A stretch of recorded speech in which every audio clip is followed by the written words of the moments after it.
amazing event which is of a noble cause. I extend a very warm welcome to the entire GSH Sustainable Energy Forum 5th edition. Let's all give a good round of applause and begin this event, please. I also extend a very warm welcome to our esteemed dignitaries, respected guest speakers, and all the participants who have joined us today. Your presence here reflects a shared commitment to the noble cause of engineering green affinity. And together we will exchange ideas, forge partnership, and reinforce our collective responsibility to drive a positive change. And first of all, thank you for being here, taking your time and effort that you have taken today to present here and be a part of this wonderful event. To start this event, let's begin with gratitude and honoring the incredible individuals who made this event possible. So I now invite our distinguished dignitaries to kindly come forward on the stage in the following order, I request, and also to please be seated here on the respective seats after accepting our felicitation. So with that, first I'd like to welcome Assistant Mission Director, Tamil Nadu Climate Change Mission, Department of Environment and Climate Change, Government of Tamil Nadu. Put your hands together and welcome our chief guest, Mr. Palve Girish Hari Babu, IFS, onto the stage with a round of applause, please. To felicitate our chief guest, I'd like to welcome Mr. Mark Thomas, our Group CEO, GSH Group, to please join us on the stage.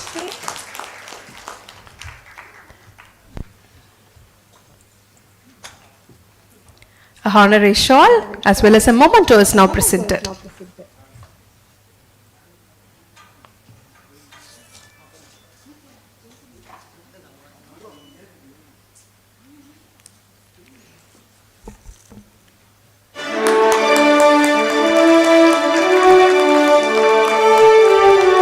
Our chief guest, Mr. Palve Girish Hari Babu, is now being honored with a shawl and a memento for his presence.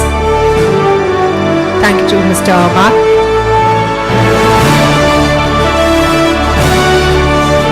Thank you. Mr. Palve, please be seated on your respective seat.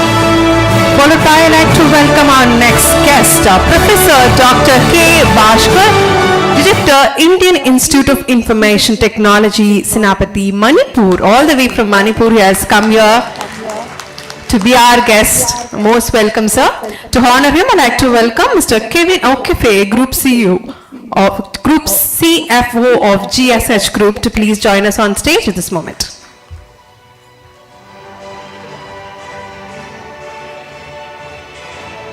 A honorary shawl and a memento is now presented.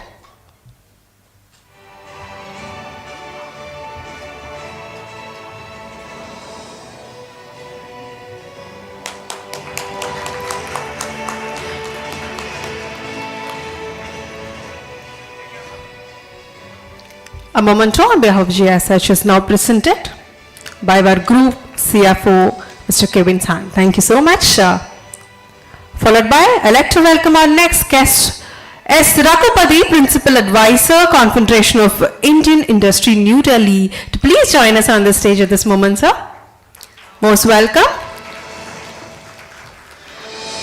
I'd like to welcome our Chief Technology Officer of GSH Group, Mr. M. Sita Raman, to please felicitate our guest, Mr. S. Raghupati.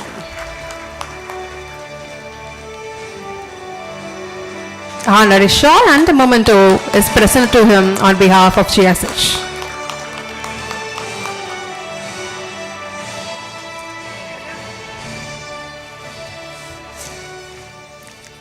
Thank you, sir. Followed by, here come the next guest of honor, Mr. S. Mahesh Anand, President, Decoratives, Nippon Paint India Private Limited, Chairman, Indian Green Buildings Council, IGBC, Chennai Chapter, to please join us on stage. Okay, he'll be joining us a little later. Followed by, I'd like to welcome our founder and CEO of VSL Prayag Group, Chairman, Society of Energy Engineer and Manager, SEEM, Chennai Chapter, Dr. Venkata Sudhir L, to please join us at this moment. Please welcome on stage, sir. I'd like to invite Chief Finance Officer of GSH Group, Mr. L. Ravi Kumar, to felicitate our guest.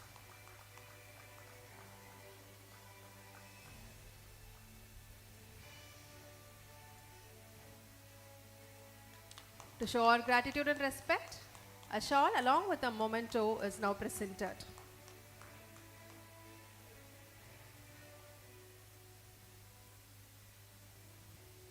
Thank you, sir. Followed by, I'd like to welcome our next guest, General Manager, Facilities Management, Ford Motors, GTBC Chennai, Mr. Shivakumar V, to please join us on stage. Let's all give a good round of applause and welcome him. To felicitate our guest, I'd like to welcome Associate Director, Operations and Development of GSH Group, Mr. G. Shivakumar, to please join us. We have our GSH Shivakumar honoring our guest, Mr. Shivakumar. Yes, with a shawl and a memento is now presented to him to mark this occasion and to express our gratitude and respect.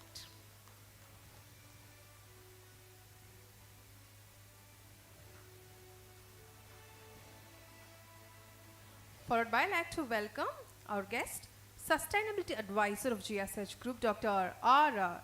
Sethu Madhavan, to please join us onto the stage. Please welcome, sir. The most respected Sustainability Advisor of GSH Group, Dr. R. Sethu Madhavan, sir, is here with us. To felicitate him, I'd like to welcome our Senior General Management Procurement to GSH Group, Mr. J. Shivakumar, to please join us.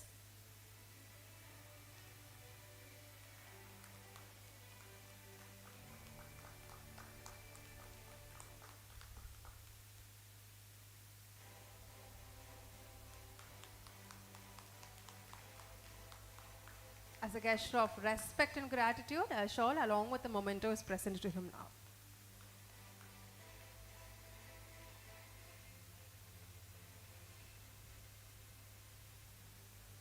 Thank you, sir. Now, a simple act with a powerful meaning. As a symbolic gesture of growth and mutual dedication to sustainability, I invite our dignitaries to partake in a ceremonial watering of plants, an humble yet profound act reaffirming our collective responsibility to nurture the environment. Or the following order, please. I now request our Chief Guest, Mr. Palve Girish Haribabu, IFS, Assistant Mission Director of Tamil Nadu Climate Change Mission, Department of Environment and Climate Change, Government of Tamil Nadu, to please come forward to do the gesture of watering the plants.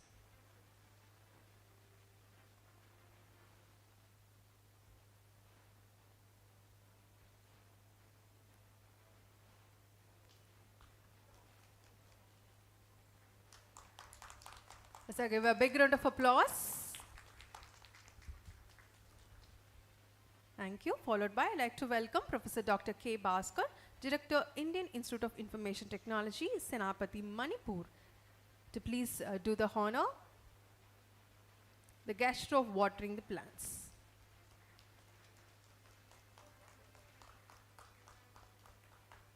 Followed by, I'd like to welcome S. Raghupati, Principal Advisor, Confederation of Indian Industry, New Delhi, to please do the gesture of watering the plant.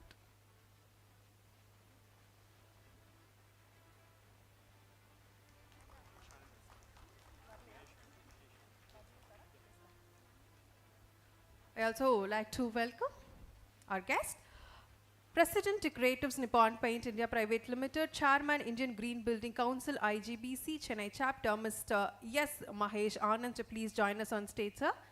Please welcome. And also to the honor of watering the plant.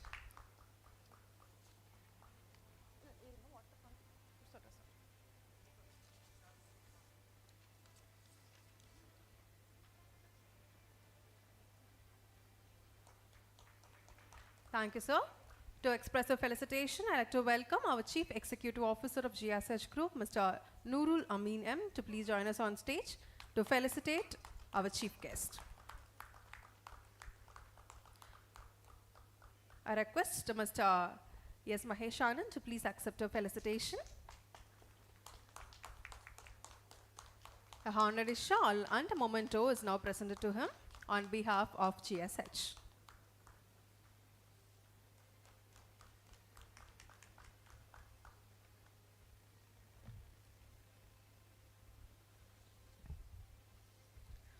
Followed by, I'd like to welcome Mr. Shivakumar V, General Manager, Facilities Management, Ford Motor, GTBC, to do the honor of watering the plant.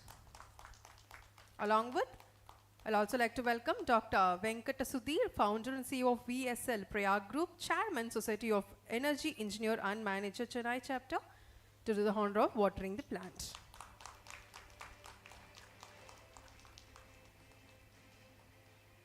I also like to welcome our Sustainability Advisor of GSH Group, Dr. R. Sethumadhavan sir, to please do the honor of watering the plant. A powerful meaning with a symbolic gesture of sustainability. Yes. So yes, with the gesture, we are now at the heart of the program. To officially welcome you all, I now like to invite Mr. Nurul Amin, Chief Executive Officer of the GSH Group, to share his welcome address. Please welcome, sir. Let's all give a good round of applause.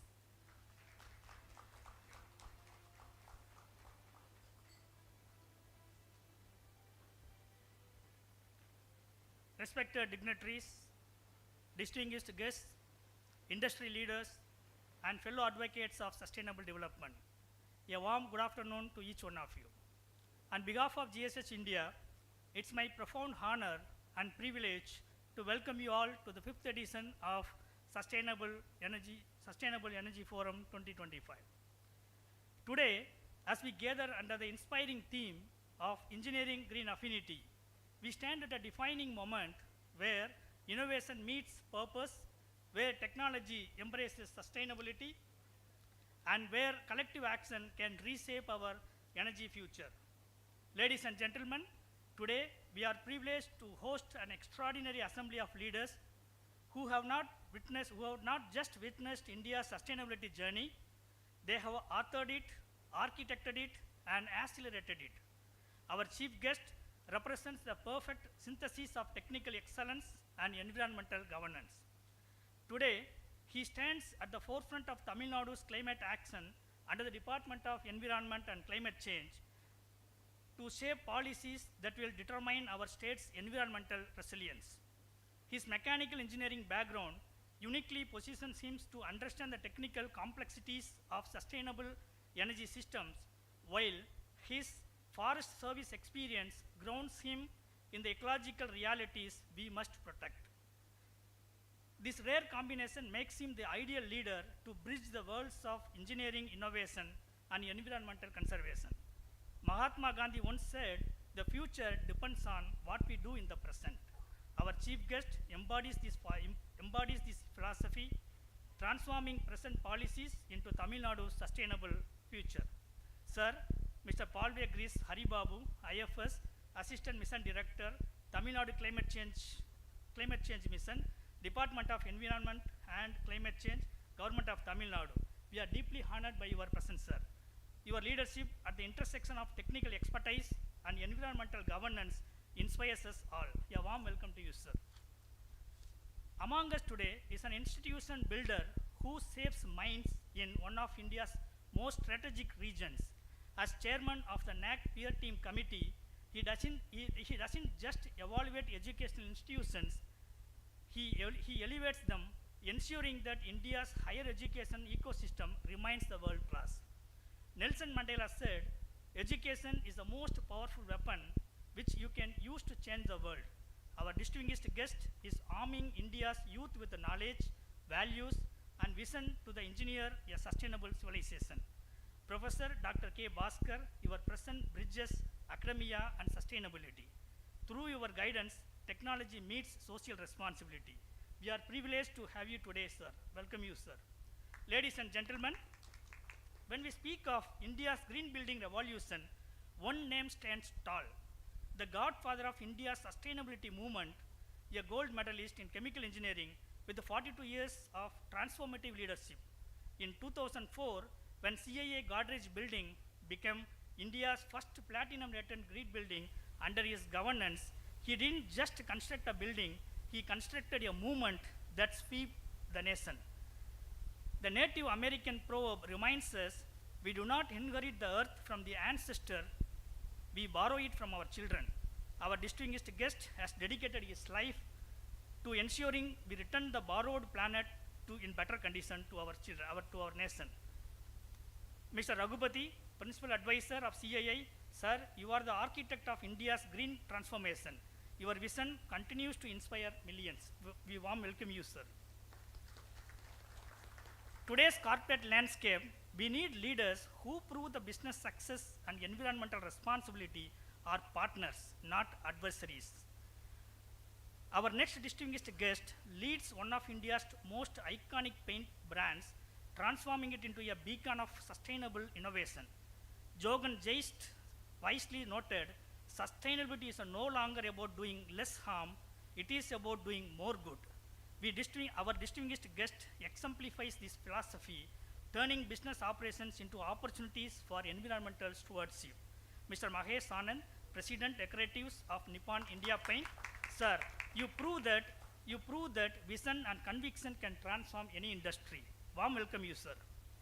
Present with us today is an entrepreneur who has become India's energy doctor, diagnosing inefficiencies and prescribing solutions across over 950 plus energy audits spanning 4 nations. Every audit he conducts saves energy, reduces emission, makes industries more competitive while making our planet more livable. His work embodies a fundamental truth: energy efficiency is the first fuel, the fastest, cheapest, and cleanest way to meet our energy needs. Dr. Venkata Sudhir, founder and CEO of VSL Prayag Group. Sir, your meticulous work transforms energy systems across continents. We are delighted to welcome you, sir. We have with us a corporate sustainability champion who manages one of the global automobile companies' diverse real estate portfolios across Asia Pacific region with 30 years of excellence. In a global automotive industry's transformation journey, he operates as a critical intersection of corporate efficiency and environmental responsibility. His leadership proves that multinational operations can embrace local sensitivities, that profitability and planetary health are not competing goals but complementary forces. Ralph Bakkenis captured it perfectly. Sustainability is about ecology, economy, and equity. Our distinguished guest demonstrates this trinity daily through his work. Mr. V. Sivakumar, General Manager, Facilities Management, International Markets, Ford Motor India Private Limited, GTBC Chennai. Sir, your work shows that corporate giants can be environmental guardians. Warm welcome you, sir. They say great leaders don't just walk about the change, they energize it. With that spirit, we have a true trendsetters in renewable energy. He has led impactful initiatives across India and South Asia, from guiding MNRE's National Biomass Resource Assessment to driving India's conservation in various industries. Dr. R. Sedumadhavan, Sustainability Advisor, GSH Group.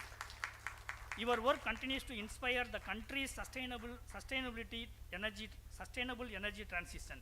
We are delighted to welcome you, sir, and eagerly await your words of wisdom. Finally, and by no means least, a warm welcome to our eminent speakers, distinguished delegates, innovative exhibitors, visionary leaders, academicians, and my beloved colleagues. Each of you bring a unique current thought and expertise, and together you create a power network that lights the way toward a sustainable future. Today's theme, Engineering Green Affinity, calls us to build a relationship, an affinity, and profound bond between human progress and planetary health. The illuminaries on this dais represent multiple dimensions of our sustainability challenge: governance, education, green buildings, corporate innovation, energy efficiency, and facilities management. Today, we are not merely discussing the future, we are engineering it. Every insight shared, every partnership forged, every solution explored will ripple across industries, influence policies, and shape the world we live for generations to come. The path to sustainability is not a burden, it is an opportunity to innovate, to lead, to prove that economic growth and environmental protection are synergistic forces.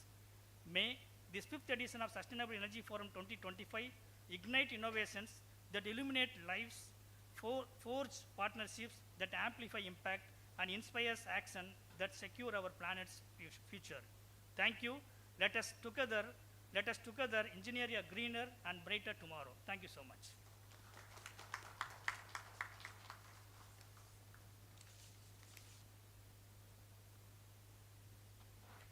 Thank you to Mr. Nurul for delivering such a personalized and insightful and heartfelt welcome address. Thank you. Really, you set the stage for today's event.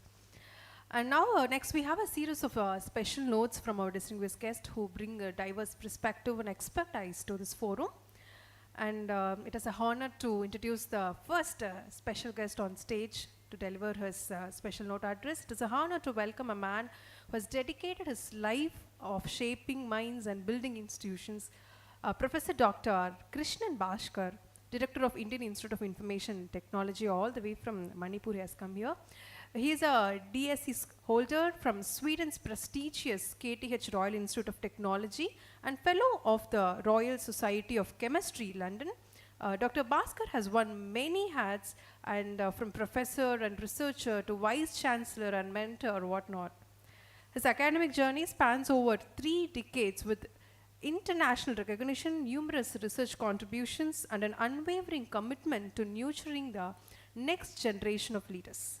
Let's give a very big round of applause to an educator, a visionary, and an inspiration, Professor Dr. Krishnan Bhaskar, and request him to address the gathering. Please welcome, sir.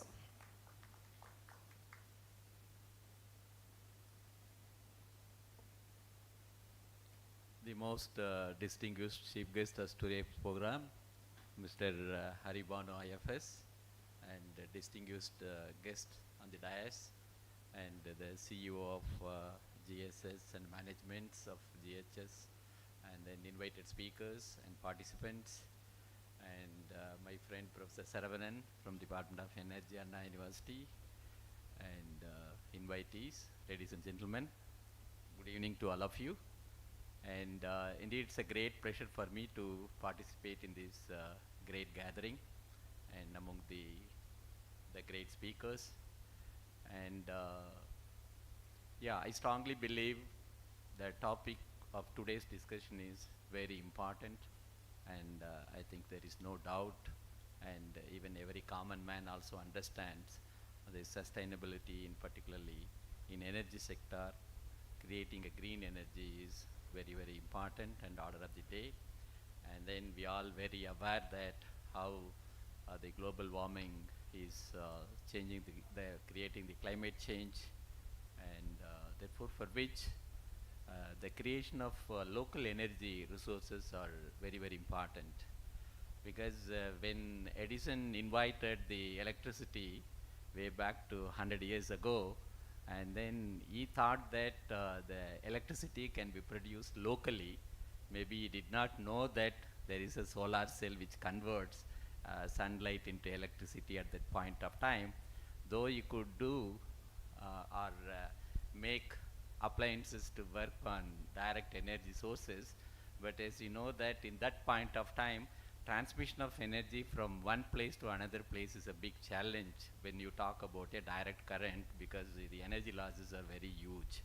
And then that is why the General Electric has come up with an alternating current wherein you can generate energy at one particular point and then you can transmit with very high voltages so that your energy losses will be very less.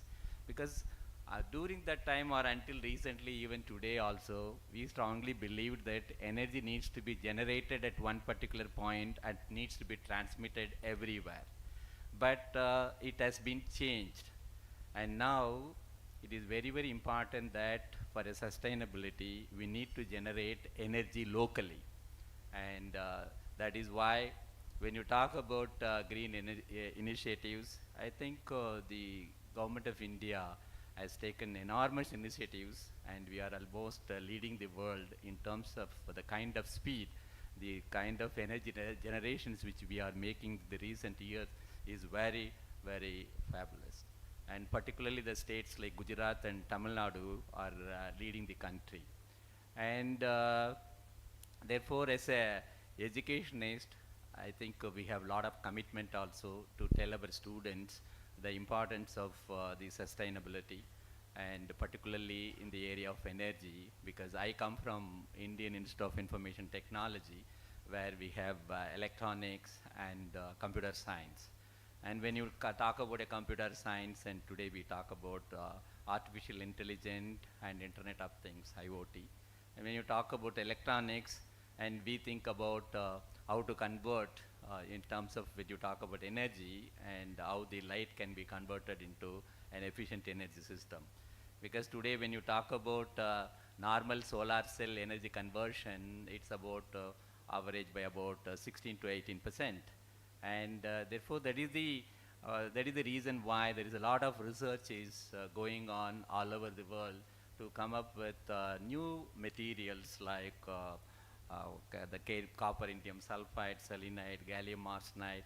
Because when you think about different types of materials, the major problem is the cost effectiveness. When you talk about a silicon, silicon is very abundantly available, which is you can get it from silica, which is nothing but a stand. But when you talk about gallium arsenide, indium phosphide, these kind of solar cells, their conversion efficiencies are very high. Even I have made my own solar cells when I was in Japan in 95 to 2000. That efficiencies was about 28% at that time, and today people have demonstrated close to 35, 36%. But the main challenge in that is the gallium arsenide is very expensive, and gallium is also a heavy metal which is hazardous to the environment. Therefore, we need to think of very efficient solar cells, but at the same time, these materials should not cause harm to the living creatures, because as you know that heavy metals will attack if it get into the water and leaves to the living organisms. It will attack the reproductive systems, and we will lose our generations. Therefore, we have to be very careful when we are selecting these kind of materials also. Therefore, that is the reason why educational institutions have been concentrating. We also developing now the fuel cell-based solar cells and hydrogen-based energy generations, and these kind of things are happening. And during my tenure as a vice chancellor also, because when we talk about an educational institution, first of all, before telling to a student, we should create an ecosystem in the educational institutions where the students are moving around. They see on their own eyes that what's happening in the campus. If the campus is having a sustainability in its energy, and then they also think that when they see these facilities and they go and they know what is the technology is there, and I think it will provoke them, why can't we come up with a new technology? Why don't we also do something so that whether it is a home or institution or the company, wherever they go, they wanted to do it. And therefore, in my tenure as a vice chancellor, we decided to have a biogas system, because as you know that in hostels, and for example, today in my institute, we waste about like 1,000 kgs of food per day. And 1,000 kg is huge. And if 1 kg, 5 people can feed, and you can see that 5,000 people can be fed with that, the waste of the food. But nevertheless, being wasted, but it needs to be converted into some kind of energy resources, and therefore we are producing the biomass. The same thing which we have also done in my previous tenure. And also, when we calculated the energy needs, and I am thankful to Professor Setu Madhavan, who was an energy auditor for us at that point of time, because we have NAC accreditation committees. They usually ask about energy auditing, and then he was kind enough to give his report, and then based on that we could find out what is the energy needs of that university, and then it is less than 1 megawatt of energy requirement. Therefore, we decided to put a solar panel of 1 megawatt, and which is a grid connected system. It was done in 2017, but you can see that still it is working, and it's not only meeting the requirement of the that university, but every month they are also getting 60,000 to 80,000 rupees, because that is an excess energy they are selling to the grid. And therefore, the campus is now self-sustained on its own. And therefore, having said that, as a professor, and I should also do something to my home also, right? And I urge every one of you and think about it. And if you have an individual house, think of your rooftop, and even an apartment, it doesn't matter. I think still you can have some energy. And I have put about the 6 kilowatt of bifacial solar panel in my home, and therefore my home is self-sustained by its kind of energy initiatives. And when it comes to the efficient usage, and I am also very happy that I worked on one point of time this high efficiency solar cell, particularly for the space applications when we talk about gallium arsenide and indium phosphide solar cells. And then later on, I also worked on the LEDs, and that is also during the time of 95 to 2004. And people did not know that the LEDs are going to completely replace by 2020. And we could develop white LEDs, because as you know that when electron recombination, the energy requirements are very less when you produce about the light.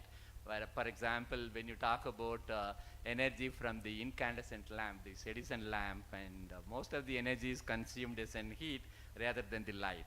Therefore, that is why we moved to the tube lights, that means the fluorescent lamps. But the problem is there again you have a mercury discharge has to be taken place. And mercury is also hazardous to health because it's a heavy metal.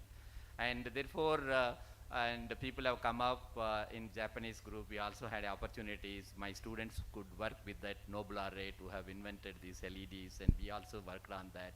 And in 2004, I came to India, and after my stint in Sweden, and then I went around, and then I explained that we could initiate LEDs technology. Of course, at that time, our former President of India, our Abdul Kalam ji, was also a emeritus professor at Anna University. He took keen interest, but in spite of best effort, we couldn't do much, because at the time I discussed with CSIR Director General Mashelkar and Department of Science and Technology Secretary Ramurthy.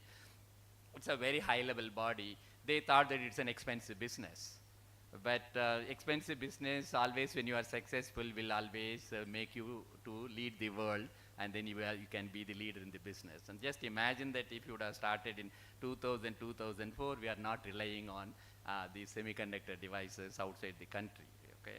And therefore, whenever there is a technology is coming up, I think we have to immediately quickly get into that and see that how to cost effectively we can develop that technology.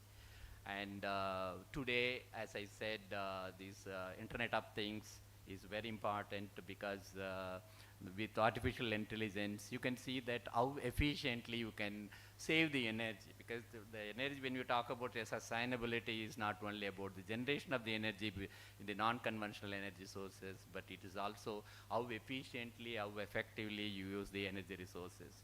I'm sure that our partnership with the GSH will help us to come up with new technologies based on IoTs and AI when it's related to the energy-related technologies. I thankful to GSS for having coming forward and to have an MOU with Indian Institute of Information Technology, Manipur. I'm sure that in the coming days, our children could able to do internship, and then the various problems which could the GSS could identify, those problems can be addressed by our students, because our students come and join through the national competitive examinations like joint entrance examination, and they are very efficient, and I am sure that with our partnership we come up with new technology, and it will also give in the future, in the long run, a new path with respect to the energy sustainability. And with these few words, I thank organizers for having given me the opportunity. I thank each and every one of you for your patient listening. Thank you very much.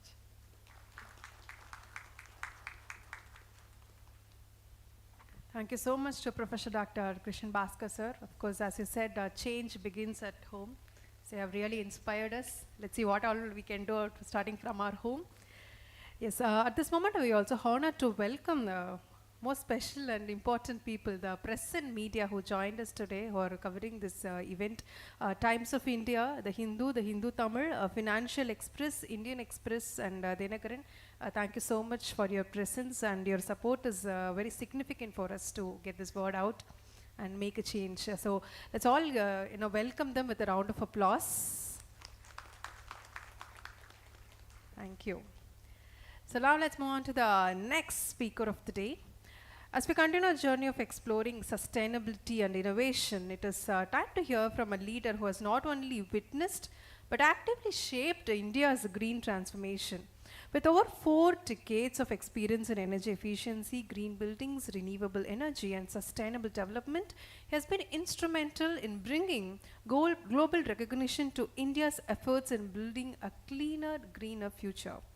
Mr. Sundareshan Raghupati, the Principal Advisor of Confederation of Indian Industry, New Delhi, and a Project Director of Sustainable Global Business Breakthrough Ecosystem Project, has been a driving force behind several engineering and national initiatives on sustainability, and is also a gold medalist in chemical engineering from Annamalai University, to mention.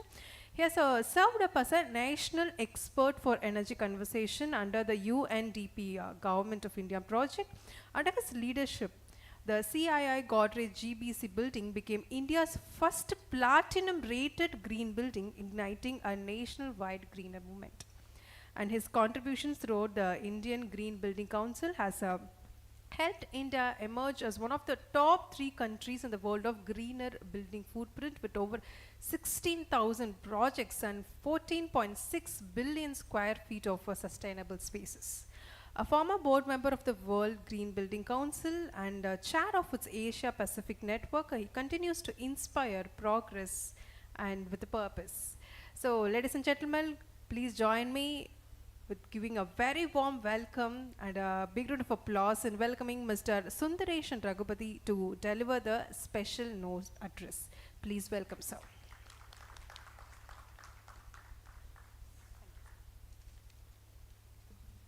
Friends, honored dignitaries on the dais, off the dais, friends, ladies and gentlemen, it gives me immense pleasure to be with all of you to share some of the thoughts, what's happening with respect to some of the energy efficiency activities, some of the green building activities. At the outset, I would like to thank GSH for inviting me and to be part of each one of the group here.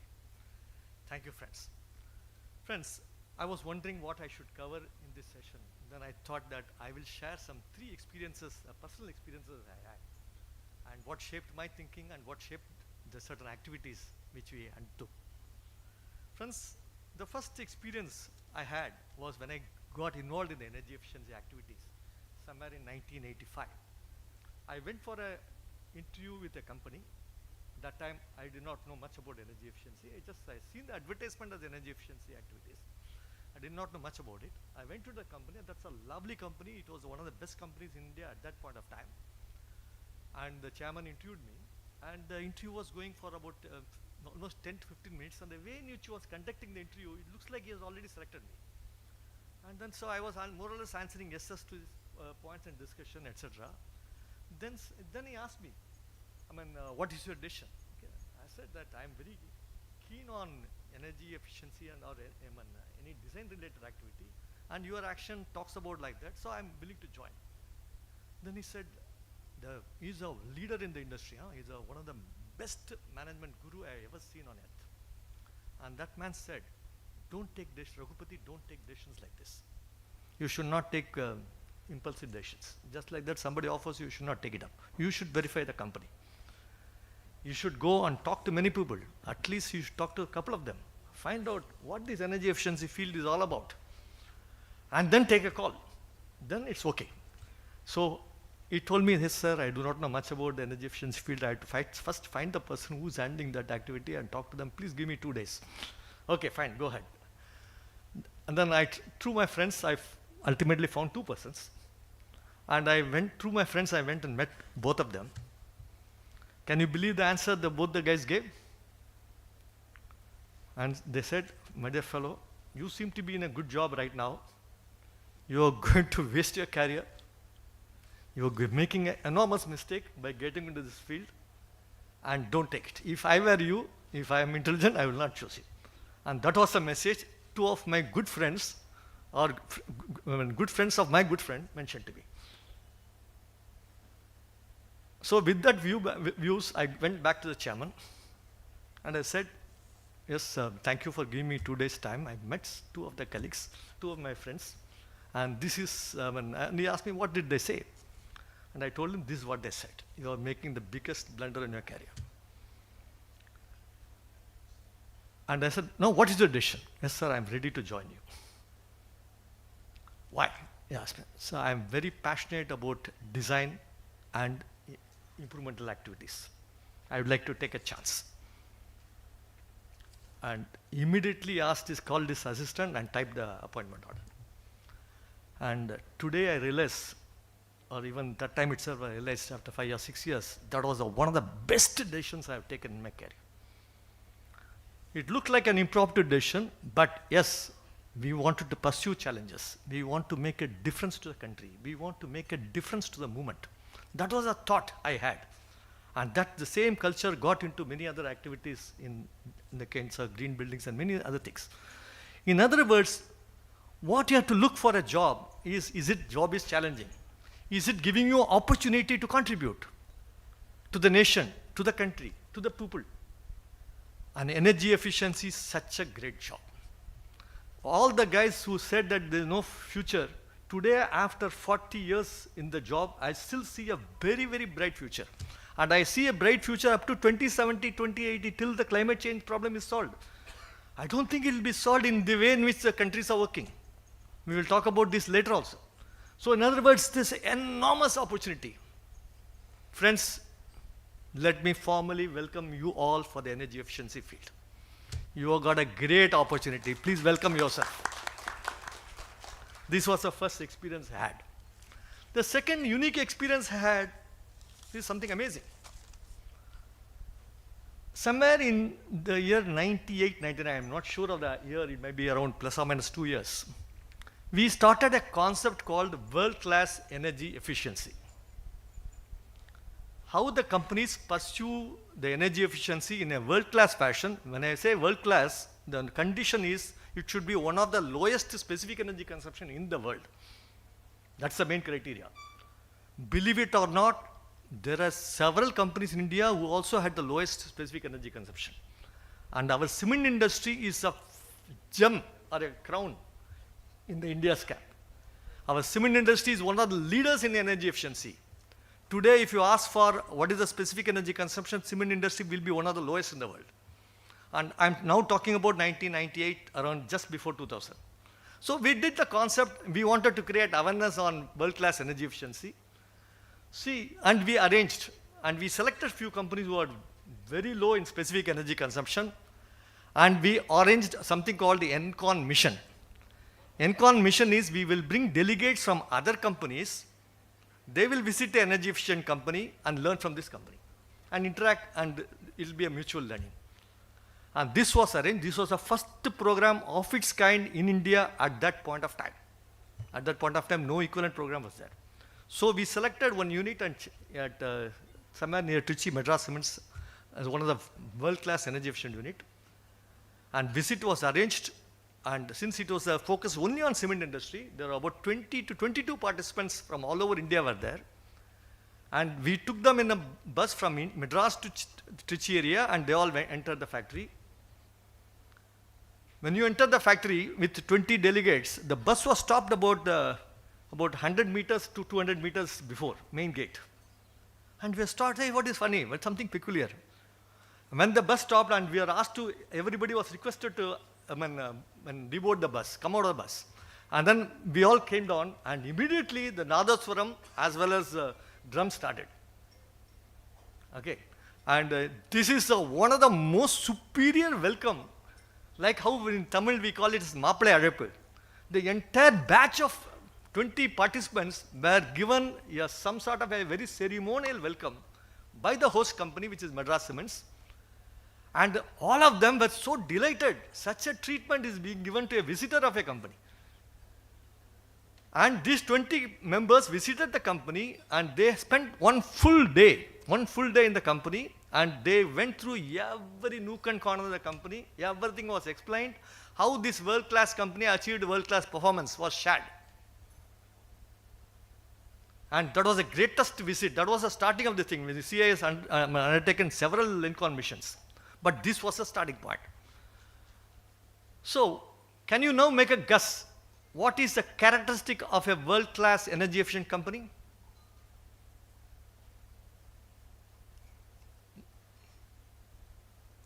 one of the characteristics of a world-class energy efficient company, see, cement industry, everybody competes. Even 1 unit per ton of cement makes a price difference. Okay. And the cement industry is such a beautiful industry. They collaborate and compete. They collaborate with respect to sustainability, energy efficiency, manufacturing, etc.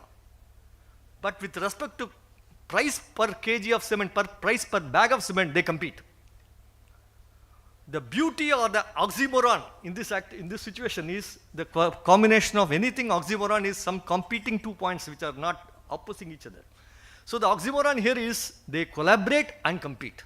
So one of the fundamental characteristic of a world-class energy efficient company is they collaborate and compete. And they learn from each other, but the competition also leads to a degree of performance. So, and today, believe it or not, that time we were talking about 90 units to 110 units per ton of cement. Today, the Indian cement industry is #1 in the world. And energy consumption, we are talking about 56 units per ton of cement to as high as about 65 units per ton of cement. And 50% lesser than the 90s or 20s, 2000 figure. And they are lowest in the world.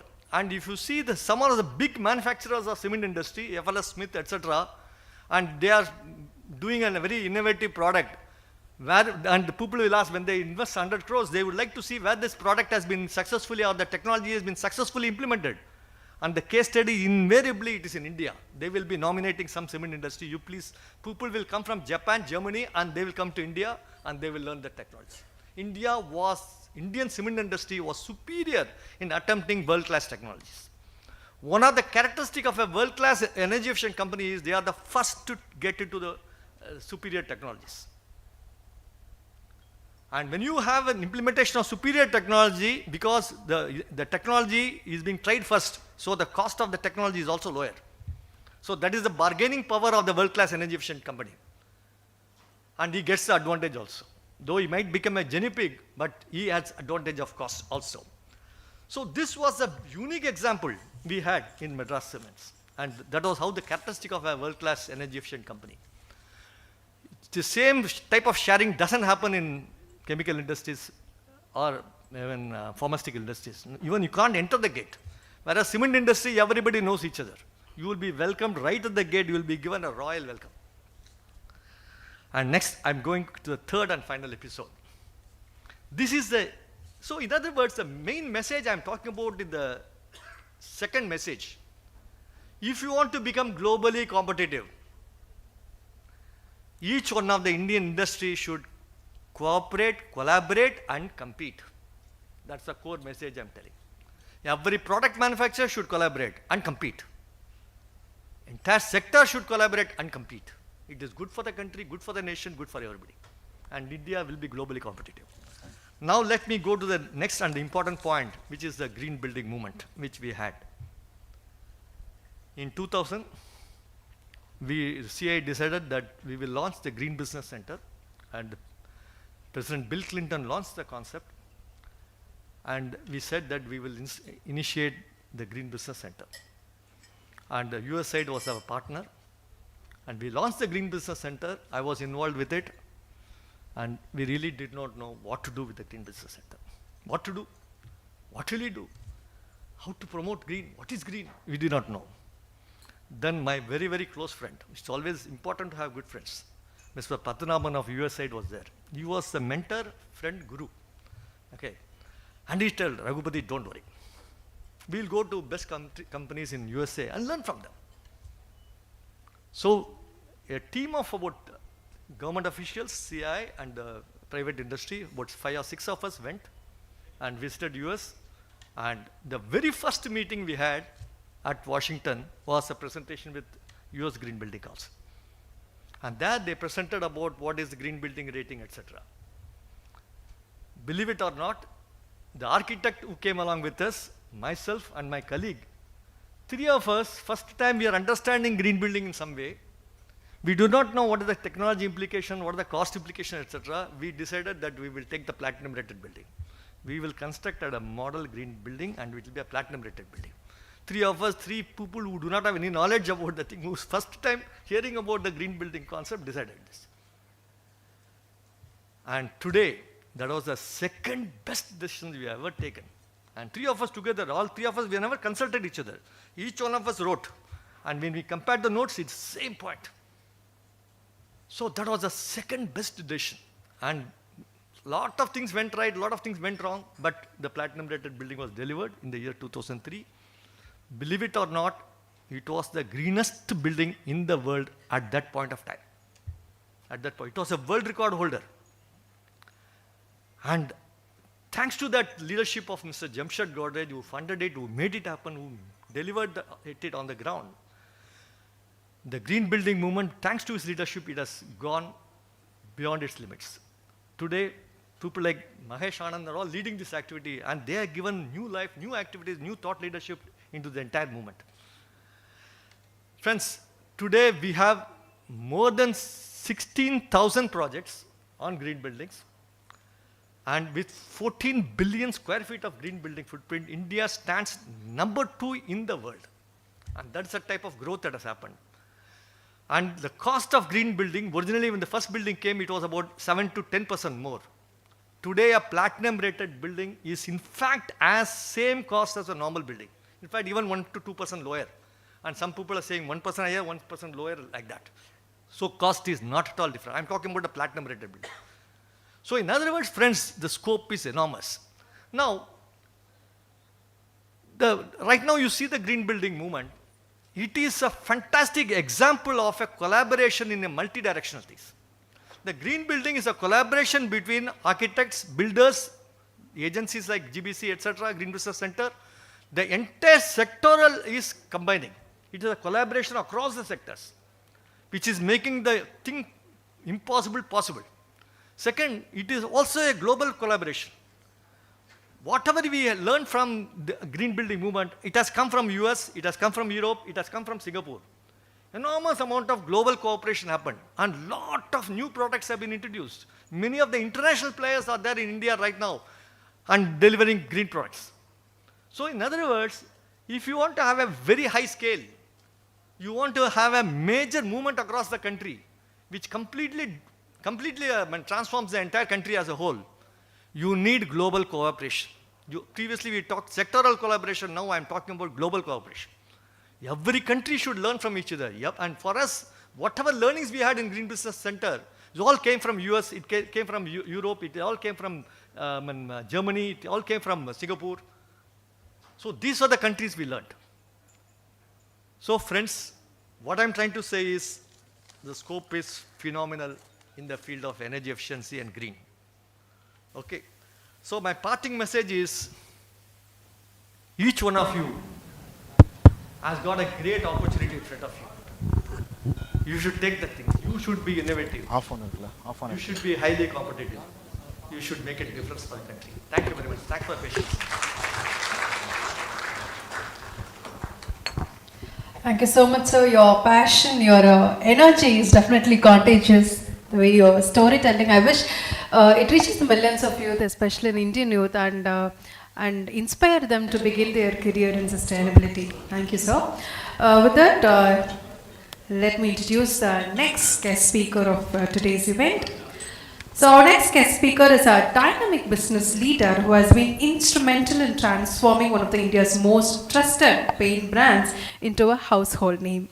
With over 3 decades of expertise in the paint industry, he has been a driving force behind innovation, growth and sustainability in the decorative paint sectors. Mr. Mahesh S. Anand, the President and Additional Director of Nippon Paints India Private Limited Decorative Division, began his journey with Nippon in 2006 and steadily rose through the ranks to lead the company's operations across India. Under his visionary leadership, Nippon Paint has grown into one of India's leading paint brands and recognized for its quality, creativity, and strong customer connect. Beyond business, Mr. Anand has also made a remarkable contribution to the Indian Green Building Council, where he serves as an executive member and was honored with the title of IGBC Fellow for his outstanding work in advancing the green movement.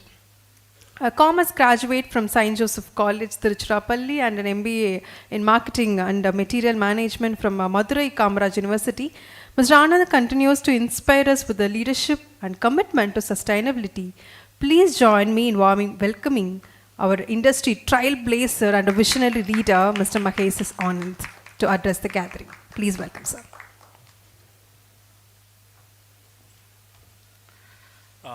Thank you very much for this introduction, and good evening for all of you, and good evening for the chief guest and the guest speakers here. And when the GSH team came and approached me that we have been asked for a guest speaker, I said, why for this forum, at least for me? They said that, it's not about you, it's about green building, you have to talk about IGBC and things like that. So, and it's very difficult to match the tempo what Raghupati was able to bring on the stage. And because I've been watching him for the past 15 years, it's not going to be, so much closer to him at all, but I'll try to come closer to that. So, for me, I'm sorry, there's a bit of cold. So I work I'm not an engineer by profession, I'm not a technically qualified person, but I'm purely a sales professional, and happen to become the president for this paint company called Nippon Paint, which is basically based out of Japan, and we have operations in India for the past 20 years. So before giving you the perspective like how I got into this green building movement, when we wanted to launch in India, we already had 5 companies already doing paint business in India. And this company coming from Japan, we didn't know what to do, which should be our strategy, or what should be our communication to the market. So our global theme was to have top-notch technologically better products in paints and coatings, which are human and environmental friendly. That's the DNA for Nippon Paint. So we said, let's adopt it. So it was in 2005, and that is when what Raghupati was telling, that green movement was starting in India. He said 2000, and slowly it started gaining momentum under the leadership of Dr. Prem Jain. So we thought green is the communication which we can take it to the masses, which is going to be for the future.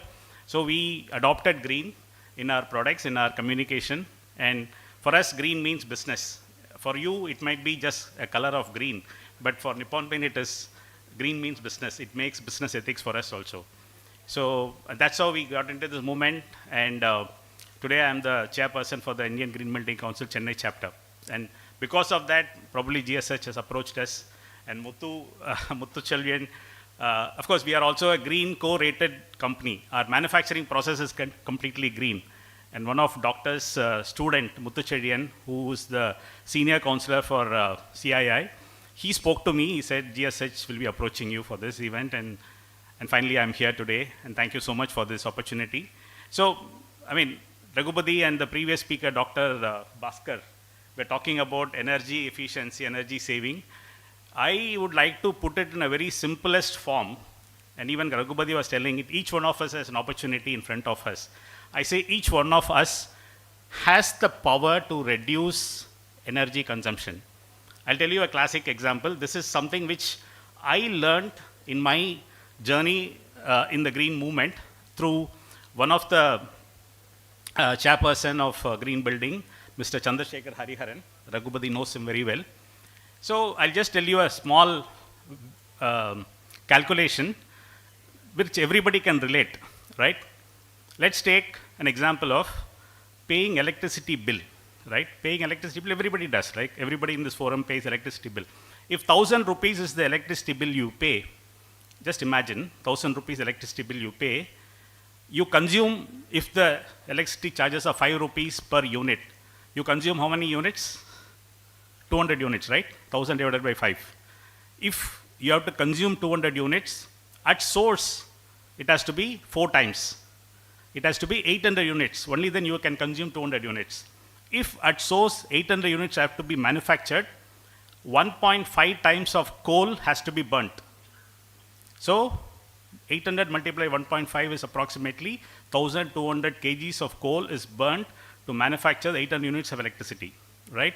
If 1,500 kgs of coal is burnt, 80% of that is emitted as a carbon, which means approximately about 800 kgs, 900 kgs carbon is emitted into the atmosphere. This is for a month. So multiply that by 12. Very simple mathematics, right? Almost 10 to 11 tons of carbon we as individuals are emitting back to the universe. So if you reduce 20% of it, we can achieve our targets, what we have set, 2070 targets or whatever we are. Until then, it is not going to be possible. So which means it is not only corporates, it is not only big organizations, it is not only big industries have to reduce emission. Every individual has to reduce emission, not only in India, across the globe. So just think of it, if you reduce 20% of your electricity bill, you will reduce almost 25% of the carbon emission, which is close to about 3,000 kgs of carbon into the planet, or you will reduce the carbon emission. So that is the impact, and that's what the speakers were talking about. The potential for energy efficiency and energy saving is huge going for the future, right? So I think I just wanted to tell this communication to you that it is not something which happens globally, a global organization. It is every individual's opportunity, individual's, I would say, responsibility to be carbon neutral, right? Or reduce carbon emission, right? So this is something which I wanted to share to this forum. And I have a prepared note which I have to deliver to this forum about IGBC. Let me just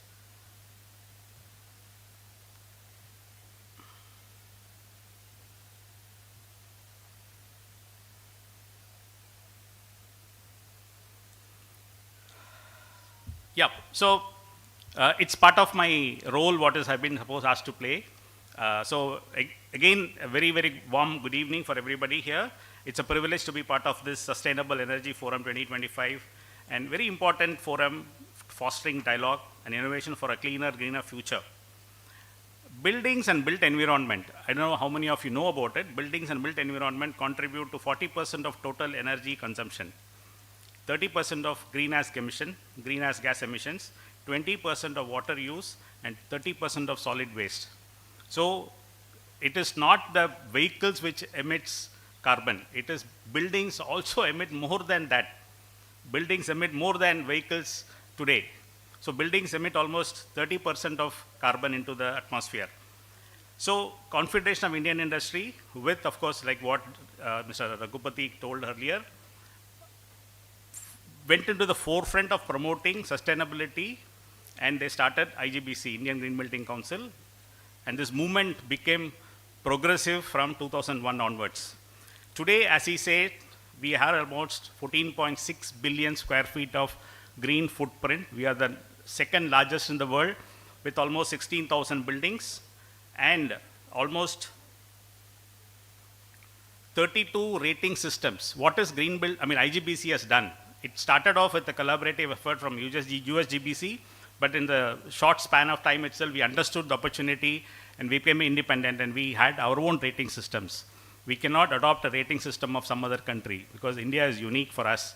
And we have today 32 rating systems for green ratings. And so because of this ratings, we have achieved our green building footprint or green building statistics says that 40% energy savings and significant reduction in the water usage, and we also lowered carbon emissions, and our buildings have conserved 45 billion kilowatts of energy and almost 14 billion liters of water and mitigated 14 million tons of CO2 emissions in the last 25 years. Today, I mean, we are in the year of 25th year of IGBC. 2000 we started, today we are in the 25th year.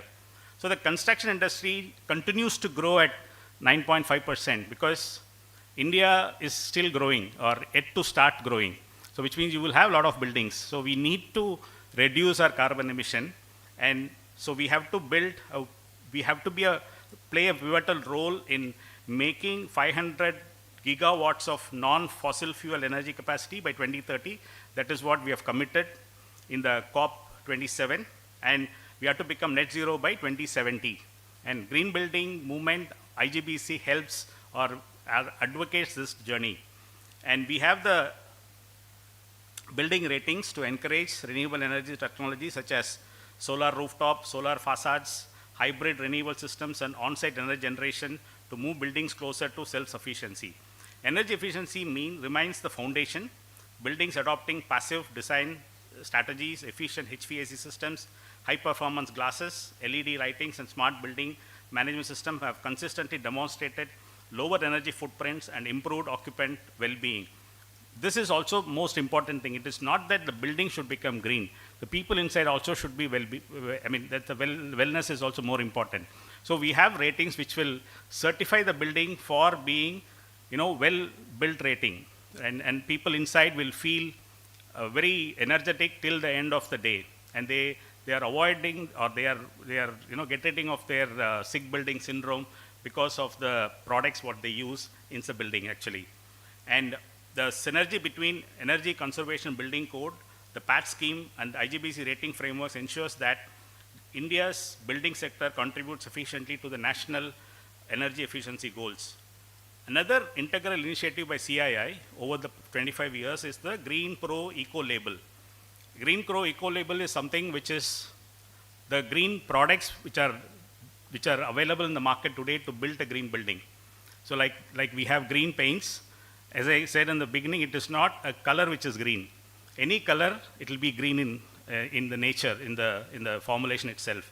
So we have almost 11,500 green products from almost 400 manufacturers, and these are into steel, cement, glass, paints, tiles, insulation materials, lighting systems, plumbing, fixtures, and building automation technologies also. Green Pro certified products are recognized under IGBC's rating system and directly contribute to the credit points, helping projects reduce embodied carbon, promote circular economy practices, and ensure environmental accountability.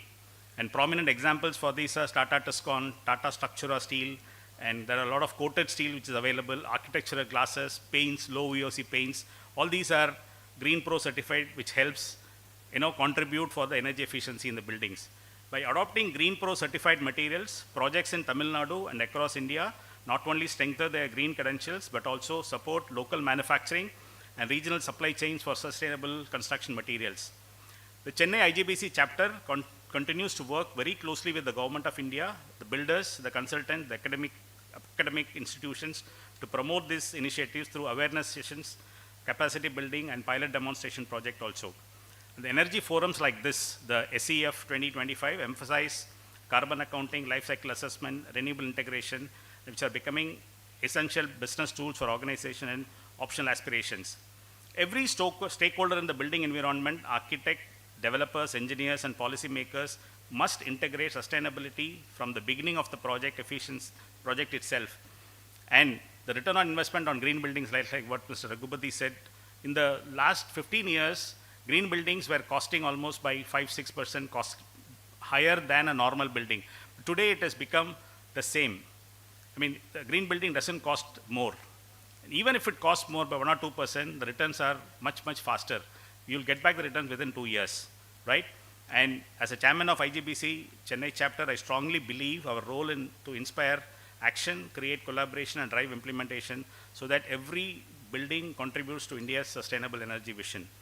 Let us continue to build spaces that consume less, generate clean energy, and give back more to the environment, ensuring that our cities and communities thrive in harmony and nature. Together, through the combined efforts of CII, IGBC, Green Pro, industry partners, we can lead Tamil Nadu and India toward a true net zero and sustainable building future.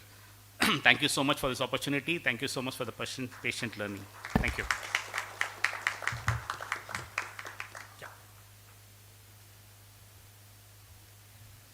Thank you so much, sir, for your insightful address and also sharing on behalf of the Nippon Paints.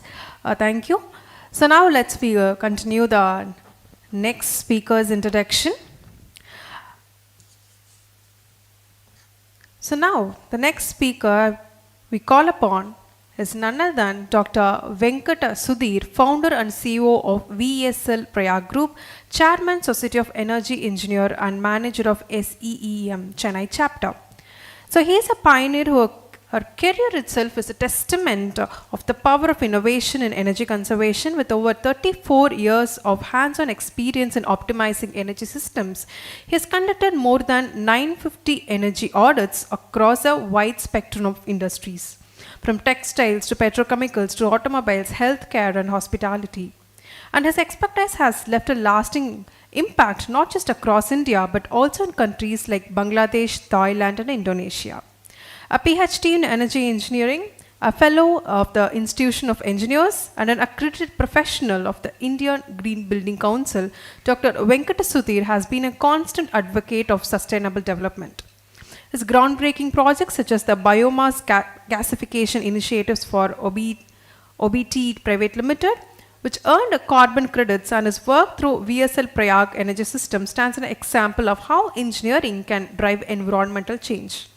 Recognized with several honors, including the Eminent Engineering Personality Award and the Indian Engineering Congress and the SEEM Gold Awards, he continues to inspire the next generation of energy leaders. Ladies and gentlemen, please join me in extending a warm and energetic welcome to who has truly illuminated the path of sustainability, Dr. Venkata Sudhir. Let's give a big round of applause and welcome him to address the gathering. Most welcome, sir.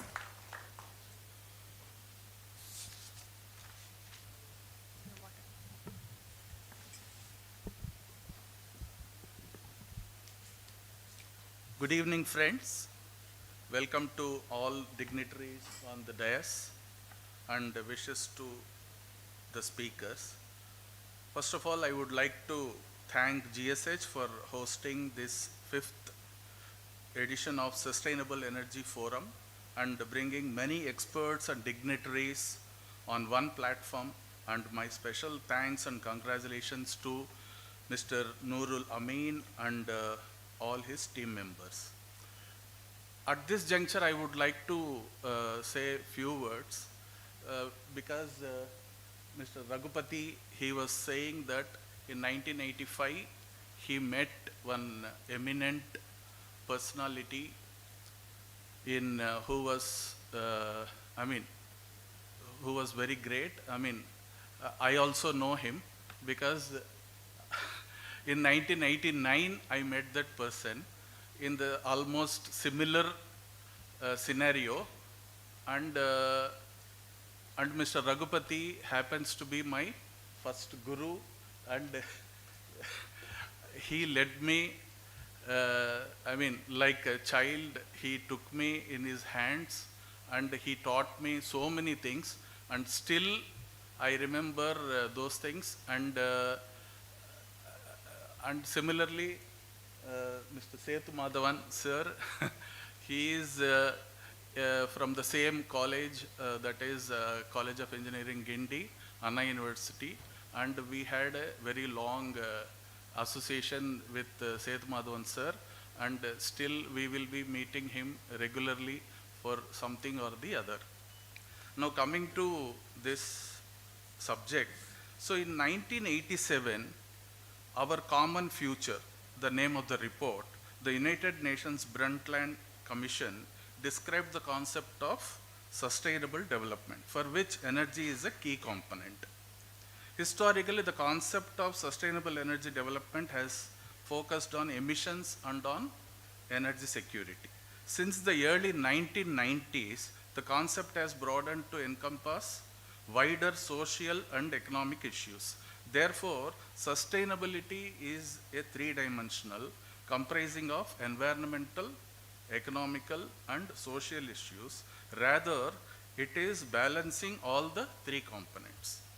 We are aware that many environmental problems are due to the current energy systems, rather misuse of various energy resources. That includes the result of such misuse of our human activities or climate change, which we are facing now, air pollution, biodiversity loss, release of toxins into the environment, and also the water scarcity. The 2015 International Paris Agreement on Climate Change aims to limit the global warming to well below 2 degrees. and preferably to 1.5 degree increase in the global temperature. Achieving this goal will require that emissions be reduced as soon as possible and reach net zero by mid-century, 2050. And rightly, Raghupati sir said it may become 2070, and if we try to do this type of, still, we are not giving full importance to the environmental issues and all that. Even 2070 is going to be a distant, it may not be possible even by 2070. Improving the energy access in the least developed countries and making energy cleaner are key to achieving most of the United Nations 2030 Sustainable Development Goals. So United Nations, what they have done, they have given the 2030 as to achieve sustainable goals. There are about 17 sustainable goals apart from environment, other things like economical, social and all that. So in those, in environment if you take, because we are here in Sustainable Energy Forum, I don't want to touch upon other sustainable development goals, which are about 17. So clean, reliable, affordable and sustainable energy, water and air are the sustainable development goals. And I am very proud that as Raghupati sir has said, like cement industry, he has given the example that we are the best. So similarly in this Paris Agreement also, India has taken lead and we are very, very ahead of our targets, and we will be by 2030, we may be, overreaching our targets.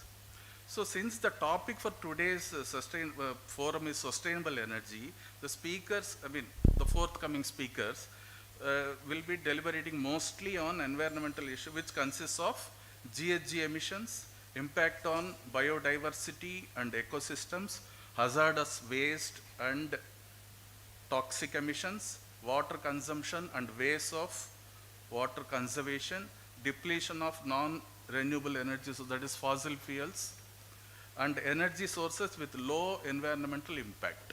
So these, usage of energy sources with low environmental impact are ethanol, which our country, India also is planning to mix about 20% of ethanol with the petrol, and biodiesel. Biodiesel is already used in by mixing in some of the air traffic fuels, and biogas from animal waste, that in most of the cases in lot of NGO operated activities, this biogas is, usage has become very, very, very great. And next is hydrogen and natural gas. So these are the energy sources with low environmental impact. And finally, renewable energy. Renewable energy, solar, wind, geothermal, tidal, hydro, etc. These are called clean energies. So green hydrogen today is considered the most promising clean fuel, and we may see this because our country is also taking lot of investments and they are giving lot of subsidies, incentives for promoting this green hydrogen, and we can see in future that hydrogen will be a major alternative fuel apart from renewable energy. So climate change mitigation pathways, there are many, such mitigation pathways are there, but consistent with ambitious goals typically see an increase in power supply from nuclear. The life cycle of greenhouse gas emission of nuclear energy, that is uranium ore, and with nuclear fusion is similar to renewable energy. That is the life cycle greenhouse, what is the life cycle cost, and particularly greenhouse gas emissions.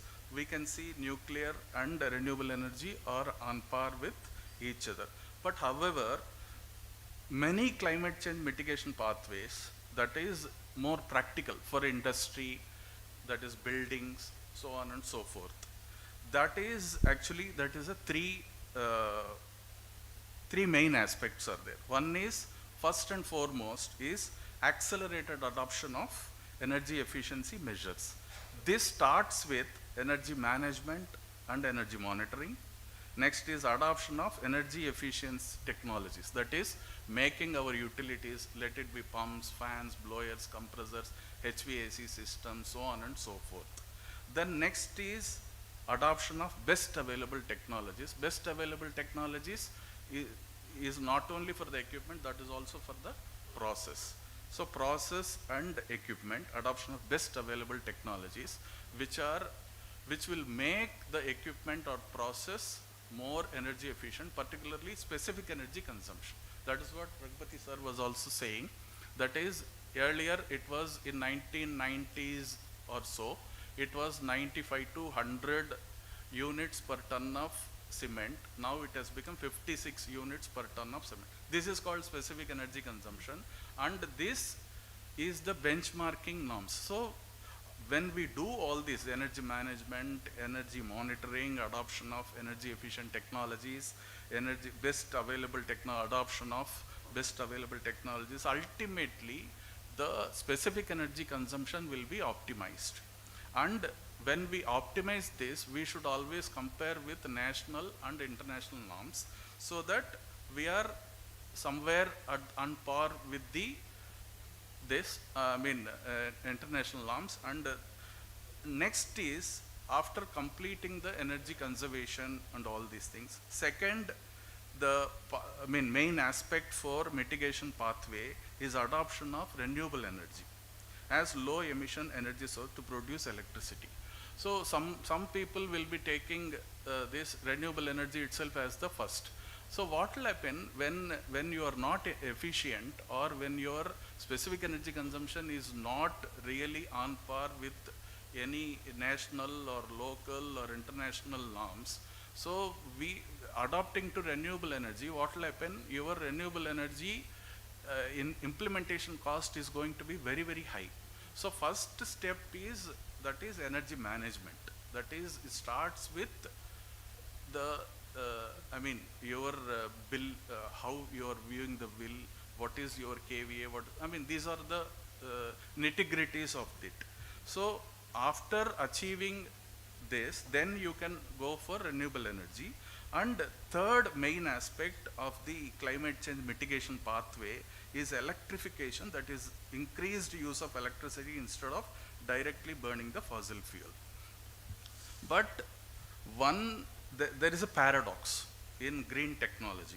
In some examples, like I'm not criticizing anybody by this way, but some examples like electrical vehicles, so which are promoted as key solution to mitigate the climate change. However, a narrow focus on one aspect of sustainability, that is tailpipe emissions, without a holistic system thinking approach to the entire product life cycle, can lead to unforeseen negative consequences that undermine overall sustainability goals.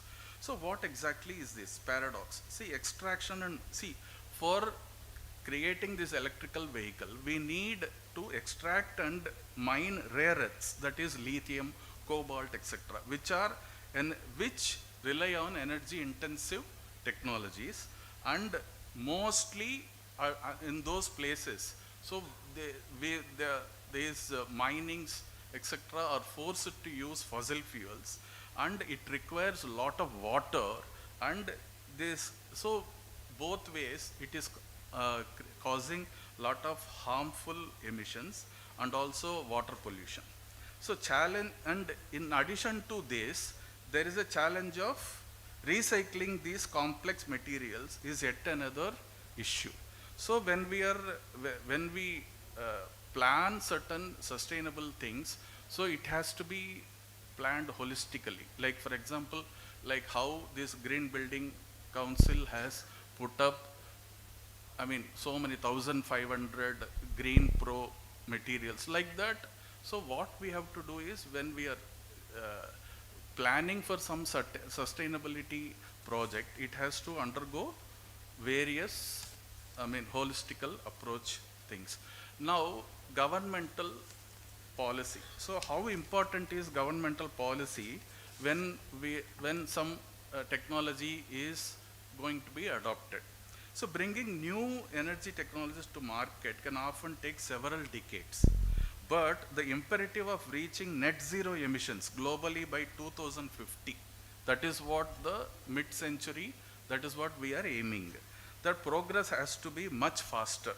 So experience has shown that role of government is crucial in shortening the time needed to bring new technology to market and to diffuse it widely. We have seen this example through our governmental, how the solar photovoltaics have come and how the subsidies are helping the, residential and commercial buildings to take up the cases. Now, next such governmental initiative is carbon credit trading scheme. So this system, that is carbon credit trading scheme, incentivizes industries to decarbonize by creating a market for verified carbon credits, where companies that reduce emissions below their targets can sell credits to that exceed them. So the key features of this scheme is the scheme shifts the focus from energy intensity targets like the previous PAT, that is perform, achieve, trade. That is what we used to do.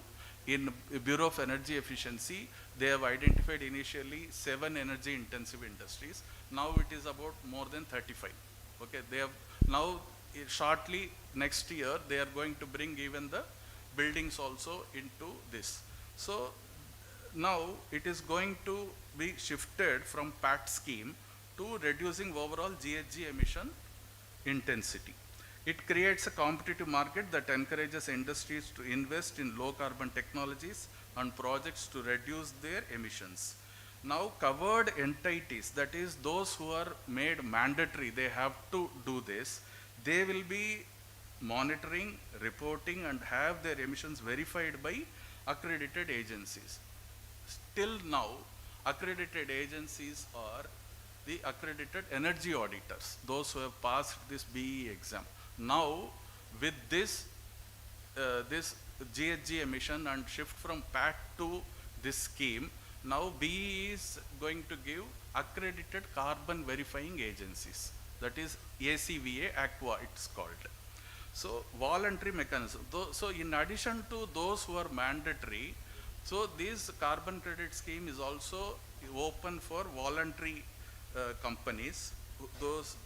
They can also be encouraged for GHG reduction from non-obligated sector. So this trading scheme is going to start from 2026, and already government, that is here the Bureau of Energy Efficiency and Ministry of Power are going to be the managing entities. Central Electricity Regulatory Commission is going to oversee the trading activities, and the Ministry of Environment, Forest and Climate Change are going to be going to approve the targets. So, and already they have given certain rules like unlimited banking of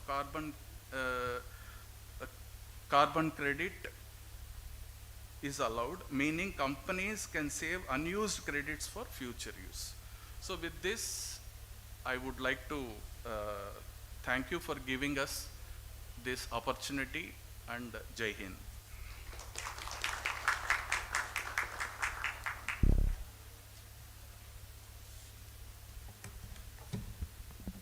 Thank you so much, sir. One more request. We have placed the QR codes on all the cluster tables. If you see, I would request everyone to please go scan the QR code and register for this event. Would be very helpful. And also, I request let's be a bit more mindful of the time, and I really request 10 to 15 minutes for the rest of the guests to speak. Thank you so much. Now let's move on to the next guest speaker of today. Mr. Shivakumar V, who is the General Manager of Facilities Management International Markets, Ford Motors, Global Technology Business Center, Sholinganallur, Chennai. And now this person is there in every great organization. There was a leader who transforms spaces into experience, who don't just manage buildings but shape the way people work, innovate, and connect. Our next speaker is one such visionary in the world of corporate real estate and facilities management, with over 3 decades of excellence in building sustainable, high performance workplace across the globe. As the General Manager of Facilities Management for Ford Motor Company, GTBC Chennai, Mr. Shivakumar leads real estate and workplace strategies across the Asia-Pacific region, managing industrial plants, commercial offices, R&D centers, and warehouses. His expertise spans portfolio management, sustainability, capital projects, and ESG-driven innovations, ensuring that every space under his leadership reflects efficiency, safety, and care for people and the planet. And as a chartered professionals of MRICS UK and certified facility manager IFMA USA, and a recipient of prestigious honors like the Ford President's Health and Safety Award and CII National Award for Energy Efficiency, Mr. Shivakumar has been a thought leader, speaker, and mentor. Put hands together and welcome our next speaker of the day, Mr. Shivakumar V, to address the gathering. Most welcome, sir.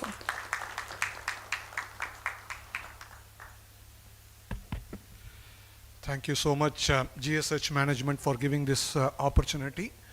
And I'm really proud and happy to be part of this dais with the honorable dignitaries. In fact, I'm not prepared anything for this. The GSH management asked me to share some of the practical examples, right, so that it would be really a good knowledge sharing experience for all of us. Ford Motor Company is a 120 years old company, right? And the tone at the top is definitely towards sustainability. We manufacture automobiles all over the world, right? And we do have manufacturing plants at more than 40 different countries, I would say. And we also have warehouses and commercial establishments. Incidentally, in Chennai, we have roughly about 2.5 million square feet of campus, which was built way back in 2019. The construction started in 2016. And this is, in fact, the second largest concentration outside US for us. And I was very fortunate. I started my career 20 years back with Ford Motor Company in the manufacturing plant. And after 10 years of manufacturing experience, I was given this project in 2016-2017 timeframe, and the senior leadership in US was very keen to have this as a green building. And if the tone at the top is that, right, I think it becomes easier for managers like us to make sure that we build a world-class facility which is a green building. Incidentally, our campus is IGBC certified platinum rated campus. And what I also understand is getting this certification is not easy. It is very, very tough, because there are a number of points, ratings are there, number of points which we need to score to become a new building category. And more importantly, sustenance. If the green practices are not sustained, right, you will not be able to get the existing building category, which is even tougher. The rating system is much stringent in case of the existing building category. So thanks to the Ford Motor Company, who were really determined to ensure that all the green practices are religiously followed, so that we could able to get the existing building category certification also for this. In Ford Motor Company, how do we ensure that all of us have that kind of an inclination towards energy and environment and sustainability? The best way to do this is the leadership commitment from the top, and also ensuring that our performance objectives are having objectives which are related to environment as well as energy. This applies to each and every individual of the organization, so that there is a absolute clarity that what we are working for, it is not only the production, it is not only the safety, it is not only the delivery or the quality, but the equal importance is being given for energy and environment as well. So by that way, the entire population within the corporate organization knows the importance of the energy, environment, and the value it brings.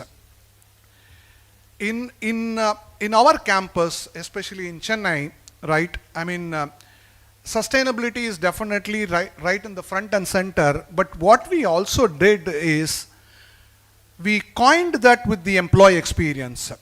How do we do this? We ensured that whatever we build is definitely sustainable, at the same time is also inviting spaces for the employees and ensuring that we build the right level of employee experience. Example, we have a 30-acre campus which is more than 2.65 million square feet of space, where we can accommodate more than 12,000 people. In fact, our strength is 15,000 employees. Because we are working in hybrid, we could able to accommodate that kind of a strength. We ensured that more than 10 acres of our land area is actually a green belt. When we say green belt, it is not only simply planting the trees, but also ensuring that we have a nice kind of gardens for people to really use that place well, at the same time maintain that environment. So that way we could able to make sure that most of our facilities and amenities are actually not in the air conditioned area, but also in the open area. Like we have built a state of the art sports field. We have also built a kind of, we all know we like Indian chai and chat items. We also built a street cafe where it becomes a nice gathering place within the gardens, but all surrounded with native trees.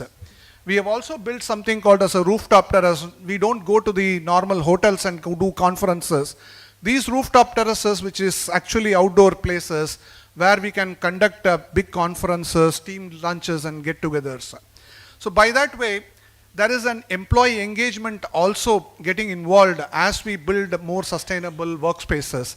And we also try to replicate all these things into various other facilities also. Whatever we learn, we make sure that this is being horizontally deployed and communicated well within the organization so that other countries are also picking up these initiatives. We also have something called as best in food energy, best in food water, some kind of parameters which we monitor within the Ford Motor Company.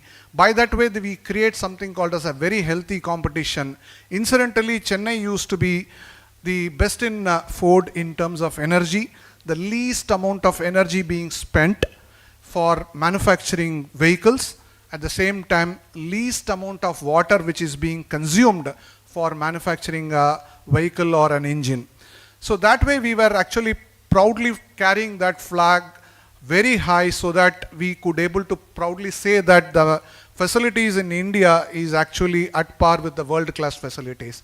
And those learnings from the manufacturing plant we could able to bring into the commercial establishments as well, like what we have in Sholinganallur in Chennai called as Global Technology and Business Center, where we have 15,000 people working here supporting all the major manufacturing food plants.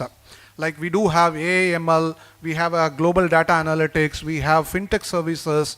All these brilliant engineers, PhDs are working here who are committed not only towards their work but also towards the sustainability. And incidentally, we ensure that this messaging clearly goes across the organization. It is not only the facility teams who takes care of the sustainability, but also the entire population of 15,000 people. You imagine that they also contribute to the sustainability, which is very, very important. That way, a lot of employee engagement activities we also bring in so that there is a commitment from all the employees to make sure that the campus remains green and sustainable. And some of the initiatives which requires a lot of change management, smaller initiatives but long-standing ones.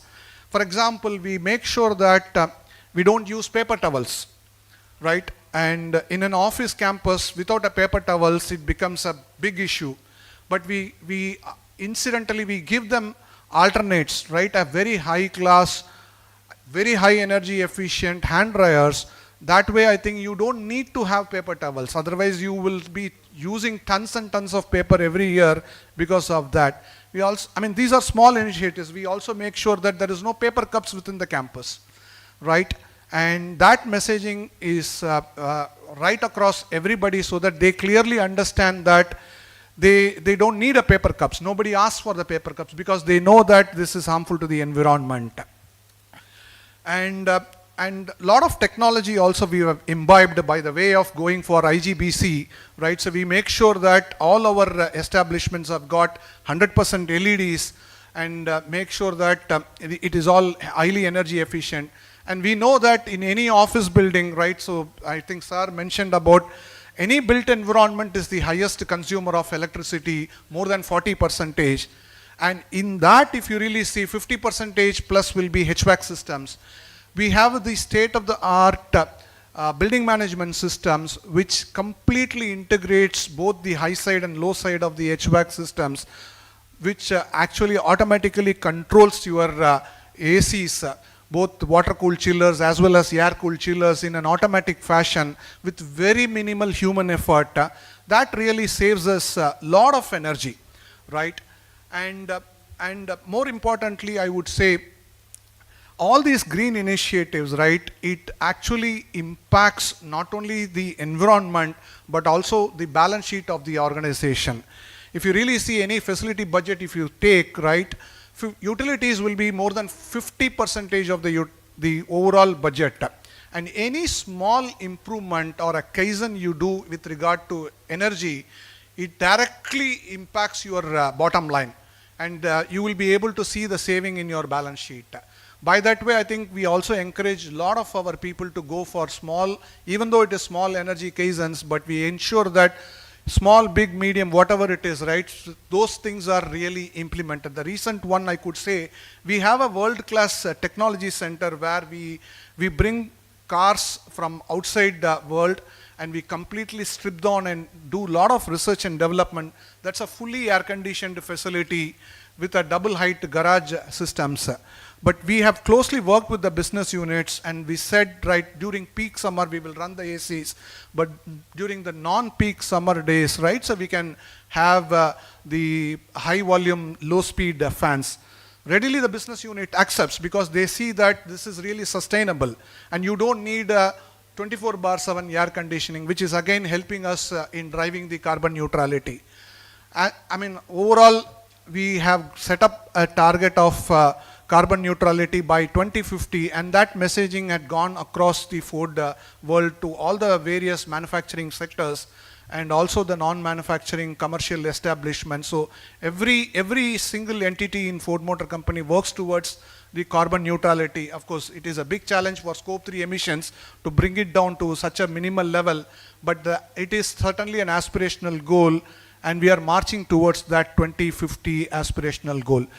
And I can proudly say that we consistently make sure that all these energy initiatives are right across the organization. In fact, very recently I participated in the CII Energy Management Conference, which held in Hyderabad a couple of months back, where we won the Excellent Energy Efficiency Unit Award as well. So this clearly demonstrates that the company is really committed towards the energy management, environment and sustainability, reduction in water, reduction in energy consumption, and that is something every single employee of the organization clearly understands and contributes to this success. I thought I will use this forum, share some of these practical examples. Thank you for giving this opportunity. Thank you. Really, thank you so much, sir, for sharing the interesting insights, and even every single employee is aware about the sustainability and you're able to manage to cascade your vision to every single employee is really inspiring, and thank you so much. And for the next, we are going to welcome a very special guest, of course, the chief guest of today's event. Every generation brings forth leaders who combine intellect, compassion, and commitment to serve the planet. Individuals who see nature not as a resource but as a responsibility. Our chief guest in this evening is one such remarkable officer whose journey reflects both passion and purpose in safeguarding our environment and driving sustainable change. A mechanical engineering from the prestigious College of Engineering, Pune, Mr. Palve Girish Haribabu belongs to the Indian Forest Service, 2022 batch. His service so far has been as diverse as it impactful, from completing his ranged training in Hosur Forest Division to serving as an assistant conservator of Forest Headquarters in Coimbatore, and now leading initiatives as the Assistant Mission Director in Tamil Nadu Climate Change Mission under the Department of Environment and Climate Change. Son of Ahilangar, Maharashtra, and an adventurer at heart who believes in hiking and music as in his hobbies, Mr. Girish Palve brings with him the vigor of youth, the discipline of engineering, and a vision of sustainability. Ladies and gentlemen, let us put his hands together and welcome our chief guest of today, Mr. Palve Girish Haribabu IFS, to address the gathering. Most welcome, sir.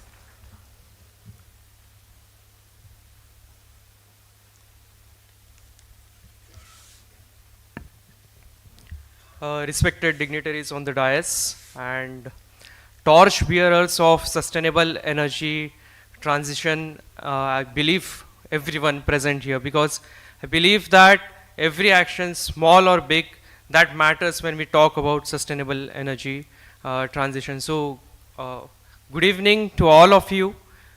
And also, first of all, I would like to thank GSH for not only having me here, but also giving me opportunity to have some diverse perspective and listen to the vast experience of dignitaries sitting on the dais. So, gratitude from my side. Now, when we talk about Sustainable Energy Forum, we are here for a discussion. And this was very unique to witness that we have begin our event with the watering of the plant. That highlights that action also matters along with the discussion we are having here. So that was quite unique, and I believe that we can have this tradition in the forums we can plan in the future also. So now we are talking about the sustainable energy. The word itself matters because we are not talking only about energy, because in the current developmental scenario, we cannot just afford to have energy intensive growth. We have to have developmental priorities along with the environmental conservation in mind, given the challenges of climate change and environmental degradation. So it's privilege to address this gathering as a representative from the environmental sector. So for over a century, our progress, as I mentioned, has been powered by fossil fuels, but this progress has come at enormous environmental cost. Now, why energy sector it is one of the priority area we should focus on when we talk about the climate change. Because energy sector contributes nearly 3/4 of the global greenhouse gas emissions, and carbon dioxide levels have reached record highs. It has crossed the level of the 400 ppm when we see the graphs shared by the scientific documents. The impacts of this are no longer abstract. We see them in the rising temperature, erratic rainfalls, number of increasing cyclones, with the intensity and not only the frequency. Now I would like to quote the report from the UNEP emission gap report. India has recorded its highest ever greenhouse gas emissions in 2024. It's around 57,700 million tons of CO2 equivalent, marking a 7% increase from the previous year. Also, the energy and the industrial sectors were the dominant contributor, with a coal-based power generation accounting for more than 40% emissions. But yet we have to consider a fact that India's per capita emissions remains less than half of the global average. So given our population and a diverse set of developmental challenges, we also need to focus on our per capita emissions when we talk about the energy and sustainable transition. Now, even though India has significantly expanded its renewable energy, with the non-fossil sources now accounting for nearly half of our installed capacity, our grid has paradoxically become more carbon intensive. Now, according to an article present in the Hindu, the grid emission factor has increased from 0.703 to 0.727 tons of CO2 per megawatt hour between 2020 to 2024. The reason lies in the capacity generation mismatch.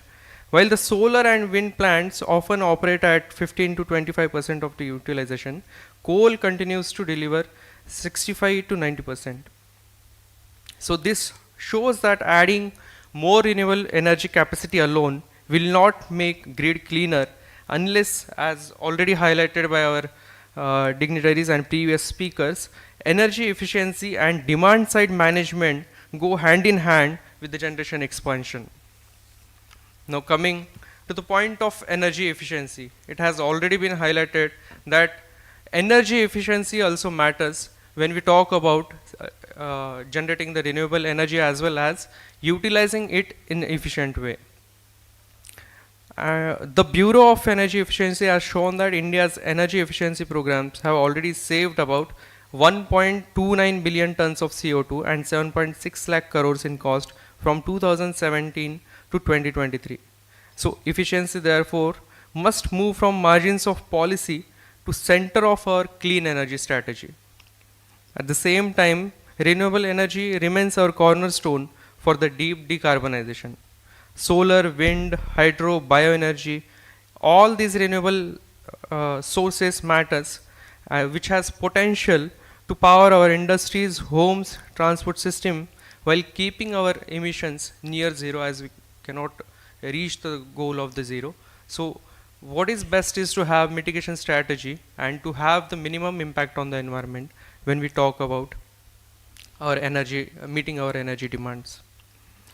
Now, coming to the Department of Environment and Climate Change, I would like to highlight some of our contribution towards advocating the sustainable energy as a part of Tamil Nadu Climate Change Mission. If I am not wrong, Tamil Nadu is the first state to have a mission dedicated towards climate change. Now, the basic purpose with which this mission has started is to have a kind of awareness program which will reach to the grassroots level, because for the energy transition and to tackle the problems of the climate change, we need contribution from everyone and awareness to be generated to each and everyone so that they'll contribute from their side too. Through the Green School program, I would like to highlight students are being introduced to clean energy practices such as solar rooftops, LED retrofitting, and energy conservation habits. So purpose of having solar panels at the Green School, we have around, I would like to highlight, 297 Green Schools selected along the 4 phases all across the Tamil Nadu, which spreads the message of the sustainable energy. So children not only read about the solar panels and moving towards the sustainable energy, but they actually witness and contribute towards its maintenance right at their stage of learning.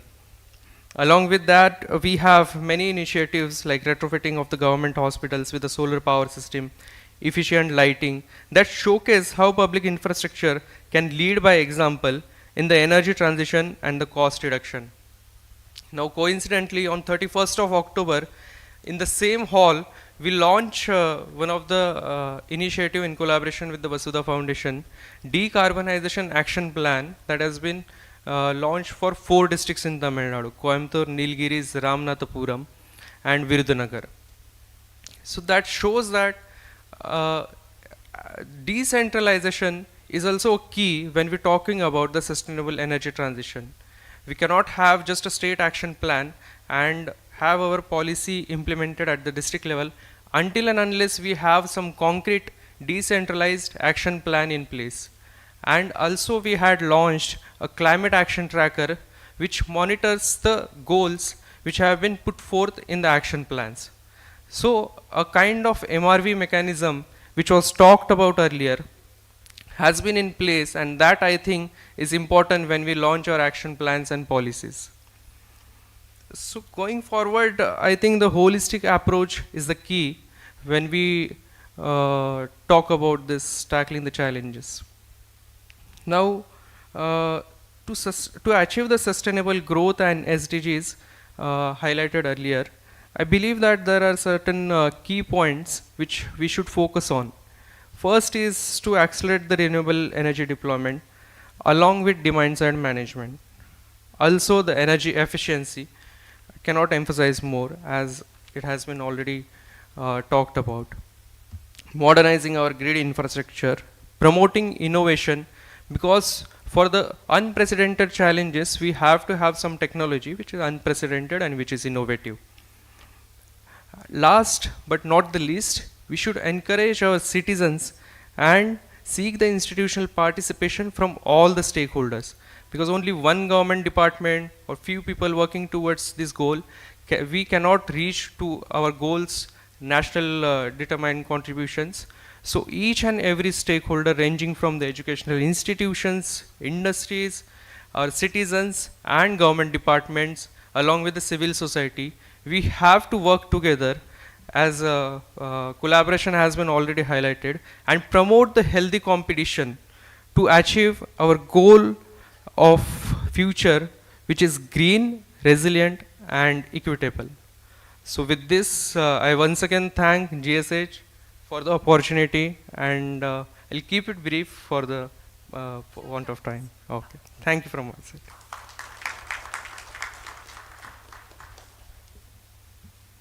Yes, thank you so much to Mr. Palwe. And you are being definitely as an example here for the youth to look up to you. And of course, he has pressed the importance of decentralization, and thank you for that. And now, speaking of the sustainability, transformation and change by all the speakers here. So here we are going to witness one of a significant moment. GSH India and the Indian Institute of Information Technology Manipur have signed a memorandum of agreement to collaborate in facility management, IoT sustainability and smart building systems. The partnership focuses on joint research, internship training and skill development programs to bridge the industry academic gap. Both parties will share resources, co-develop projects, and promote innovation in sustainable and technology-driven facility management solutions. To this significant moment, I'd like to welcome the following personalities to please be on stage at this moment. Mr. M. Sriram, Mr. L. Ravikumar and Noorul Amin, Professor Dr. K. Bhaskar, and yes, these delegates, please join us on stage, please.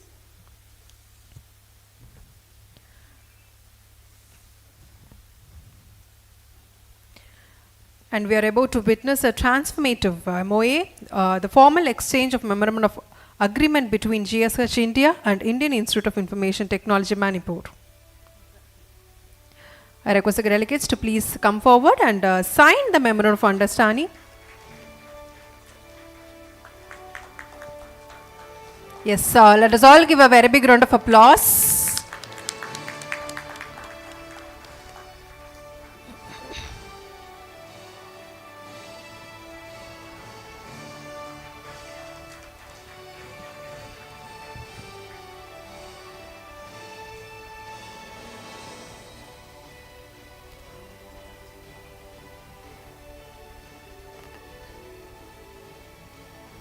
A most significant moment where even the industry reaches the students and empower them. Thank you so much. Once again, congratulations to GSH as well as to Indian Institute of Information Technology. Thank you so much, sir. Followed by GSH, as a part of sustainability, is launching an application, an all-in-one mobile application. The GSH group is proud to launch the application and invite Mr. Nafis Mohammed, General Manager Human Resources, Mr. P. Rajashekharan Reddy, Senior Manager HSQE, and Mr. Karthik Raja, Manager IMS, to introduce the referral and the Kaizen app. Please welcome, sir.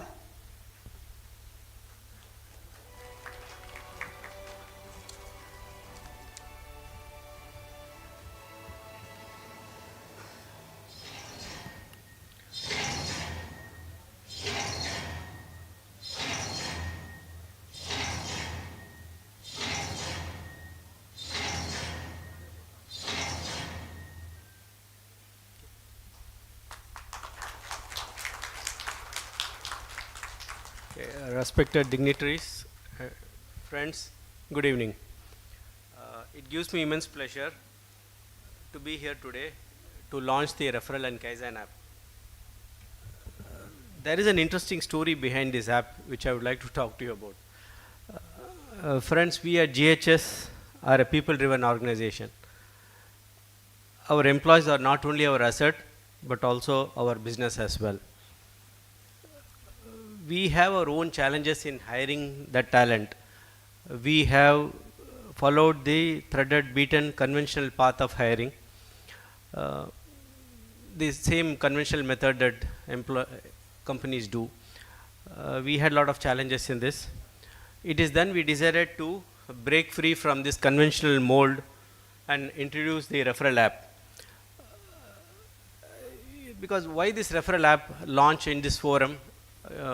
You must be thinking, but there is a significance to this. As part of the hiring process, we sometimes end up with a lot of paperwork. This app will drastically cut down on the paperwork, and that's exactly the reason why we decided to launch this app in this forum as part of our sustainable initiative.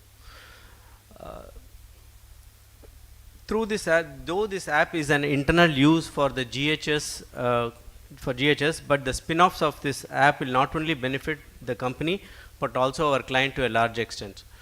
So there is a presentation that I would like to quickly walk you through, without taking much of your time. So why this referral app? Basically, it originated from the idea of putting a sustainable initiative to cut down the paperwork and enhancing the work is done faster. The need for digitalization of hiring. This is the first one. We wanted to digitalize the entire hiring process through an app. Of course, we have a lot of websites and all, but this is basically an app. Engage the employee as stakeholders in the hiring process. Companies, we have you must be knowing about the referral process, but this is actually engaging the employees as active stakeholders in the hiring process. They have this app with which they can refer instantaneously. Provide an opportunity to the employees to refer their friends. The benefits of this app, as I told you, there are different stakeholders who are beneficiaries in this app. One is the company, the employee, and the client. As a company, we publish the open position to solicit the employee referrals. It's simply like we do a job posting, and instantaneously within a click of a finger, the notification goes to the employees across the different geographies that GHS is, and they refer their friends. This results in faster closure of positions. We build a huge database of candidates. And also, there's another added feature to this app beyond this referral. Where we can do an organization-wide announcement of any policy or employee-related info that actually reaches that employee very instantaneously. That is also an added feature of this app. Coming to the employee side of the benefit, the employees, as I told you, are important stakeholders, and they have their opportunity to refer their friends. So they also earn the referral bonus. It comes with an incentive to the employee as a part of referral bonus. And also the employees now today, we don't have a system where now through this app, they can actually ask for an internal promotion or transfer from one location to another location. As far as the client, the spin-offs of this work goes to the client, it benefits them in a faster turnaround time for closure of positions. Hiring of candidates for meeting the client requirement, because when the candidate refers, we strongly believe in one thing, that the internal reference are very relevant and the right kind of candidates come to us. So that benefits the client to a big extent. An opportunity to move, as I told you, for employees from one side to another side. So this as part of the initiatives we have done this. This will go a long way. We strongly believe this will go a long way in ensuring that this app is useful to the company, to the client and its employees. Okay. How we see this as a differentiator, as I told you, the communication reaches very fast.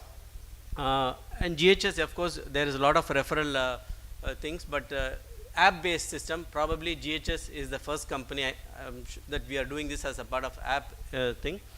And ease of referring employees via this app compared with the conventional method. The conventional method is following CVs on mail and all, but this changes radically, and this at the click of a button they can refer this.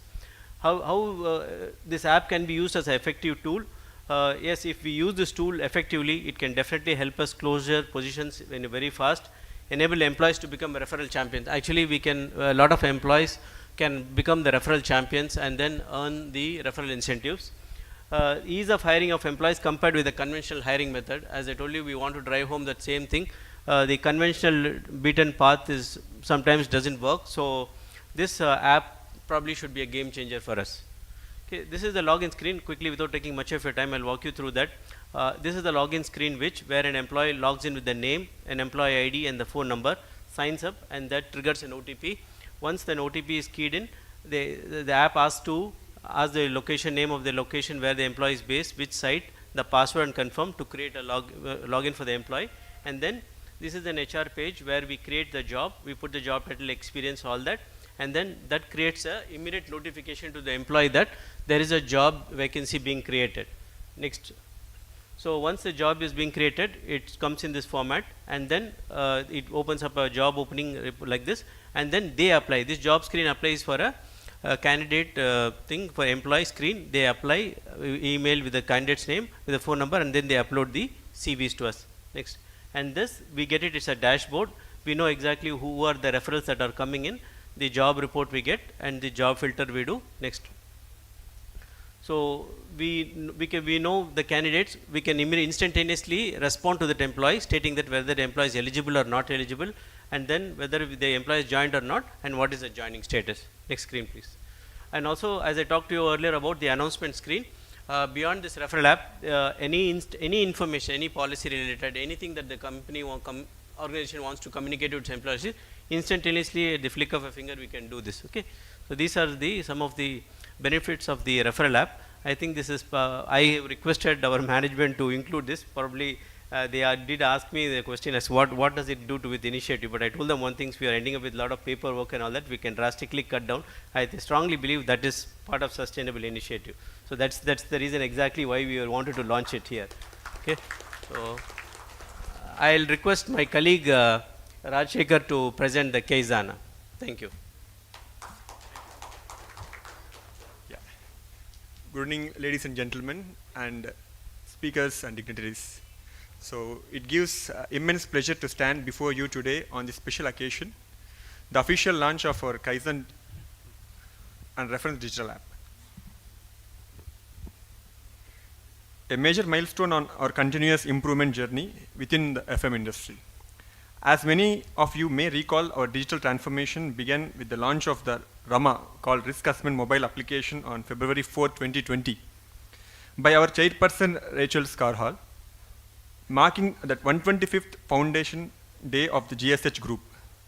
Since then, we have continued to build on that momentum, introducing the referral app and now taking another leap forward, the Kaizen digital app. These digital platforms reflect our commitment, innovation, safety, and employee engagement, all in one integrated ecosystem. As we all know, Kaizen stands for continuous improvement, a philosophy that inspires every individual at every level to contribute ideas that enhance safety, efficiency, and quality in everything we do. For years, we have been encouraging such improvements through manual forms and discussions, but today we are taking a big digital leap forward, digitizing a Kaizen process to make it more accessible, transparent, and impactful. This new Kaizen digital app is designed to empower every employee, from the site technicians to managers, to easily share innovative ideas anytime, anywhere. The app allows ideas to be submitted, reviewed, and recognized through a seamless digital platform. So what makes this initiative even more special is that the app is available in multiple languages, ensuring ease to use for all our employees located across Pan India.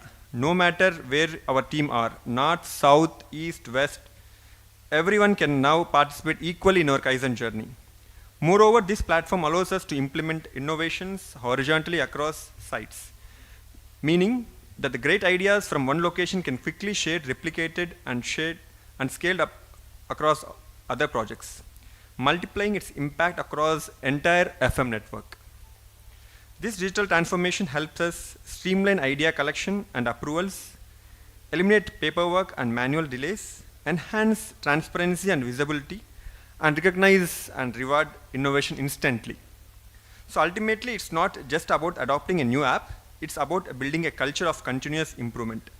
It's about empowering our people, valuing every idea, and driving excellence in all our operations. So I would like to express my heartfelt appreciations to our digital development team, operation leaders, directors, and everyone involved in making this project a reality. Your collaboration and vision have turned a powerful idea into practical tool that will shape the future of how we innovate in FM. As we launch this Kaizen digital app today, we keep innovating, keep improving, and keep inspiring one another. Because Kaizen is not a one-time event, it's a continuous journey of growth and excellence. So we'll see a few slides. So this is the screen. So where user can enter his credentials, and before and after pictures we then. So these are the sample pictures before and after. So where the checker grading plate is there is a pinch hazard. So they have made a simplified hand tool. So thereby we can avoid pinches. So this is the safety Kaizen. Thank you. Because once again, congratulations to the GSH team for your new applications, referral app and Kaizen app, and absolutely use the right spotlight and the moment, I hope. And it of course reflects your care towards your employees, of course the environment also. Now there is a lot of food for thoughts, so let's go for a quick break, 20 minutes break. You can have refreshments here, it is arranged. Of course, you can use this time for networking also, but exactly 20 minutes. In next 20 minutes, we request everyone to please regroup as we have some more inspiring sessions on the second half of this event also. And thank you so much. And I also request to visit the stalls that we have set up here. And solar products on grid integration by KCP Solar Industry, IoT based climate monitoring by Architects Technologies, AI based cleaning machines by Nils Fix India Private Limited, twin fluid technology high efficiency by AFBC boiler by Hallmark Boilers, and sustainable corporate transportation services by Reflex Mobility.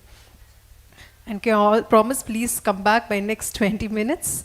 Thank you so much for listening, and of course thanks to all the delegates and speakers of today for an inspiring session. Thank you.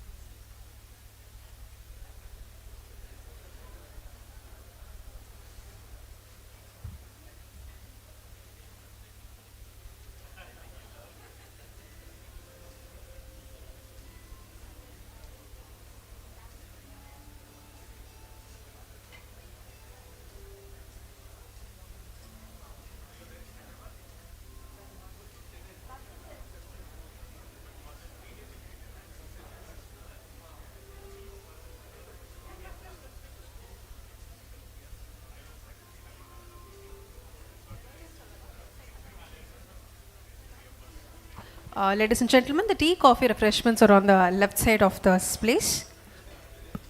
If you can see, the stalls are set up here, the left side of this space. Please reach out there.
check. We are almost over 20 minutes. I request everyone to please be seated on your respective seats. A humble request. I request all the participants, delegates to please be seated.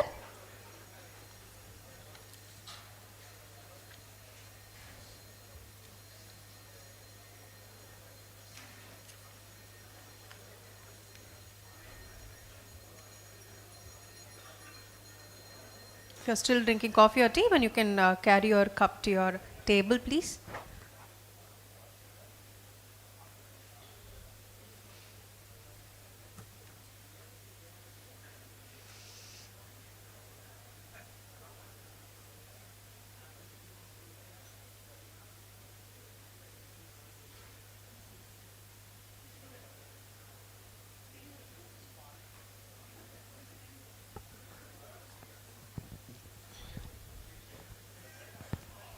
I once again request all the participants to please be seated. So whoever is standing outside, can the representatives please guide them to the dais, please?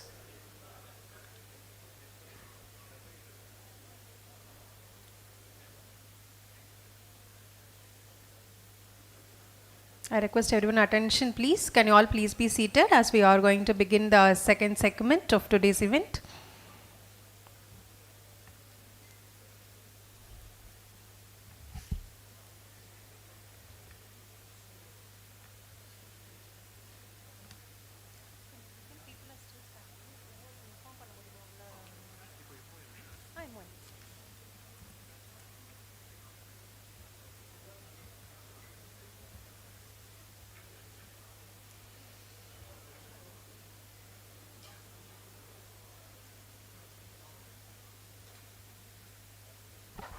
I once again humbly request all the participants to please be seated.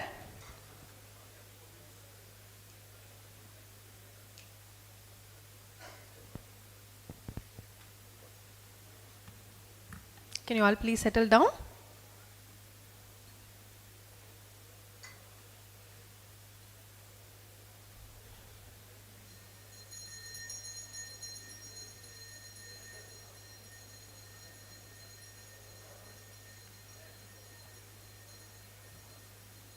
I request the team to guide the participants inside the space, please.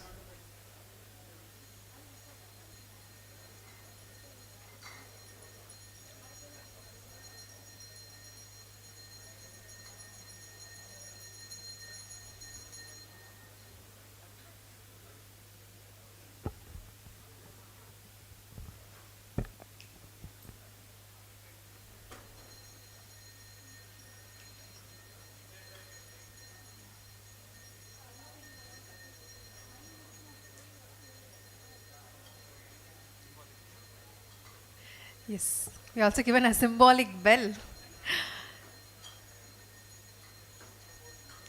I'm sure it is there is a lot to discuss, there is a lot to network, but still we have time after the event. You can of course stay long back and you can of course have the discussions and the networking. Now I request all the participants to please be seated on your respective seats as well as the delegates.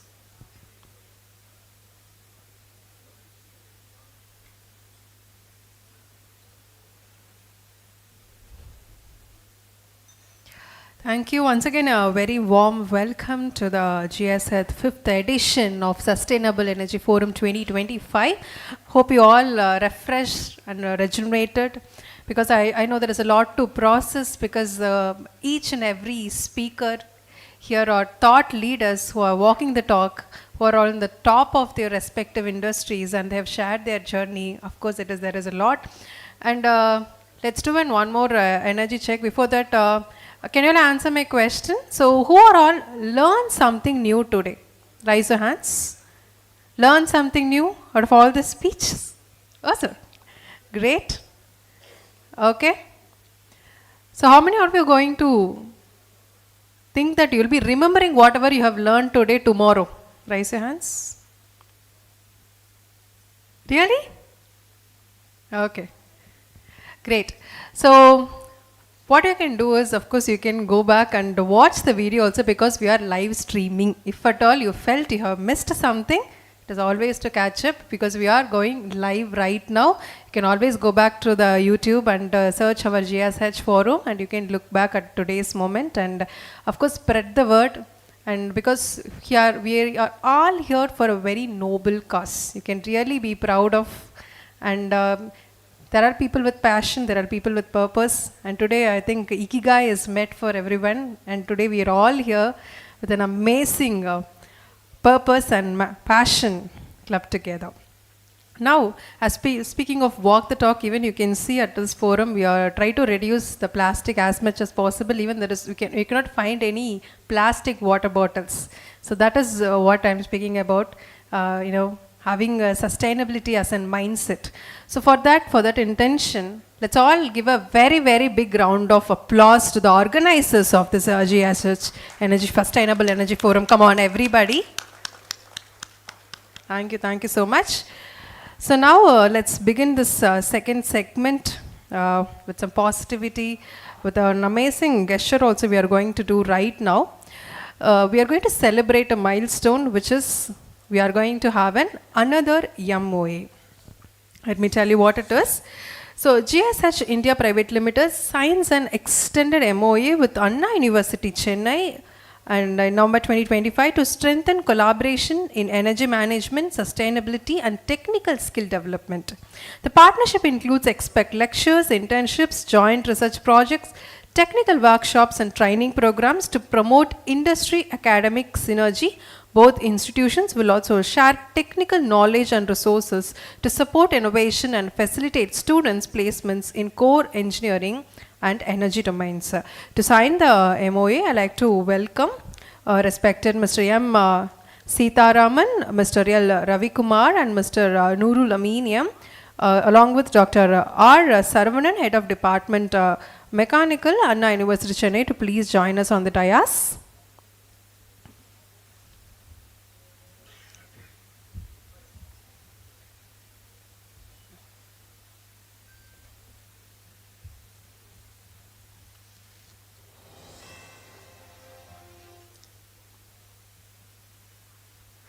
So here we having the exchange of memorandum of understanding. Memorandum of agreement between the GSH India and Anna University is live today.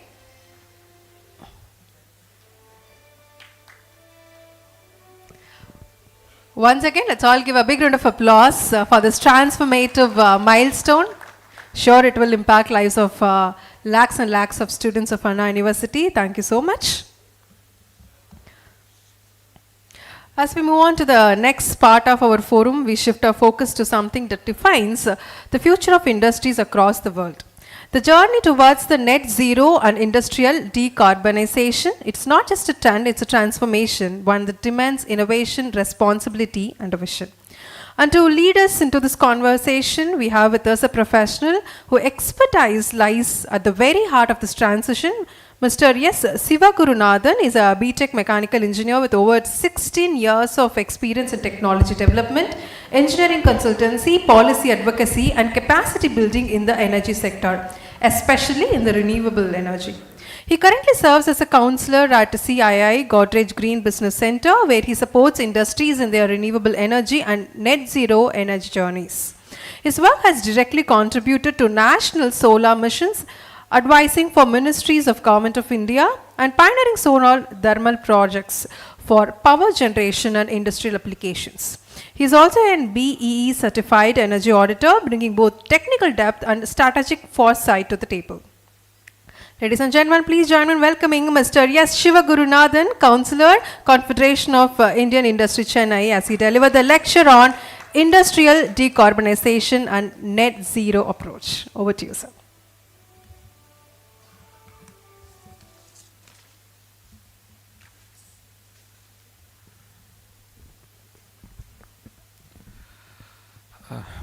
Thank you for that kind introduction. And before I begin my presentation, I would like to thank GSH for the opportunity given to me to share our learnings and experiences in decarbonization and as well as net zero energy pathways. Next slide, please. So I'm going to briefly touch these aspects today. I mean, in terms of global emissions, GHG emissions, where are we in the global landscape? And I'll also give a model decarbonization roadmap for cement industry. I mean, some of the ideas that we are going to present here could be replicated in other industries as well. And when we talk about net zero energy strategies, renewable energy plays a very important role. We are going to discuss about the renewable energy options that are available for industries to adopt energy options and then move forward in their net zero energy journey. And then I've got one case study also, which we have taken from an industrial consumer in Chennai. And we have advised this consumer. Let us see how this particular consumer has progressed in their net zero energy journey. Next slide, please. Next slide, please. Yeah. Thank you. Thank you. So, I mean, today our distinguished speakers have touched upon a lot of these aspects. GHG emissions are on the rise globally, and when we just see the 2023 numbers, more than 51 gigatons of carbon dioxide equivalent has been emitted into the atmosphere, and almost 65 to 70% of it is related to energy. And when you look at different sectors which are actually contributing to GHG emissions, power comes first with almost 40%, industry because of various activities 24%, and then followed by transport, agriculture and various other sectors as well. So if you see globally, China, US and India are leading in GHG emissions. So this is just to give a snapshot about India. I mean, which are the sectors which are actually contributing to GHG emissions. Just like the global landscape, in India also power and industry contribute a lot to GHG emissions. But let us see the different initiatives that are actually taken by these sectors to reduce GHG emissions as well. And transport and agriculture, of course, they also contribute a little bit to the GHG emissions in India. I mean, though India ranks amongst the top countries in terms of the consolidated or the total GHG emissions, in terms of per capita emission because of our population, so ours is actually lesser than the global average, which is 4.7 tons of CO2 per capita per annum. So this is how the GHG emissions have gradually increased over decades and centuries. So currently the world is close to 41.4 billion tons of CO2. We have seen much higher figures. And as you can see, China, India are also slowly the GHG emissions are on the rise. Per capita CO2 emissions also is on the rise because of fossil fuel usage, because of industry activities and so on and so forth. So while we have all understood that the GHG emissions are on the rise, what the country is actually doing to reduce the GHG emissions, just to give a snapshot. GHG emission generally is it is caused by a lot of things which include increased consumption, increased industrial activities and so on and so forth. But as a country, our Honorable Prime Minister committed a couple of years ago that by 2030 we would reach 500 gigawatts of renewable power capacity. And we will also meet 50% of our electricity requirements through renewable energy, and we are progressing very well in that particular target. And very recently, for the first time in the country's history, the installed power generation capacity from renewables is more than 50% of the entire power generation capacity in the country. So, I mean, as you can see here, almost 259 gigawatts of non-fossil fuel-based capacity is existing in the country, and I mean, almost 200 comes from solar, wind, and biomass alone. The rest 59 is from large hydro and nuclear energy as well. And I mean, this is one sector, you know, this is one idea for decarbonizing the power sector. A lot and lot of renewables is getting into the grid. And for you know, decarbonizing the transportation sector, you know, the sale of EV vehicles, that is also on the rise. Almost close to 8% of new vehicles that are being sold comes from electric vehicles, and this is also doubling every 2 years. So that is also another important lever that the country is looking at for reducing the GHG emissions. And I mean, there are many sectors, you know, hard to abate sectors like cement, steel, petrochemical, for example. They are actually looking at green hydrogen as an important lever for reducing GHG emissions to, you know, replace coal and other fossil fuels that are being burnt in their industry. So for that also, we have a dedicated national green hydrogen mission, and more than 8,000 crores of investments is in the pipeline in national green hydrogen mission. And I mean, solar is getting added in the country at a record pace. In 2024 alone, we added close to 24 gigawatts of solar, but in the last 6 months, we have surpassed this 24 gigawatts. So we are expecting more and more solar to get added in the grid. And I mean, solar and wind, they are all intermittent sources. You know, I mean, solar generates typically for 6 to 8 hours in a day, and wind is again seasonal, but the generation starts from say 12 o'clock, 1 o'clock in the afternoon, and it goes till midnight. So I mean, it's not available 24/7, so that brings us to energy storage systems. A lot of emphasis is also given on battery energy storage systems, pumped hydro storage systems, and other technologies as well.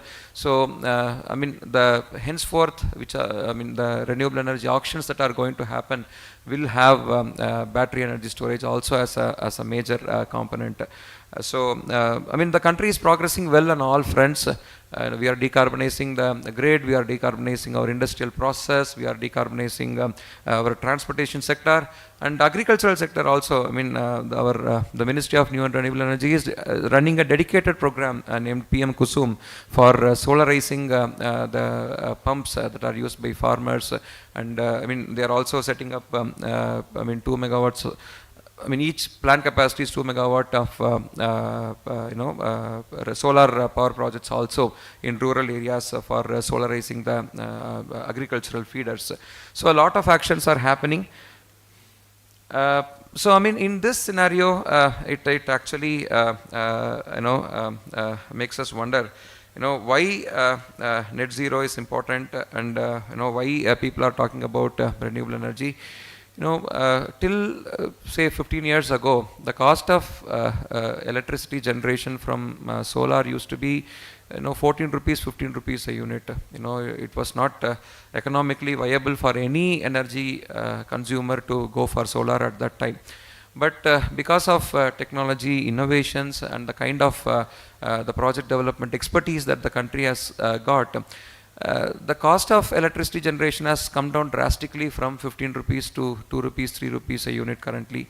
And even if you add all the wheeling and other open access charges, the cost of electricity from renewables is much, much lesser than the grid tariff. So, I mean, adopting renewables, it not just makes environmental sense, but it also makes business sense. You know, you can save a lot of cost by going for renewables. So that is point number one. And many reports, even many think tanks and many experts strongly believe that I mean, when a company is not ready to reduce their carbon emissions, the company will not be able to sustain in the business environment for a long time. So apart from making business sense, it also increases the resilience of the company, and also you know, improves the investor confidence in the overall scenario.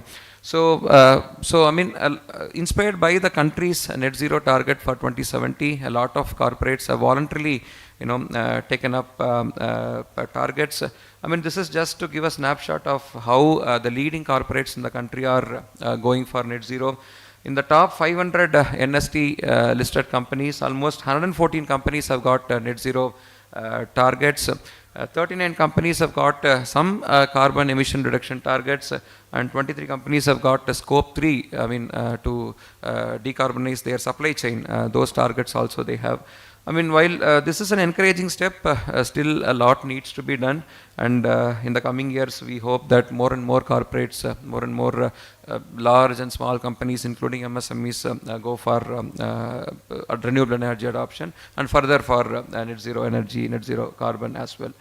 So this is a small analysis that I wanted to share. I mean, we have been doing this energy efficiency awards for the last 25 years. I mean, just to give you a snapshot of how different sectors are performing when it comes to carbon dioxide emission reduction. As you can see, Raghupati sir also mentioned that cement sector in India is one of the best when it comes to competitiveness, when it comes to energy efficiency. So over the last 3-4 years, because of various initiatives, the carbon intensity of cement, it has reduced from 610 kilogram of CO2 per ton of cement to almost 578 kilogram per ton of cement. This is based on various interventions. It could be renewable energy, it could be energy efficiency improvements, it could be going for alternative fuels. There are many initiatives must have gone behind for this kind of carbon dioxide emission reduction. And same is the case with metal sector also. I mean, as you can see in the last 2-3 years, 5% CO2 emission reduction has happened. And in paper sector, almost 8%. As you can see, paper sector uses a lot of biomass for meeting their energy requirements. So there is a lot of scope there. Almost 8% GHG reduction has happened.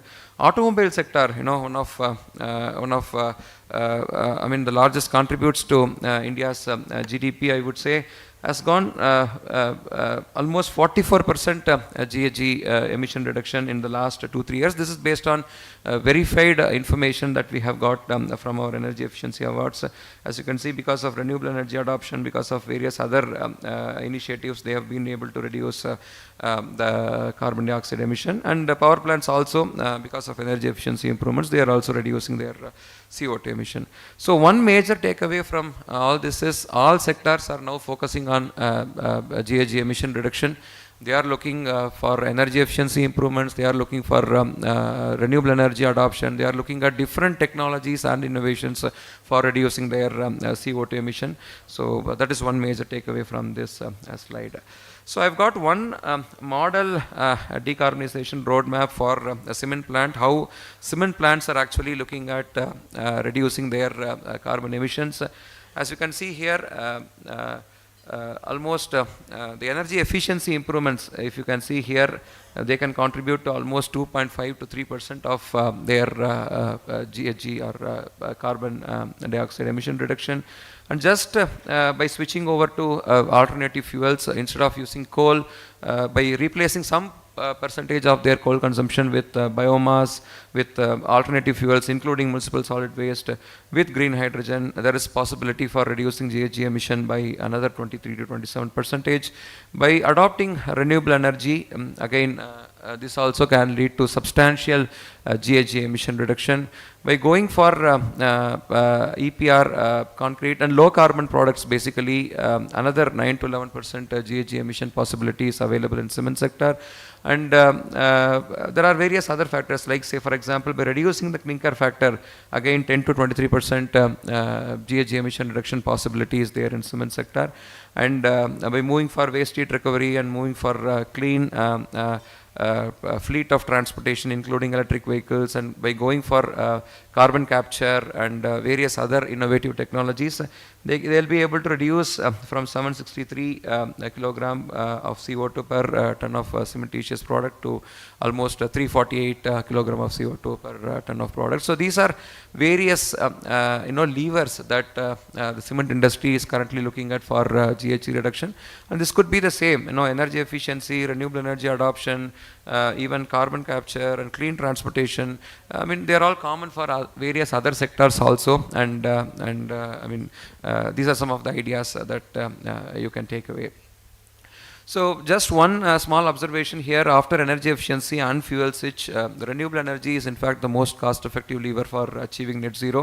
There are multiple options available as far as renewable energy is concerned, and policy ecosystem also in most of the states, including Tamil Nadu, is very favorable. And if the plant team decides to go for RE, then nobody can actually stop it. All other things are actually favorable. So just wanted to take some time to give you different options, renewable energy options that are actually available. So why renewable energy? I mean, as we discussed earlier, it makes economic sense, business sense as well. But then there are some mandatory targets also given by the Ministry of Power. If you can see, some of you might be aware, this renewable consumption obligation targets have been given by Ministry of Power for certain categories of consumers.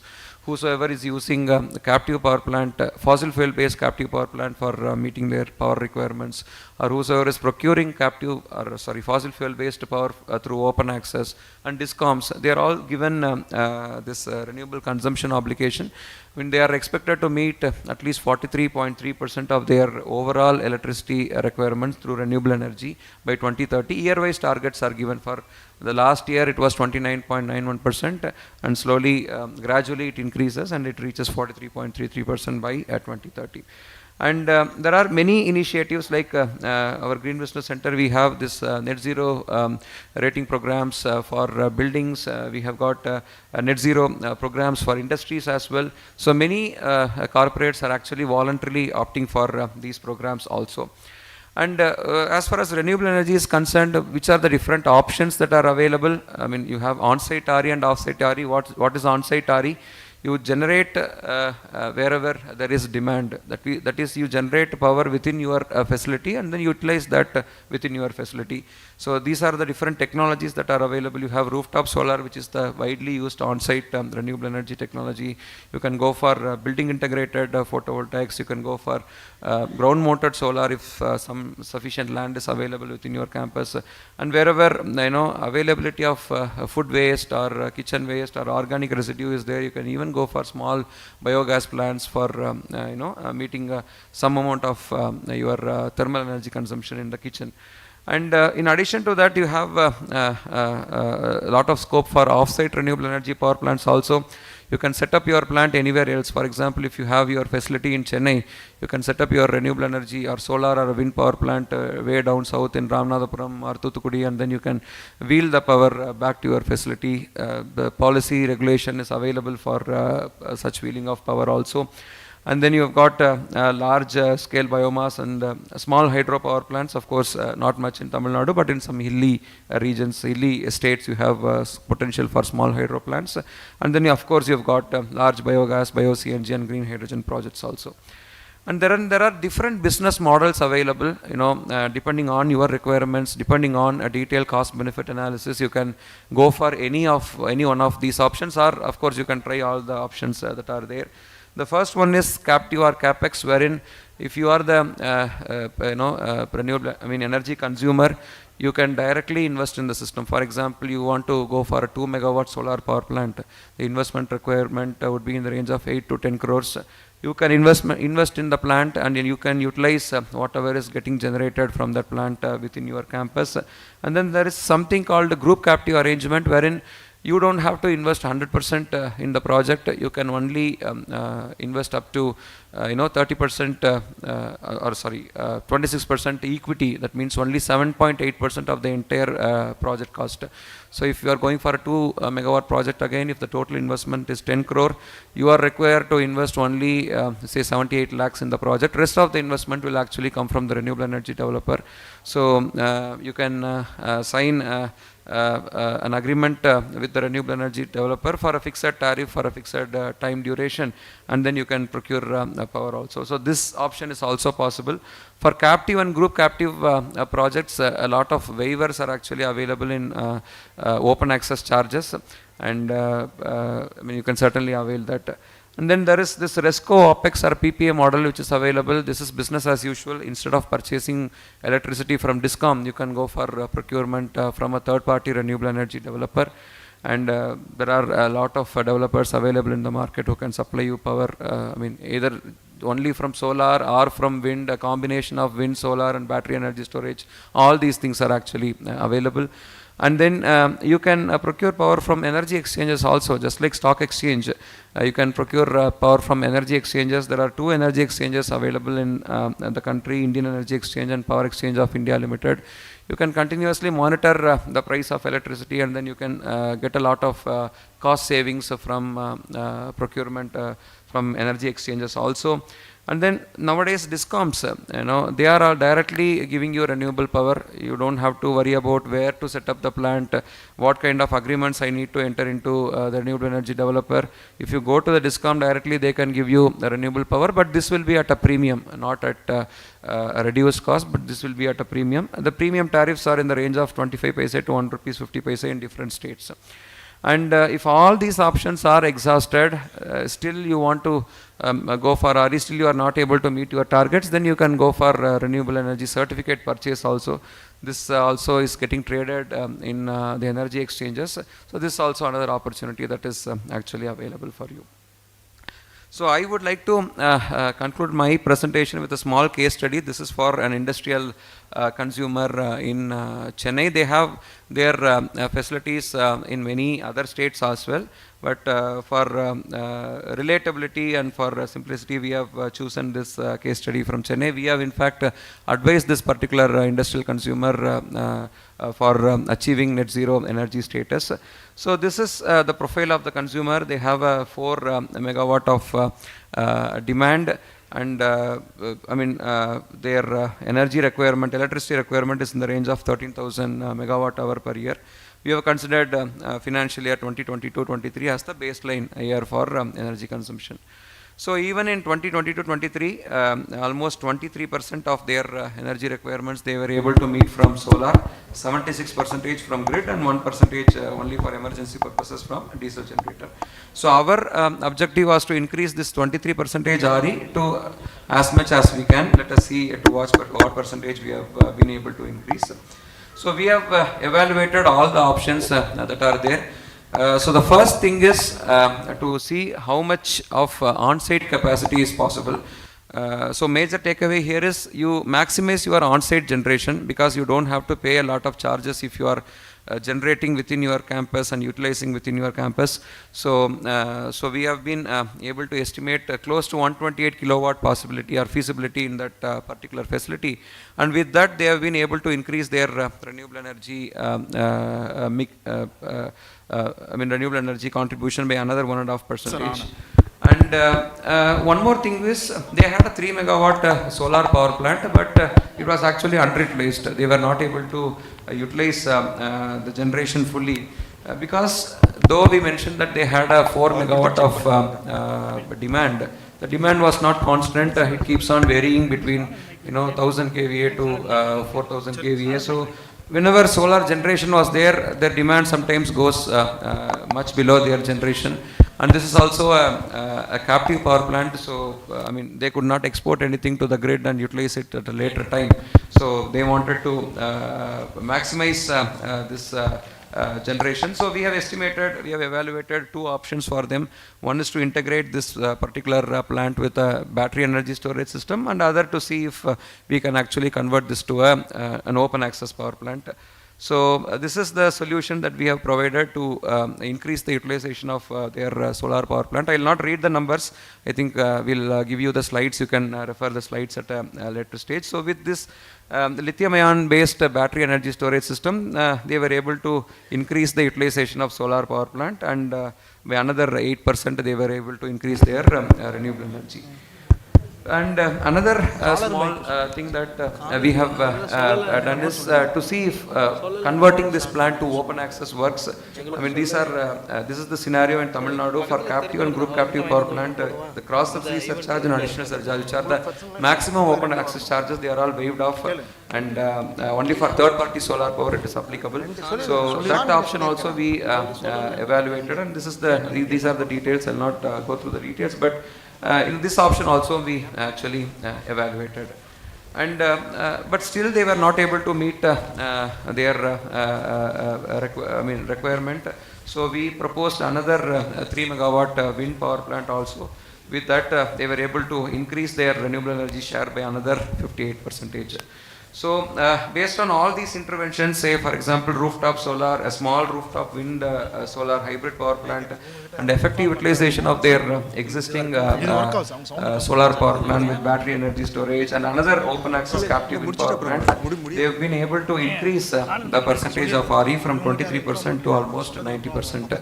So this is how generally we need to approach our net zero journey also. I mean, look at multiple options that are available in front of us and see whichever makes sense. Accordingly, we may have to go for adoption.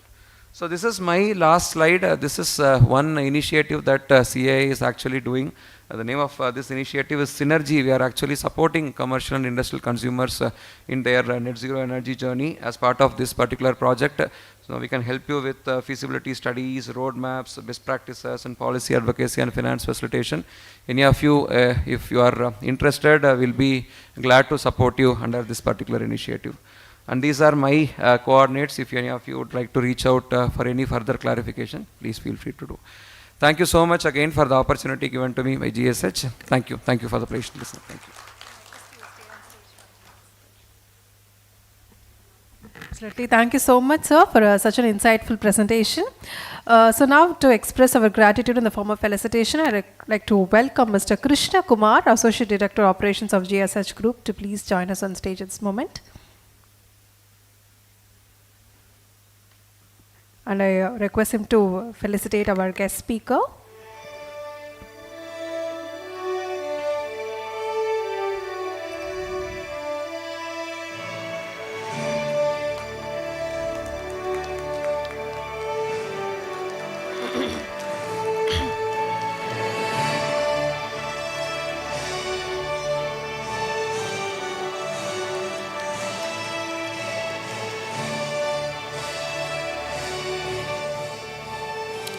Thank you so much.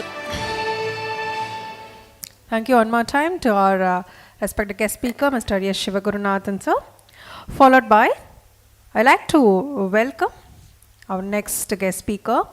As we continue our journey of insights and innovation today, now we move on into the most defining conversation shaping the global business landscape, sustainability, ESG, and the future of responsible growth. In a world where industries are rethinking their purpose beyond profit, it is essential to have leaders who can bridge business performance with environmental and social responsibility. And one such leader with a deep expertise in this domain is Mr. R.P. Gokul, Director of Ernst & Young, New Delhi. With over 20 years of professional experience in ESG, decarbonization and carbon markets, Mr. Gokul has worked with some of the biggest names across automotive, finance, cement, chemicals, and power sectors. His work has influenced over 50 clients globally, developing net zero roadmaps, energy transition strategies, and carbon finance solutions.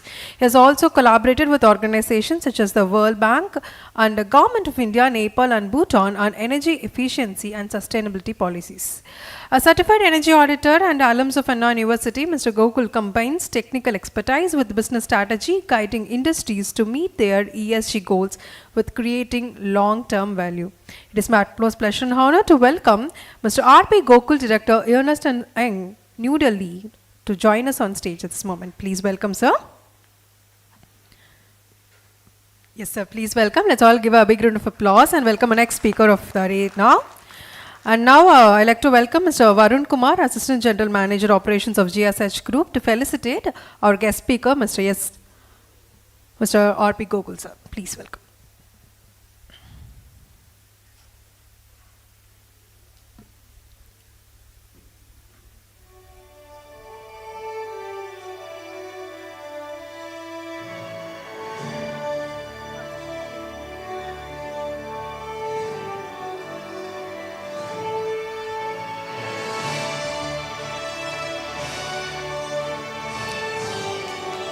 Let's all give a round of applause.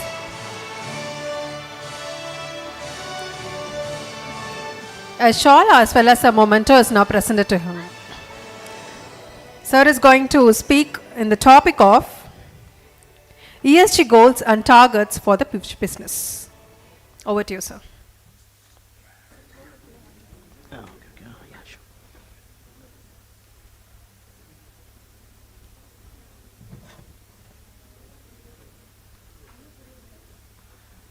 Good evening, everyone. At the outset, my sincere thanks to GSH, Dr. Sethu Madhavan, Dr. Saravanan, and happy to meet you again, sir. And thank you so much, audience. I'm happy to present my approach note towards ESG future and targets and goals. Yeah. Is it okay? Fine time? Okay, cool. So far, we have been looking at a deep dive technical session in the previous session that you have heard. It was very intense, as well as it also have thrown a lot of good insights about the numbers. So what I'm planning to do is that I would like to little zoom out and try to look at a little more a broader picture of what sustainability is all about and how various components of sustainability, including decarbonization, is actually embedded. And then I also highlight about what the corporates needs to look at when they want to look at sustainability as one of the core principles that they would like to adopt.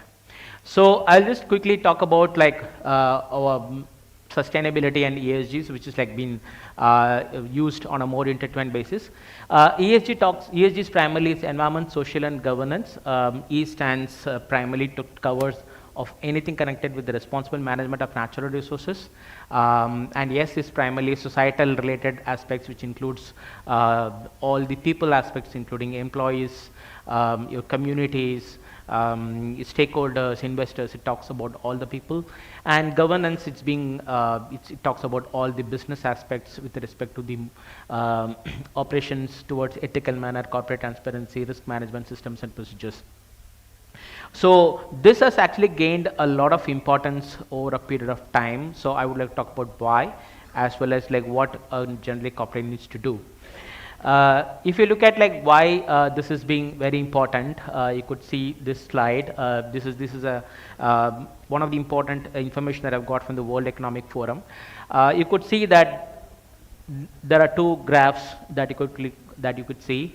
It primarily talks about what are the top risks the world is going to face in the next 2 years as well as the next 10 years.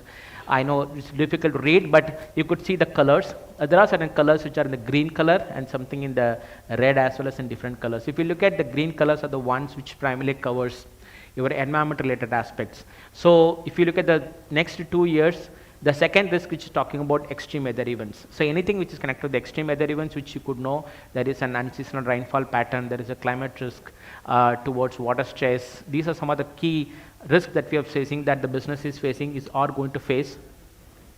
And pollution, which, I'm from Delhi, and of course you could see in the last 2 months or so, we have been really suffocating because of the massive pollution that we have around. So these are some of the immediate risks that actually a business is facing. And if you look at the next 10 years, you could see the top 4 risks. All of them are actually green in nature. It's from extreme weather events to biodiversity loss to critical change in systems and natural resources strategies. So these risks made the business and the investors to think really different. And then they started coming out with various regulations globally. So that's what we want to talk about. Some regulations which I will like highlight about. There are so many regulations across so many countries that you could see. I will just highlight some of the regulations by Europe as well as in India. Europe has come out with something called Corporate Sustainability Reporting Directive. It requires actually almost, or I would say it demands more than 50,000 companies in Europe to disclose their sustainability related indicators, including environment, social, and governance. Europe also has launched something called Carbon Border Adjustment Mechanism. It primarily talks about if a company is exporting any metal, which is including our iron and steel or aluminum or sometimes other materials such as fertilizer, etc. to Europe. And then there is going to be a tax which is going to happen at the border basis the tons of carbon dioxide that the product is carrying per ton of product. You could see in the last presentation, there was a slide which talks about the emission intensity, which is tons of CO2 per ton of product, especially in steel that we saw it's about 1.755 that is reduced. So if that is getting exported, then at the border it's going to get checked, and then there is going to be a tax which is going to get levied for the exporter. So these are the two big regulations which have come to ensure that the emissions levels are going to be taken care in the host country itself. It's not going to transfer to their country. And India has taken multiple actions, which I will quickly talk about. Like one action India is talking about is the net zero, which we all know there is going to be a lot of stress on renewable energy by 500 gigawatt of renewable energy by 2030, and then we do have the NDC targets, which we have already announced, 45% that we would like to plan to reduce the emission intensity by 2030 from its 2005 levels. There is also a business responsibility and sustainability reporting that talks about almost 140 indicators which the business mandatorily need to report.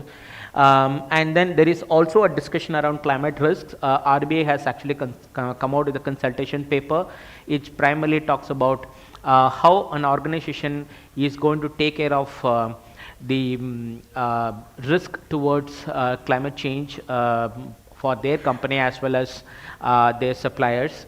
And of course there are some amendments in Energy Conservation Amendment Act, which primarily talks about the introduction of the carbon markets, which I understand that we have covered in the previous session. So there is a carbon credit trading scheme which is going to come in India, as well as there is also a GHG emission intensity target which has been given to the almost like 300 industries across India.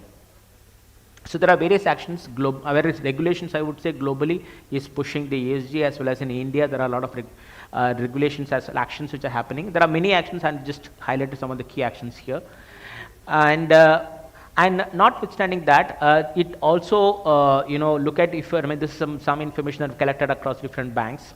So whenever any financing institution is going to lend, they also have an option of a sustainability linked loan, whereby they'll give you some KPIs. If a particular company meets that KPI, there is going to be an interest subvention that they will get. These are some of the sample examples. The KPIs are at the bottom. Basically, it could be emission reductions, water management, circular economy, etc. And for a different loan amounts, there is going to be an interest subvention. So there are sustainability linked loans, green bonds, and there is going to be a whole lot of opportunities, especially for the corporates to adopt, primarily when they start adopting sustainability. And this is another interesting one. I've taken it from the Morgan Stanley Composite Index, the ESG index basically. And if you look at on the right hand side, whosoever has actually adopted the ESG India index versus the one which is not adopting ESG index, you could clearly see in their overall top, in their overall returns, there is almost a difference of about 2% larger returns that these companies they used to get, because they adopt the better ESG practices. It could include the decarbonization, or it could be better social parameters, as well as they comply with the regulations of the Indian, or maybe they exceed the regulations which are there in the current countries. So what these companies are trying to look at, or maybe what the global investors are trying to look at, is they try to look at the performance of the company in terms of some of the reporting platforms. The first one being the Global Reporting Initiative. So they want every company to at least adopt certain global reporting initiative, and then they prepare their reports and address some of the key parameters, and then they want a non-financial report to be published in the public domain for at least on a year-on-year basis, and the data is being generally looked at on a quarterly basis too. And on the right hand side that you could see, there are certain ESG rating and ranking indices. So these indices are going to take a look at the report independently and review the emission performance of the company. For example, if the company reports scope 1, scope 2, scope 3, is it being assured? Is the emissions are going up or coming down? Suppose if we are talking about the lost time injury rate for a company, is it coming down, going up? So they would like to look at all of them, and accordingly they are going to independently rate their companies. So currently you could see Morgan Stanley is actually rating the companies for about, if companies are having a turnover of more than, I would say it's like they're top 250 in terms of market cap, they will obviously going to check. Similarly, CDP has been looking at companies up till 500, and S&P is also about 250 or so. Sustainalytics is their primary looker from the risk perspective. So these are some of the rating agencies who are going to independently evaluate the performance of the company in terms of, I would say, a non-financial performance of the company, and this rating are going to be a source for the investors to further invest in the company. And yeah, I'll come to like what companies need to look at. So we primarily look at, companies which are predominantly in the reactive to progressive. Now companies are moving towards proactive steps, whereby they have a energy conservation energy conservation initiatives. They do a lot of recycle related aspects, etc. But what is expected from the Indian companies is that they would obviously start looking at, there are many companies started looking at the transformative journey of they come up with the clear-cut sustainability governance, strategy, goals, etc. They have a tactical levers which are getting implemented in the factories. And then they also now look at a long-term value. It's not only that company's financial value, they are also looking at a financial value plus an environmental value of a company. So I'll give you some quick steps of like what a company needs to do, what a business needs to do. So it's just a simple 6-step process company will follow. The first step is a materiality assessment. The materiality topics means what are the key important topics which actually impacts the business because of the environment, and what are the important topics which the business is actually impacting the environment. For example, if a company is emitting emissions, then obviously it's going to have an impact on the environment. Tomorrow if there is a flood, because of the environment, the company's business is going to get affected. So like that, the company will sort out a series of parameters, which I would say data points or maybe topics. So those topics needs to get culminated, and then they've come out, okay, these are some of the top material issues of the company, and then you start, do a maturity assessment of the document, which is the second step, of the topic, which is second step. So in the maturity assessment, how a company is actually performing in terms of policies, in terms of management systems, in terms of data against those material topics. As I mentioned, if I take emission as one of the example, are we really accounting scope 1, 2, 3 emissions across my corporates? Second, is our emission accounting robust? As well as, do we have clear-cut manpower defined to do it on a quarterly basis and check it on an annual basis? As well as the data coming out is being clearly assured or not. So this is the kind of a maturity which is being looked at. And once the maturity assessment is done, then the company will start building the ESG governance to ensure that what are the gaps that has been identified as a part of the maturity is being plugged, and this is being clearly regulated through a proper governance structure in the company, and followed by the data management. So data management is very clear, because if data management is not robust, then the company will not be able to survive.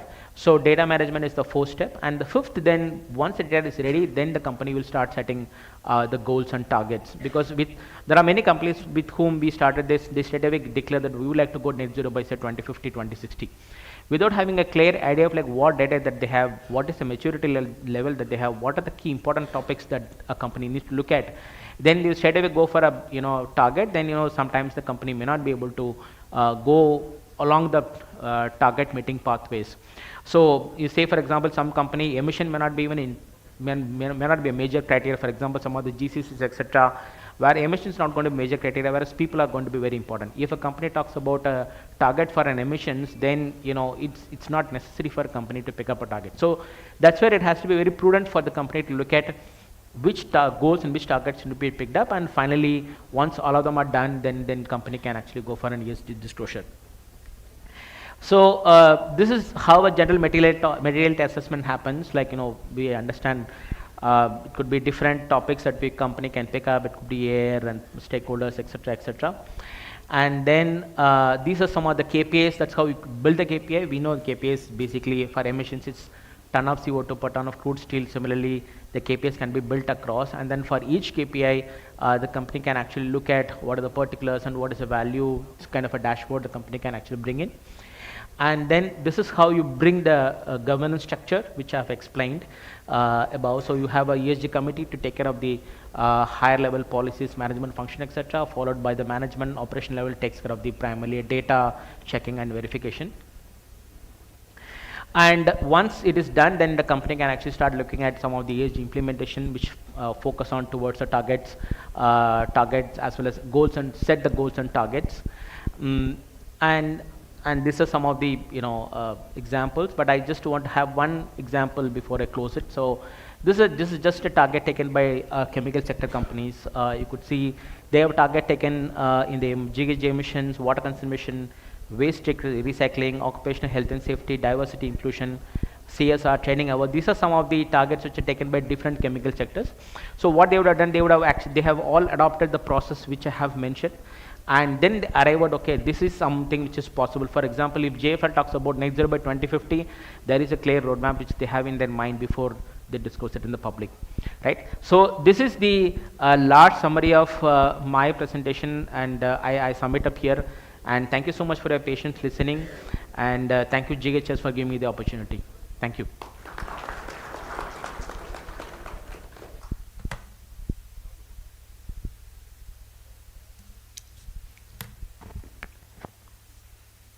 Thank you so much to Mr. R.P. Gokul, Director of Ernst & Young, for such an insightful and visually appealing presentation. Of course, very, very tough concepts our speakers are able to put them and bring us in such an visually appealing presentation formats. Now moving forward to the next guest speaker. Before that, a kind request, since we are like at least 40 minutes we are ahead of time, so able to keep the presentations within 10 or 15 minutes would be really helpful for us. Now let me give a nice introduction about our next guest speaker. Because one that focuses on the boundless power of the sun and its role in shaping the sustainable tomorrow. So our speaker for the segment is a pioneer in India's solar revolution. Mr. P. Ashok Kumar is the chairman of KCP Solar Industries, a technocrat with a degree in mechanical engineering from the College of Engineering, Grindi, and an MS from the IIT Madras. His fascination for solar energy began early and has grown up brighter over the past 37 years. Recipient of the National Award from the Solar Energy Society of India, he was celebrated by the Indian Express as a rare young achiever who brought pride to Tamil Nadu. His expertise has guided projects not only across India, including advisory roles for the Andhra Pradesh government, but also internationally, collaborating with teams from Germany, Spain, South Korea, and Australia on cutting-edge solar developments. Honored as a member of TEDA's governing body and active member of MNRE, and serving as a state president of Tamil Nadu Solar Energy Development Association, his influence continues to illuminate the renewable energy landscapes. Let us put our hands together and welcome our next speaker of the day, Mr. P. Ashok Kumar, Chairman of KCP Solar, onto the stage. Now we also like to facilitate him. Further, I like to welcome Mr. V. Kantashri, General Manager Receivables of GSH Group, to please step up on the dais.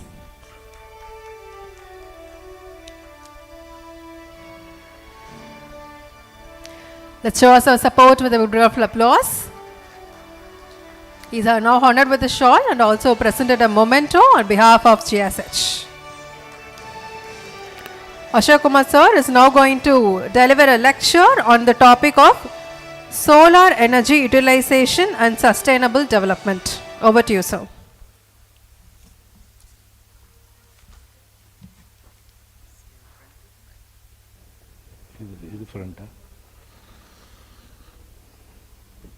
அனைவருக்கும் வணக்கம். எல்லாம் இன்னும் இப்போ நான் தான் 3வது speaker, இன்னும் 5 பேர் இருக்காங்க.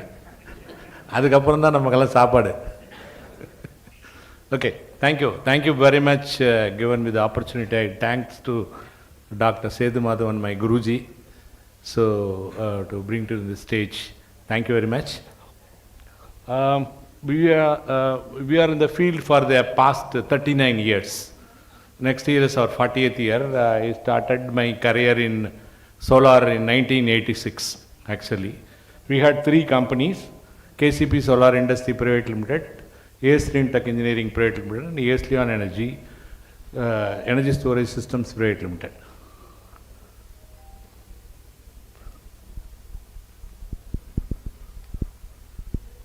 Just next.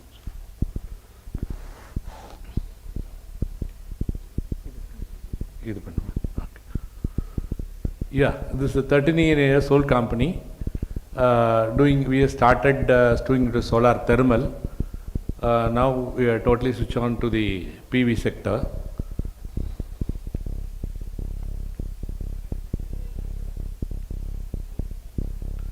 Yeah, already they explained about me. I don't want to waste the time.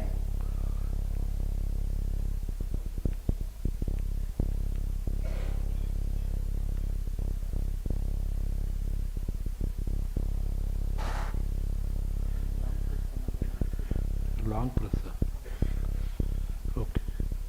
So we have three companies, KCP Solar Industry and AS Renewtech Engineering Private Limited and ASEAN Energy Storage Private Limited. So in the first company we are doing the solar rooftop projects, because mainly I want to show what we are doing. All are here, I understand solar industries. So here you came how to utilize the renewable energy, that is solar power, whether we can use in the industry level, whether the rooftop or ground mounted. Just I want to explain to that.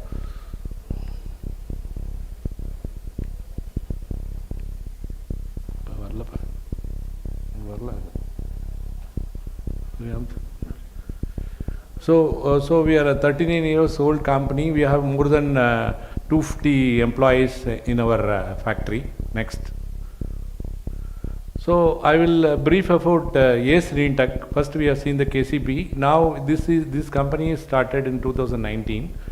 From 1986 I have traveled for the different sector in renewable. Now we started this company for the ground mounted projects. Actually we do from there design, detail engineering, construction management, plant and testing, commissioning, even we do the O&M also. Next company is ASEAN Energy. You know that solar is totally changing the different dimension now. So what are the energy you generate in the daytime? Even I am the advisor in the Tamil Nadu government for the TNRC, Tamil Nadu State Electric Regulatory Commission. Even what we thought is now what are the energy we generate in the daytime, the cost is only 2 rupees 50 paise, average cost. But we are allowing to use the energy except the peak hour. What are the energy you generate in the morning 6 to 10, you can use it, but evening 6 to 10 you cannot use the power. So, but we are allowing to use the power after 10 to morning 6. Presently, what is the situation? You kindly understand how the solar will go into the level of future.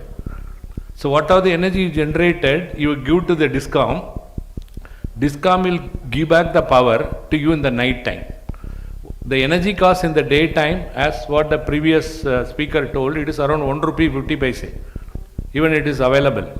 Even SICKI, it is 2 rupees 60 paise, they are signing the contract. But if you take the night cost of the energy, it will be more than 5 rupees. So DISCOM is directly losing 2 rupees 50 paise while giving the power in the night time. So now what every DISCOM is thinking that why should we lose 2 rupees 50 paise by giving the energy in the night time, renewable energy. So how the dimension will go, they will insist us to use that renewable energy power, store your energy and use it in the night time. So for that only we have started about 4 years back, this ASEAN Energy Storage Private Limited. That is for what are the renewable energy in the daytime will be stored. We are doing from 5 kilowatt hour to 5 megawatt hour. Next. So I will show some of the credentials, what we are doing, what are the industries it is used, how that it is very much useful to the industrial applications. Next. So the project we did 6.4 megawatt DC and 4.0 megawatt AC. The BBR Private Limited, it is meant only inside the campus. You can see that rooftop they installed the entire system, and the back side you can see that the ground also they installed a system. Entirely in-house they made this system. So this the energy that is there is no wheeling and transmission cost. What are the energy generated in the daytime can be directly adjusted with the bill. Next. This is about 660 kilowatt and 500 kilowatt AC capacity. It is also a spinning mill. You know very well that now the industrial cost is around 10 to 15%. The total energy cost is comes to total 10 to 15%. Now it is a very competitive world. We have to bring down our energy cost. Then only we can able to survive. So for that only we are forced to use renewable. In fact, so what are the methodology we can use it? One, you can go for the within the campus you can do it. Next one. This is another project, 1 megawatt DC and 70 kilowatt AC. Up to 30% you can overload actually. If you have a DC capacity of AC capacity of 1 megawatt, you can go up to 1.3 megawatt of DC capacity. Next. This is the 454 kilowatt DC and 350 kilowatt AC capacity. It's in Coimbatore. We install the system. Next one. This 2.4 megawatt DC and 2 megawatt AC. If you take rooftop solar power plant, what is the advantage and disadvantage? Let us consider. Only the 30% of your energy can be adjusted with the rooftop. Not more than 30% you can able to adjust with that. Next one. So these are the list of the customers we installed. This is only for the 2024-25. These are the list of the things. We did more than 2,000 megawatt. Total installed capacity is 2,000 megawatt of all our group companies. Next. This is very impressive one in 2012 and 13, if I am right. A German guy has came to India. That time only solar has come to a very big level. He came to India. He want market in India, that he wants sell the technology of the ground mounted projects. So I met him in the Bangalore. Once I met him in the Bangalore, so we had a very good interaction with him. He asked about 4 or 5 questions about me. He want take him as a consultant for the Indian company. That time we are planning to start an Indian company for the ground mounted projects before we start the ACE Renewtech. Then I had a detailed discussion with him as technically. See, he is very much impressed. He took me as a consultant for the German installation. That was happening in 2012. Next one. So we also do the wind and solar hybrid system. That is did in Kaitar. Next one. So and also I can want to explain what are the ground mounted projects we did. Next. See, this is a 100 megawatt single plant, 114 megawatt of DC we did for the NLC project in 2019. At that time we were the consultant for the NLC India, and we do the entire project management consultancy for these projects. Next. This is also the another 100 megawatt for NLC we did. Next. This is the 8 megawatt solar power plant in Arubukotai, Jaivilas. As a 10 key project, we did the project. Entire EPC done by us. Next. Next. This is the 7 megawatt project and 844 megawatt DC, the Samandam Spinning Mill, a group of industries in Salem. Next. Okay. Actually, we did many projects in the ground mounted projects. Then we thought that why don't we develop our own solar park to have a facilitate to our end clients.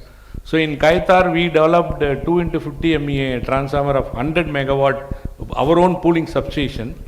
From that, we have a different clients, about 10 megawatt, 5 megawatt and other thing. So we did the entire 100 megawatt project in Kaitar. Now another 100 megawatt projects going on Sivagangai. Next. This is the first phase of 50 megawatt in a single location for the various clients. Next.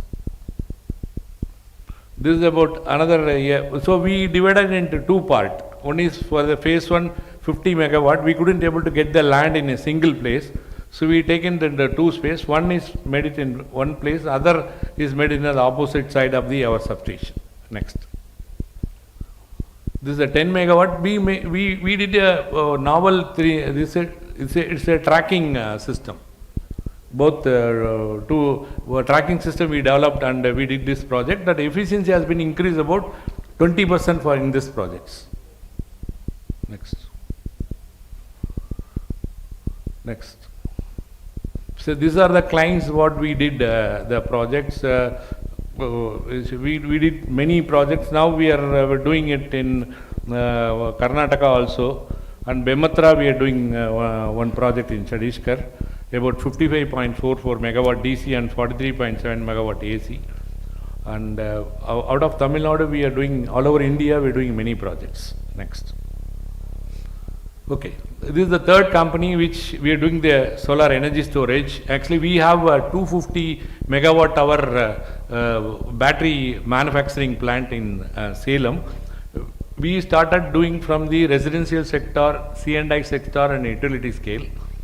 In residential sector it ranges from 5 kilowatt hour to 100 kilowatt hour battery pack. For the C&I segment from 100 kilowatt hour to 500 kilowatt hour or 1 megawatt hour. For utility scale from 1 megawatt hour to 5 megawatt hour we are doing. Next.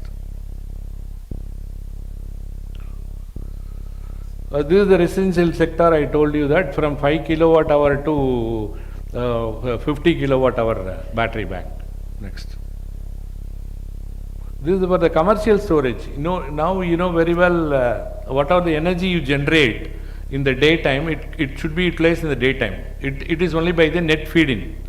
I know all of you are aware of the net meter and the net feed-in mechanism. Net meter mechanism is only allowable for the residential sector as on now in Tamil Nadu. So what are the energy you generate that can be exported to the grid, you can utilize the energy to energy adjustment per year. Within 1 year you got to adjust. But if you go with the commercials, what are the energy generate, you have to use it your own. That excess energy, DISCOM will pay only 3 rupees 30 paise or 3 rupees 50 paise. So what are the energy we generate, we can, but for the peak hour we are paying more than 20 to 25% extra cost. Now presently for the commercial sector it is around 12 rupees. If you go with the lithium ion battery pack, what are the energy excess generation was there, it can be stored in your battery and you can automatically switch on evening 6 to 9 or 10. Next. This 250 kilowatt to 1 megawatt hour. For industrial applications, what are the things you want? You can go for the industrial storage application. Both rackable system and container solution. Next. So this is the utility scale sector. Now we are installing 10 megawatt hour in Kaitara, our own plant.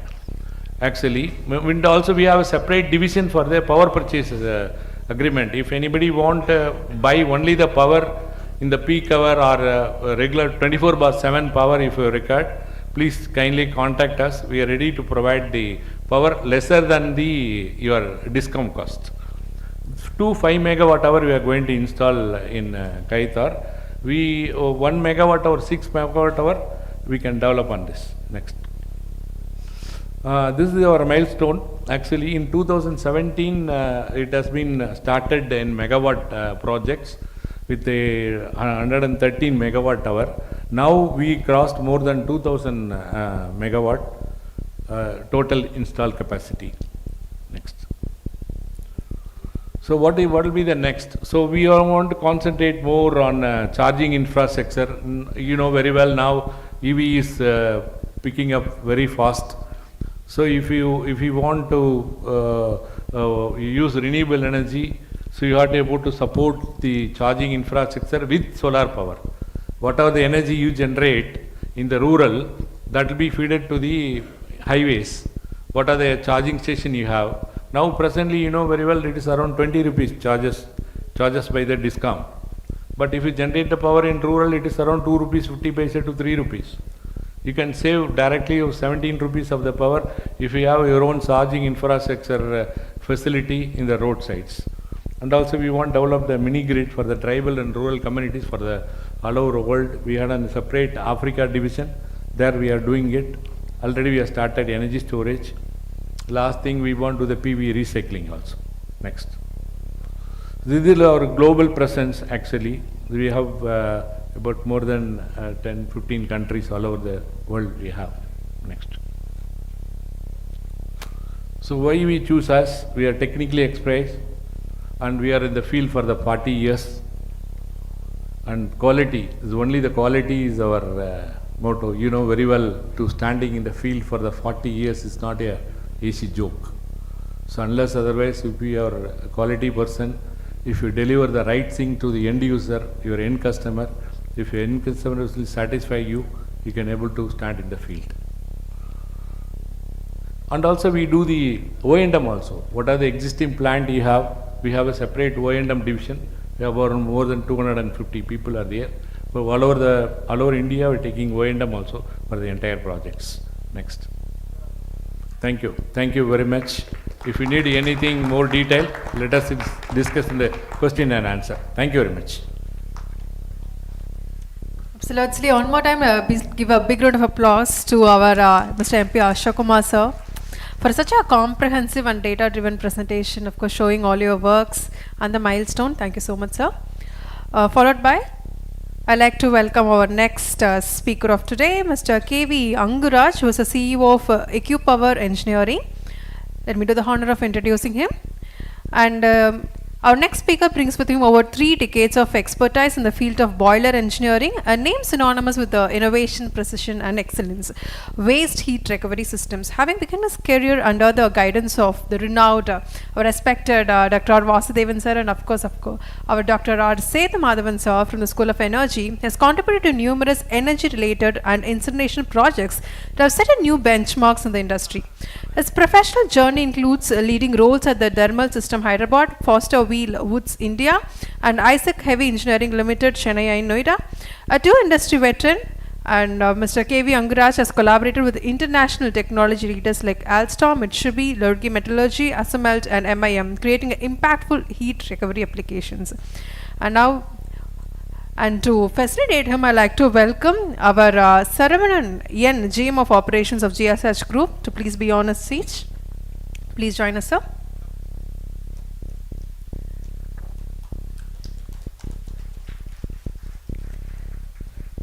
Our respected speaker of today, Mr. KV Anguraj, is now felicitated with a shawl and a memento on behalf of the GSH Group.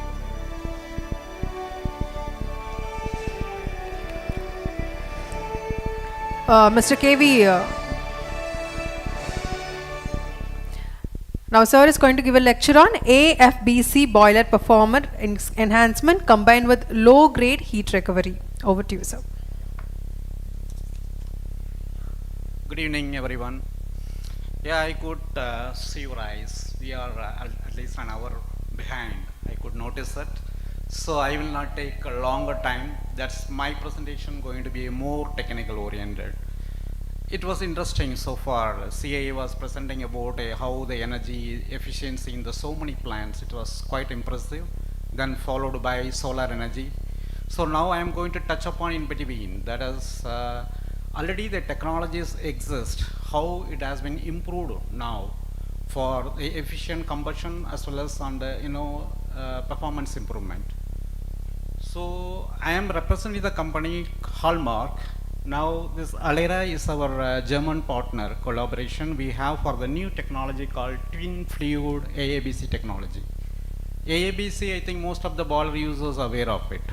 The AABC is the first one, it came in India for combusting various type of critical fuel, especially the fines or low calorific fuel, also combusting the other like biomasses. But always we had the limitations in AABC boiler, that is solid fuels are very easy to combust, whereas when you come to biomasses, always there is a limitations.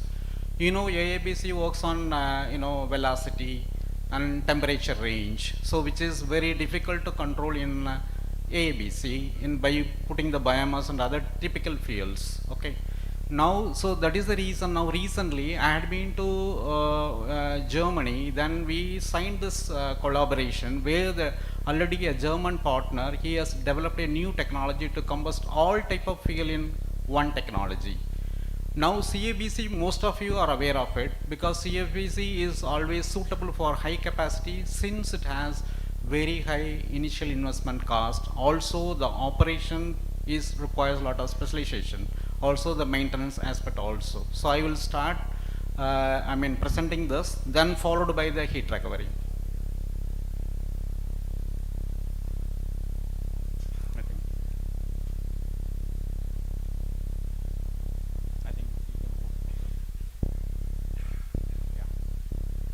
See, this is my partnership deal signed few months back.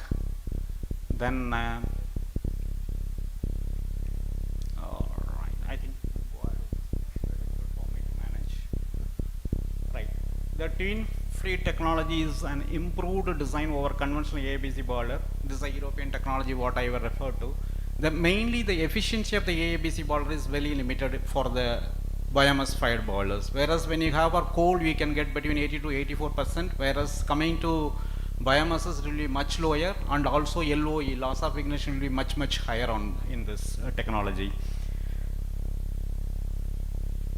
In this case, if you take this, what is the main difference is actually always the AABC boiler, the bed evaporators are placed in one bed, whereas in the twin fluid there is two separate beds. One that is we call twin fluid. One is combustion bed, another one is a heat transfer bed. So always the bed coil life will be always a challenge. Whenever you are operating the AABC boiler, you will be facing the challenges of bed coil failures. Especially when you change the fuel, you will be facing a lot of problems. Whereas in this case, the bed coils, bed evaporators are placed in a separately lower velocity bed. So always the bed coil life is, even the plant already existing, what I visited, it is operating for more than 10 years without replacing. Whereas in Indian conditions, you notice this, it depends 1.5 years to 3 years based on the type of fuel you are combusting it. Next. So the twin plate technology is concerned, a container filled with inert material. Can you go for next one more thing? So fluidization technology, you know that normal, this is sand bubbling in this. Yeah, you go for next. So this is a bubbling bed, you will be having it. Yeah, next press. See, this is a fluidization takes place where the complete combustion is always ensured in the AABC boiler. Go for next slide. See, in what I can say in brief, in twin fluid technology, the boiler efficiency is very high. That is at least 4% more than the normal conventional boiler. Then, because of the efficient combustion, you will be having low unburns. That is LOE. Whereas you have normal case, you will be getting between 6 to 8%. Whereas in this case, you will be limited to less than 3% if it is a solid fuel. In case of you have a coal fines and other biomasses, it will be less than 4 to 5%. Then it has a high fuel flexibility. That means AABC always it is meant for solid fuels. Then always the designer will limit to 10 to 30% max to max. Whereas in our case, the technology it offers 100% you can fire any type of fuel. Even now, right now we are engaged in a discussions. Also, we are in almost an advanced stage of technical conclusion with Ultratech Cement, where we are going to offer 10 type of waste, including chicken litter and all the husk and other things like this, even including municipal solid waste to the extent. That means it can give almost 100% fuel flexibility and combination of the dense, low dense and high dense fuels. Then also the fuel sizes. You know, always AABC calls for one more thing is you have to prepare the fuel less than 6 millimeter sizes. Whereas in our case, you can even compass the fuel for the higher sizes, because by putting the overfed feeding system. Overbed feeding system always we have a challenge that the complete combustion whether it can be ensured. But in our case, the design and also the specialized overbed feeding, overbed nozzles, then it ensures that 100% combustion takes place in this. Okay, go for it. Yeah. See here in this picture, you can see this is the low grade fuel. This is the actual picture taken from a site in Czech Republic, where we visited and we witnessed the boiler operations. Yeah. Okay, you can go for next picture. Yeah. This is the arrangement in quickly to go through. This is a system you would have seen, that open hopper bottom AABC design. Then in this the combustion takes place in this zone, whereas the heat transfer is taking from the subsequent combustion zone. This is actually heat transfer zone. So whenever the combustion takes place, the particles jump over to the next. Then the heat transfer takes place in this bed coils. So the specialized nozzle, specially designed nozzle ensures 100% combustion of it. Go to the next slides. Yeah. This is the arrangement in quickly to go through. This is actually This is actually the recirculation nozzles, whatever it is from the heat transfer bed, whatever the bed material, the reduced bed material temperature, no, it is recirculated back to the combustion bed. So complete mixing of the bed is, thorough mixing of bed is happening. So by this, the combustion is 100%. It's almost like if you take a CABC boiler, the bed material, whatever it is, along with the fuel, it is getting circulated through the heat transfer body. Whereas in this case, it is getting circulated within the bed. What is next? So it is a this is the way it is configured. This is the combustion bed. This is the heat transfer bed. This is the open hopper bed I'm designed for the very high ash. Then whatever it is, the bed material after jumping, it comes to this, heat transfer takes place and recirculated to the combustion bed. These are the overbed feeding nozzles are provided. Even whenever you have the coal and coal finds, you can go for underbed feeding system. See, in this case, one more speciality is even we are designing one boiler for Russia where they wanted 100% coal finds to be fired. You know, the coal finds also will limit in AABC boiler. If it is going beyond 10%, your LOE will be increasing. Whereas we are now targeting for 100% coal finds in AABC boiler. So it is a overall configuration. It is actually, this is what designed for one boiler which is operating in Czech Republic. What is the next slide? Yeah, this is the boiler I am talking about. This is a physical photograph what we took in. This is for a power station completely. There are boiler 35-ton capacity boiler is under operation. Go quickly. These are the various type of fuels under combustion. You see this wood chips of larger size. Also the fines, also very much contaminated one. It's like combination, mixture of wood and also mud and everything put together also. So these are the fuels. These are the actual DCS pictures what we have taken for this. So this is the need of the hour now. See, because we want to have a one single solution for all type of fuel, without even investing too much of money, also ensuring the availability. Availability is always a challenge in AABC boiler because of high erosiveness in this matter. So we offer this technology because it's already exists in Europe. Now we are the only company, collaborated with this. We had an agreement signed. So we'll be, marketing in India. So even not only supplying the new boilers, we can take conversion. That is, whatever the boilers already existing, you have the problems in bed coils or frequent failures of bed coils or efficiency is very less, or you want to introduce more fuels, that means different type of fuels that you can, you can easily put it in this boiler. We have a stall outside where we have even, showcased, we have placed what are the type of fuels we have been designing right now for this one of the customers.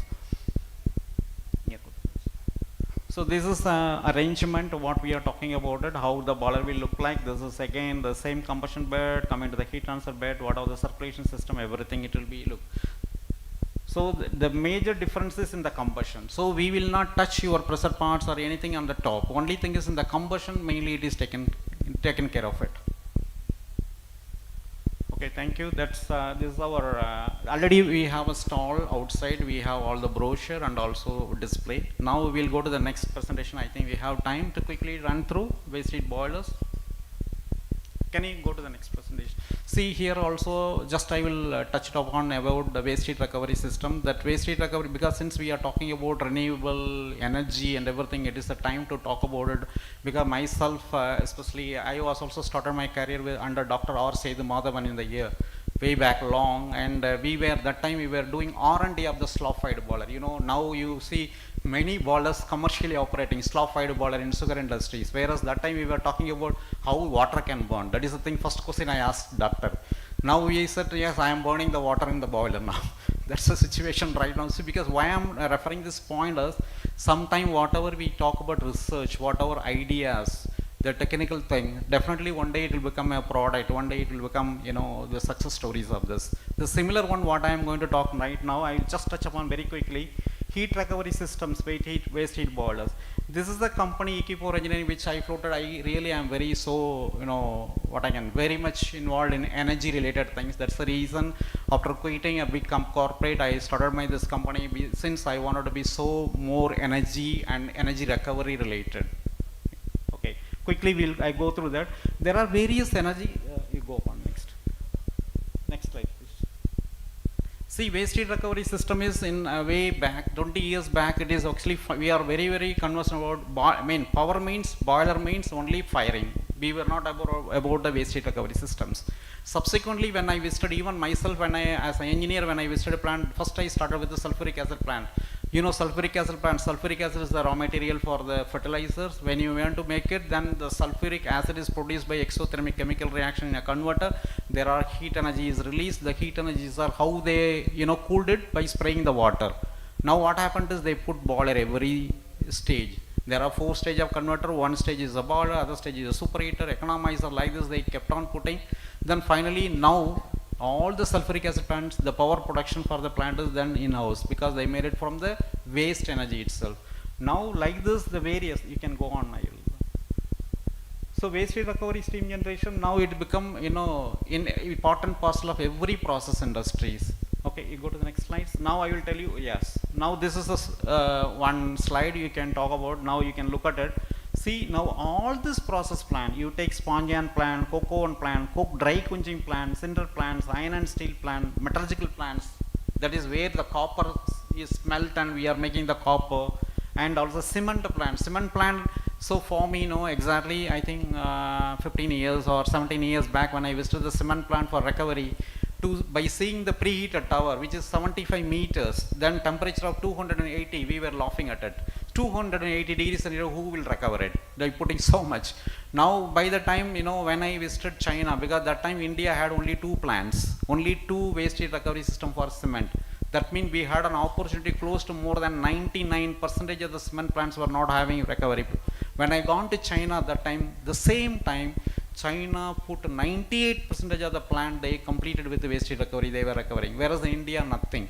Then after visiting 10 days in China, then I realized, yes, there are things. Then when I was working in another corporate, then we wanted to introduce. Then wherever I go, the people ask immediately, where is the reference? Then we thought, okay, we explained everything. Now India, all the cement plants are having cement. Now cement plant, even my last experience is the world's largest boiler. In Sri Cement, I executed it, I engineered it. That is 146 tons. Can you imagine 146 tons of steam from a cement plant waste heat recovery systems? Now just CA was telling about so many, how this energy, is being, improved, recovered like this. See, now we are coming to refineries and refinery incineration sulfur. These are the areas there. Even I had an opportunity to talk to one of the, the visitor. Now these areas, people think that there are now low heat recoveries, lot of recovery scope is there, still there. Because now so far we already plucked the low hanging fruits. That means all high temperature, medium temperature recoveries are already, there are so many Indian boiler players are there. Because once somebody did it, it become a, product. It is a market, it is a standard product. Now there are a lot of scope for the low recovery. I will run through just quickly to see you, to just show how the boiler will look like. Then later on we will just, spend some time on the last slide. Okay, this is a sponge iron plant. I said the heat recovered from the gas coming out of the kiln, that is from 700 to 950, it's a high temperature. Okay, go ahead. This is a coke oven. Yes, you keep going. This is a coke oven plant waste heat recovery. Can you go to the pictures, please? Yeah, this is how the boiler will look like. It's a vertical boiler. Mostly the waste heat recovery boilers will look very vertically because our gas terminals and mostly 1 or 2 passes. Yeah, go quickly. Yeah, this is a CDQ plant. This is previously the coke recovery. There are 2 things. One is recovery type, one is a non-recovery type. In both the cases, we can apply the waste heat recovery boilers. Yeah, go quickly. In CDQ plant, whatever the coke after coking, then it is put in a big chamber where the nitrogen is put it. Then it is blasted for cooling. Then whatever the gas coming out of, hot air coming out of it, it is being, after dust removal, it is taken to the boiler. Then the heat is recovered here. Yeah, go. This is how the sinter plant works. I think sinter plant, that all the steel plant, wherever the, the waste and everything, were the small fines, everything like this, put it in the sintered. During the sintering process and also during sinter breaking process, the heat is recovered. Yeah, go to the next one. Okay, this is how typical the process is. Go to the next slide. Okay, fine. That's why in the sinter there are 2 processes. This is a cement plant. It will be quite interesting for you. The cement, there are 2 processes. One is the raw material heating in the preheated tower. If you look at it, any cement plant, there will be a long, tall tower. That is called preheating tower. That whatever the gas coming out of is first cooled in the preheater boiler. That is basically a low temperature. So we produce the steam there. Then coming into clinker cooler. After the clinker is formed, the clinker is cooled by air blasting. The air picks up the temperature close to 650 to 700 degrees centigrade. Then it is cooled in a boiler where the superheating is done. So the cement boiler, both the processes, whatever the waste is fully recovered. Yeah. This is what I am talking about, the preheated tower. Then this is the duct coming out of it where we will be putting the boiler. Please, next slide. See, you see this, there is a tap-off point. This is a vertical waste heat recovery boiler. This is a AQC boiler, how it look like a small one. Yeah, please, next.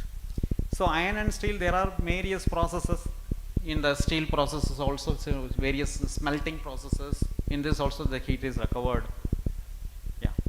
So only thing is there, because of the volume of the gas is very high, also there is a batch production of the gas, so this is always made as like a cooling hood, like this design. Go to this. Right. This is on the copper smelter. We did, especially myself, I did with all the process owners, Mitsubishi, Osmelt Australia, Mount Isa Melt Australia, all these companies we worked for Birla Copper, especially in Baruch. We did at least 4 steamer boilers, always. This is very, very tricky, very difficult to handle, because this waste gas will be having the fumes, will have the solid, molten metal. Molten metal handling is very difficult in the gas. So we design a vertical boiler to going up to 40-50 meters, having the inner surface completely fully finished like this, so that it is not getting sticking to the surface. All right. Okay, various processes and refineries we can recover it. I will go to the quickly. Next, we'll go for low heat recoveries. Yeah, fine. Here I will spend a minute. See, now so far whatever the technology, processes I was talking about is high temperature and medium temperature recovery systems. It is already there. Once one company did it, then other people taken as a product. Now the product exists as a standard product. But what is not addressed, what is the time now is to recover the low heat recovery. Low heat recovery, what people think is right now, even less than 200, some people think that 200 degree below, what is there to recover? It is not like this. Even recently I visited, there are 2-3 plants also, where even temperature or the quantity of the gas or the temperature of the gas, even around 220, 230, you can recover it. But only thing is the low heat recovery, what are the challenges? Challenges are these. Because the low heat recovery is, there is no proven design exists, because nobody has it.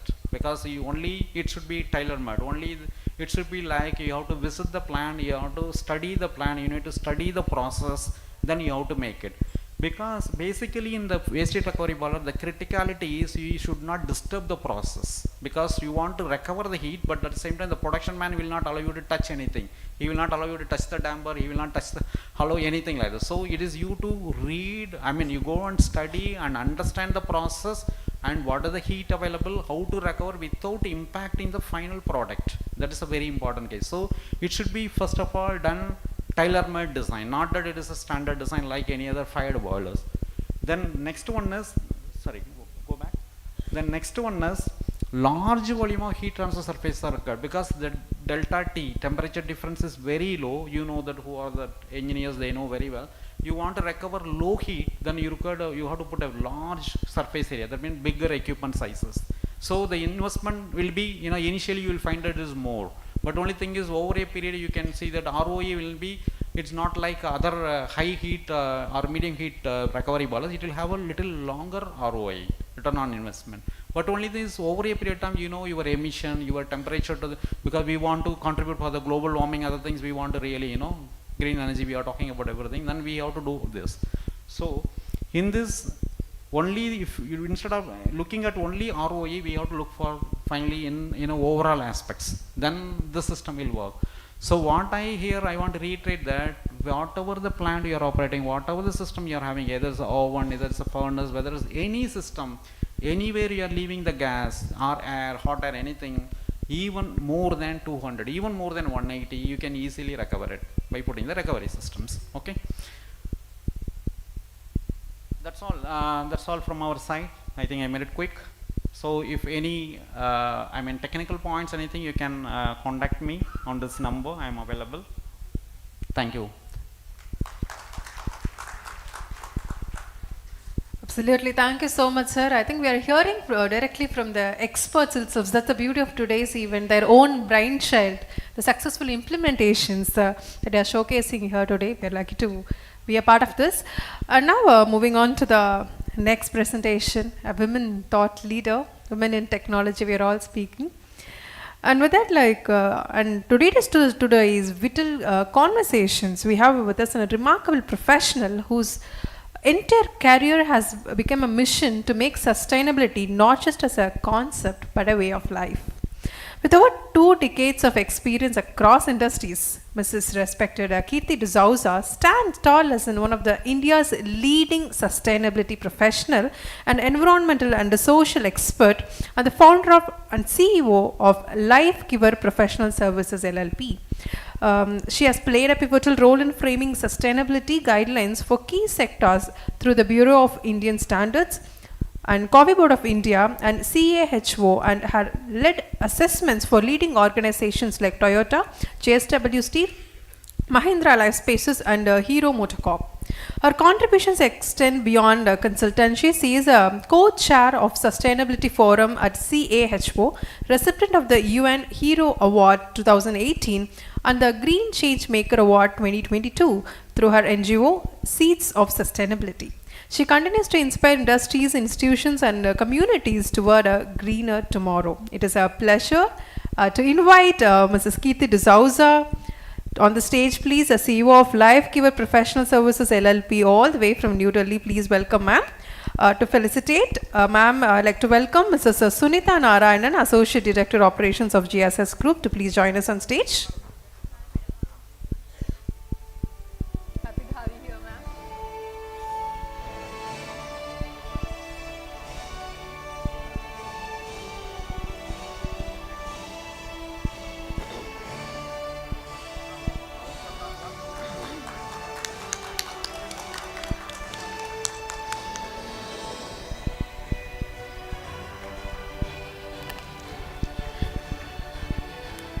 Thank you, ma'am.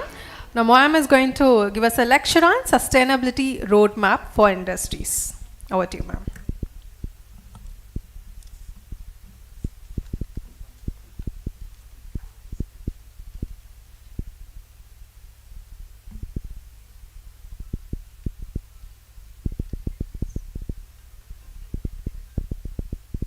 A warm good evening to all of you, and hearty congratulations on the committed 130 years to GSH, and it's a soulful moment to see you all are in the 5th Sustainability Energy Forum. So the commitment continues, and this is my 2nd year over here.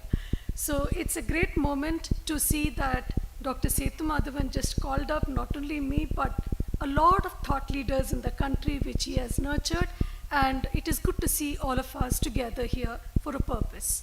So I would like to take your attention on a few matters which relates with sustainability and which connects with industries, as most of you represent the industrial space today.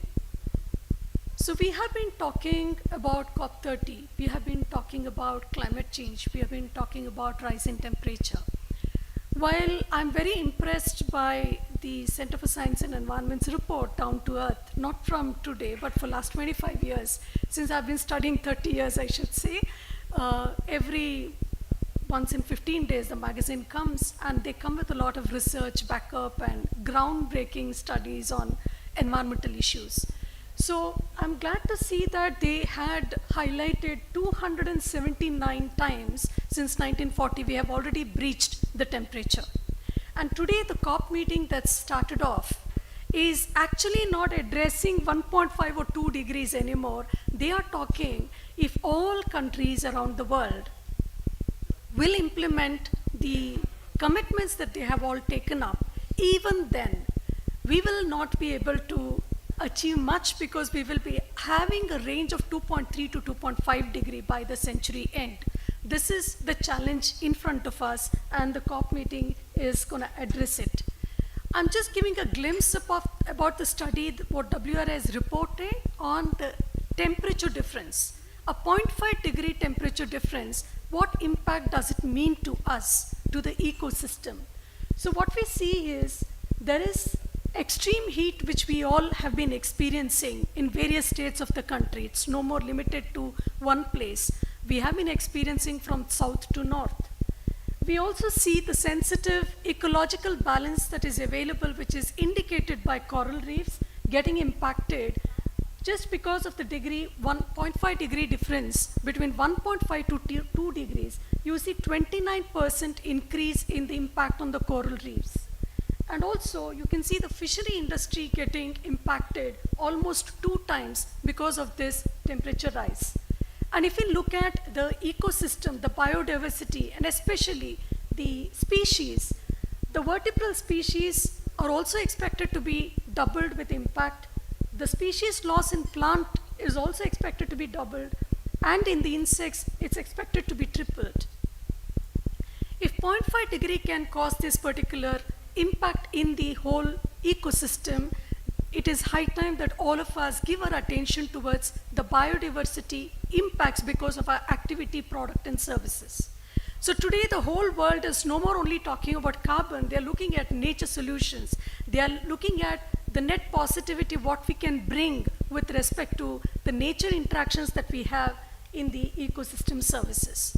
So COP30 today is focused on looking at the depth of climate change issue and seeing how finance can be geared up to look at technology implementation. Most of you today in the presentation have focused on energy efficiency, or you have focused on implementing the renewable energy or the technologies for reduction of the decarbonization. Loss and damage, which is very, very huge, we have faced it in every occurrence in India over the past many years. Nature-based solution for ensuring disaster management is actually understood by the industry. It is considered as a risk and it is calculated, and we have a preparedness in place. So to see that extreme weather happenings, like we saw very recently, Bangalore, water was an issue. We can't imagine a few years back there were boats to transport people in Bangalore. So these are no more stories, but these are happenings which we are already facing. So but the good news is there are a lot of initiatives that's happening around us. And as India, we are very proud because we have been working very hard. Lot of minds put together, a lot of organizations put together. We are all working towards turning around. As a country, we have been moving very forward, and I want to bring to your attention that there are international organizations working around it. I have been closely associated with management systems for last 25 years. So I can give you a list of plethora of standards of ISO which is available. I'm not looking at it only from the certification perspective, but from a perspective of a system implementation within the organization. And of course, our IGBC has been a torch bearer for several organizations across the sectors. And you have green building, which has influenced us around 32 different types of certifications. We have green company. I mean, we are missing Mr. Muthu here, but I would vouch for him 100% to say, because I myself have helped more than 25 organizations, including ISCL, manufacturing, and many others, in implementing GreenCo. And in and out, I know this is one such certification in the country. If you're really serious about ensuring that your implementation is streamlined, by looking at your past, by looking at your future, this is one such certification. I mean, you just can't fool around the numbers. You have to prove how did you achieve each one of them. So the audits are really tough, and it's not the recognized organization's badge which will give you score. It is the performance, end of the day, which will really enable you to get the score. So I also want to talk about Green Pro as an opportunity. A lot of speakers have said 11,000 products. It's a glad moment to see that. What is the meaning of Green Pro? Green Pro is our manufacturing friends there who put their effort in seeing the life cycle perspective of each of the product, and getting certified as a Green Pro product means they have demonstrated their commitment. And this is something which is recognized worldwide because of the Gen Eco labeling. It comes into that sector. So it is a product that you can confidently use, making yourself proud that it is a certified product for green. Well, there are a lot of available guidelines. Greenco themselves have launched the net zero operational carbon net zero program. They have also launched single-use plastic certification. CI has launched a lot of them. So you have several guidelines available to demonstrate your commitment.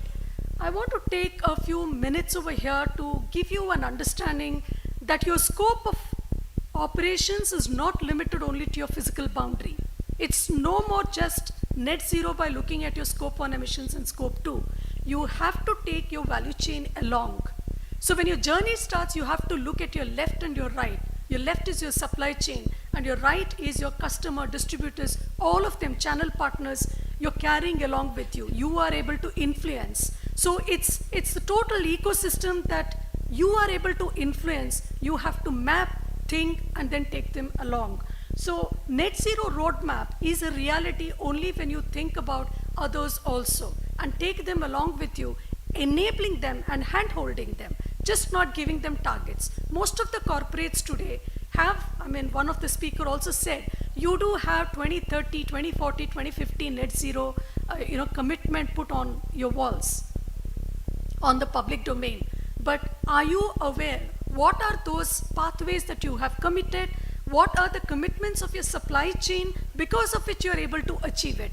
Many of them have to retrofit their targets and look at a number of ways how to really keep up that commitment. So it's very, very important to ensure that you have a commitment when you have clarity on the inventory. We find many organizations have not even done their inventory of scope 1, 2, 3 properly. 1 and 2 is still okay. 3, they have not even inventorized. And they are talking about net zero. They will become net zero by 2030 or 2050. So it's actually a false implication that they are trying to give us. So biodiversity is a very close-knit solution for all of us when you're seriously thinking about sustainability, especially on your targets on the decarbonization. So nature-based solutions are going to be one of the study that we conducted in the bottling plant of IOCL. We saw that there was a patch which had a lot of forest, in the sense it was untouched. When we did the carbon sequestration study, the finding was very surprising. More than the trees, the soil over there had the organic content, and that was giving carbon for them. And to our surprise, they were already neutral because of that amount of carbon that was available. So when you're trying to do the carbon sequestration studies, you should see and see within your facility how much of carbon you're already harboring. That is one of the input I wanted to say. And when you look at decarbonization roadmap, please ensure that you look at a life cycle perspective. Just don't look at the inventory. You have to look at your product. You have to go back to the drawing board, strengthen your team together for decarbonization. Your R&D makes a huge role. Your marketing plays a huge role. Your procurement plays a huge role. You need multidisciplinary team to come to the table for you to really have that decarbonization happening. Events like this. Each organization, I'm sure you'll have 12 to 15 events in a year. And you have the power to make it more sustainable. And the opportunity lies before the event, during the event, and post-event. And I want to actually congratulate the efforts of GSH to make this event as sustainable as possible. It is definitely when you ask that it is possible, that you can make all the amends with respect to the selection of the venue itself. This is a platinum certified facility. So selection of venue, the power from where it is coming, the water that you're using in the event, the waste management after the event, what happens to it, the travel part, most of us have traveled from different places, how are we able to offset the carbon, and also the event marketing to a large extent. Is there a possibility to see a small design change? A small design change. Of course, the QR codes and all that are there. But today, if we can make these tags reusable every year, if we can promote, possibly this can be kept back. I mean, there are many possibilities. I'm sure you've explored several of them. And so this is catering, local food as much as possible, and no use of plastics. So these are all certain tips towards the sustainable event.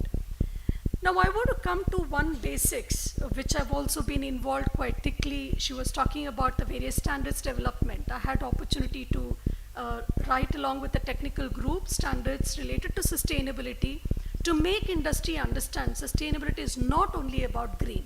Most of us are driven by the thought process sustainability is environment.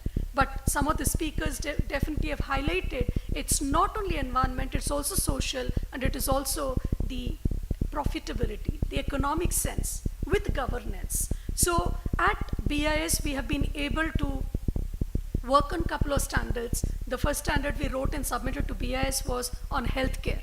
We wanted a deeper understanding of what is sustainability in healthcare. So we wrote a standard and submitted to BIS. It is in the wider circulation now. And similarly, we have written a standard for sustainability for industries guidance in 4 parts in BIS. And BIS is also making 15 different standards for making this ESG related matters more understood. So I have just taken a glimpse of the core part of it, not put all the clauses over here.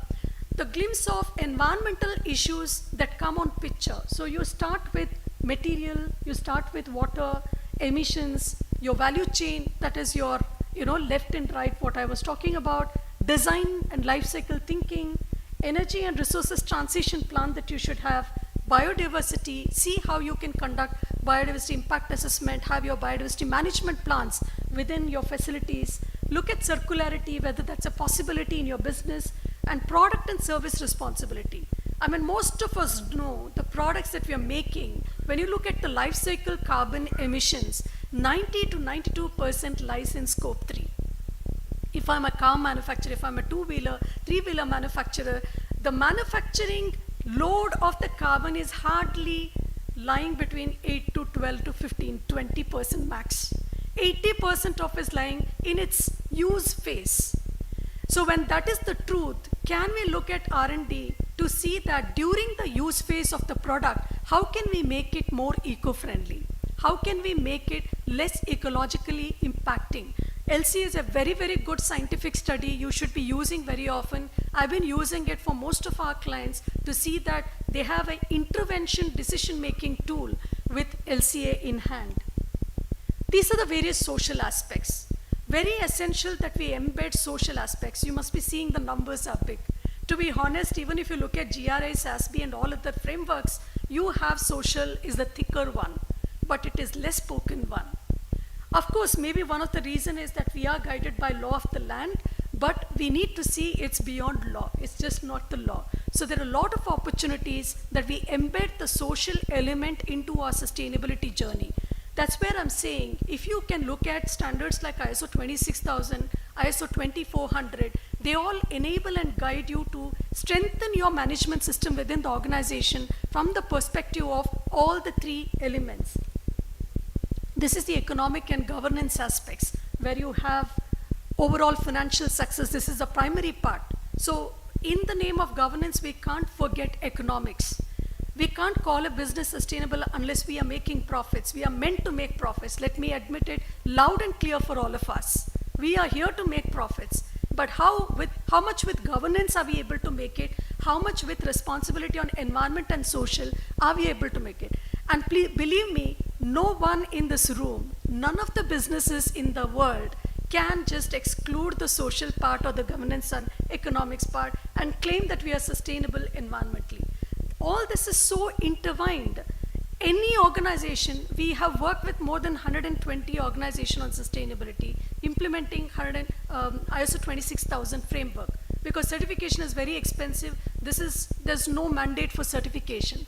They have to implement it as a system within their organization. And various sectors, we have gone into manpower organization, to security, to mining, to sand, etc. So we have seen the possibility that system can be embedded into the organizations. I mean, we are talking about sustainability report today. We are talking about all the frameworks and the scores that you get in EcoVadis and SEDEX and all that. But end of the day, that's only an evaluation. Who is pushing you to implement? Who is pushing you, motivating you to see your own targets? who is pushing you to improve yourself. That's the system that you actually built in. That's where I'm vouching on having a system approach, and you can actually look into the process. The presentation is going to be circulated, and my previous speaker from ENY already has discussed about the material issues and how the indicators can be identified, incorporated in the implementation. I've given just the same thing in a detailed step for your information. So sustainable procurement is a huge area that's going to influence. As per ISO, it has 65% of the world population to be influenced. 85% of the world's GDP is going to be influenced by sustainable procurement. You may do it without or with the system, but it's already going to influence. 73% of the carbon emissions is also going to be influenced by sustainable procurement. So when we say sustainable procurement, you need to look at the environment and social, both of them in your value chain. Who says sustainability is not profitable? There are case studies like I heard on the GBC story that green buildings are already now going to be equating on the cost part of it as compared to the conventional buildings.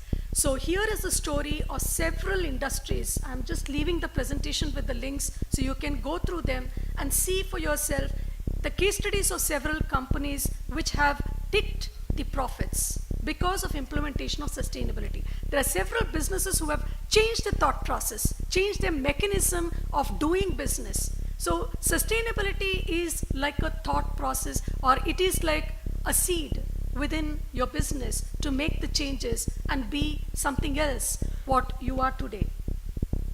I'm just leaving the floor that we have ample achievements in front of us, like SBTi talks about more than 10,000 companies, science-based targets, commitment has been already taken.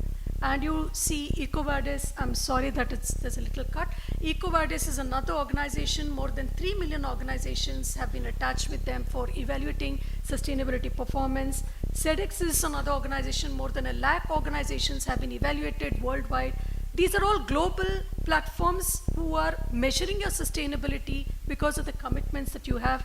We have BRSR in India, we have CEI with a huge opportunities in hand and guidelines in hand. So it's not like we are blank. Sustainability is already there as a deep thought process, and there are a lot of guidelines and opportunities to guide us in this journey to make it more meaningful. I once again take this opportunity to thank GSH management and also look forward to see a fruitful future years. Thank you. Thank you so much, ma'am. You're an absolute whistleblower today with that presentation. And I think so with that, ma'am also urged everyone to follow a sustainable lifestyle, not even the industries at an individual level, that sustainability should be a mindset. Thank you, ma'am. And followed by, as ma'am mentioned, about nature-based solutions. And of course, it is a moment to welcome our next speaker of the day, who is the director of Gromor Biotech Limited, Dr. N. Bharati. And ma'am, Bharati is going to focus on not one of the nature's strongest symbol of sustainability, bamboo. The next speaker has devoted his life to transforming the simple plant into global solutions for energy, environment, and economy. We are honored to welcome Dr. N. Bharati, a bamboo scientist and founder and director of Gromor Biotech Limited, all the way from Hosur, with over 4 decades of experience in agriculture and pioneering work in bamboo tissue culture. He has developed and globally acclaimed Bima bamboo, a high-yielding thornless variety that produces up to 40 tons per acre per year. His organization's Gromor Biotech is the world's largest bamboo tissue culture lab, and his expertise has been recognized by NITI Aayog, the Ministry of Rural Development, and the International Bamboo and Rattan Organization, INBAR. And ladies and gentlemen, put your hands together and welcome the guest speaker of today, Dr. N. Bharati, Director of Gromor Biotech Limited. To facilitate Dr. N. Bharati sir, I'd like to welcome Mr. Nafiz Mohammed, General Manager HR of GSH Group, onto the stage, please.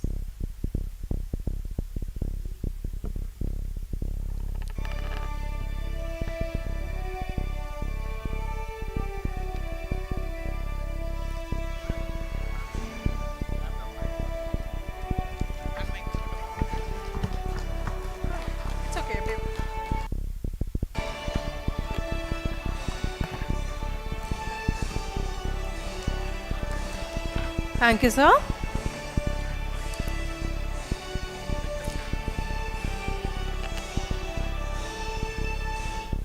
Now, Dr. Bharti sir is going to give us a lecture on cultivation of bamboo as carbon sink to earn carbon credits. Over to you, sir.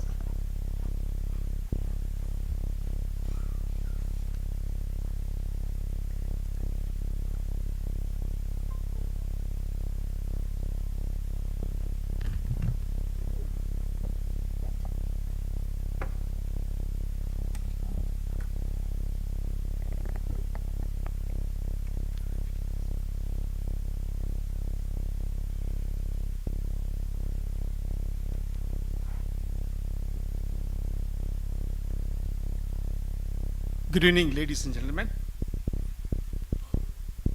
I think after Madam Kirti spoke about the green, the real green is in the bamboo. That's a one plant grows 1.5 feet a day. 1.5 feet a day. And we all spoke about the target of making the country net zero by 2070. We said, another slide says by 2030 we should reduce by 50% from what we are emitting today. If I tell you, if you plant just 8 bamboo plant per person in your lifetime, the country will become net zero. What a simple solution. Whatever you emit, you still emit it. Whatever carbon dioxide coming from the 1 liter of petrol into 2.2 kilogram of carbon dioxide, keep doing it. But sink it, suck it, store it. What is converted, carbon converted into carbon dioxide, the bamboo is able to do it much faster than any plant in the earth. And that is evolved 2 million years back before the human being. It's there with us. We never converted that into an energy crop. An ordinary grass, rice, convert into a crop. My PhD is in rice. Beautiful. We made them to yield so good. But the bamboo is not done. So what I have done last 20 years, worked with the bamboo to convert them into an energy crop to produce electricity, ethanol, CNG gas, petrol, diesel, aviation fuel, sustainable aviation fuel. Not small quantity. 10,000 liter per acre per year. That's a business. Sustainable business. Let's go through this. You know, it's a future industrial crop. And the bamboo is in existence in India for many thousands, millions of years. But we never looked at. I am Dr. Bharti. I done my PhD in agriculture 40 years back. Worked with many plants. Rice, sugarcane, vanilla, carnation, rosemary, thyme, so many plants. But they are all giving money, but not on a sustainable way. The bamboo is able to do that, which is converted, developed. You know, this is the growth rate of the bamboo. They grow 1.5 feet a day. I recorded for 24 hours. You see the red mark where it started? The clock is in the back. Night, early morning 6 o'clock, it has gone there. 9 o'clock in the morning, 12 in the noon, 3 in the evening, 6 o'clock, 1.5 feet. Really, it's growing. You can watch, check. This is the phenomena of the bamboo plant. And that is whatever we emitting, it's able to suck it. The growth is nothing but the carbon from the air is converted into carbohydrate. And while doing that, it's releasing the oxygen. That is what needed for you and me to breathe. We all take 280 kilograms of oxygen every year.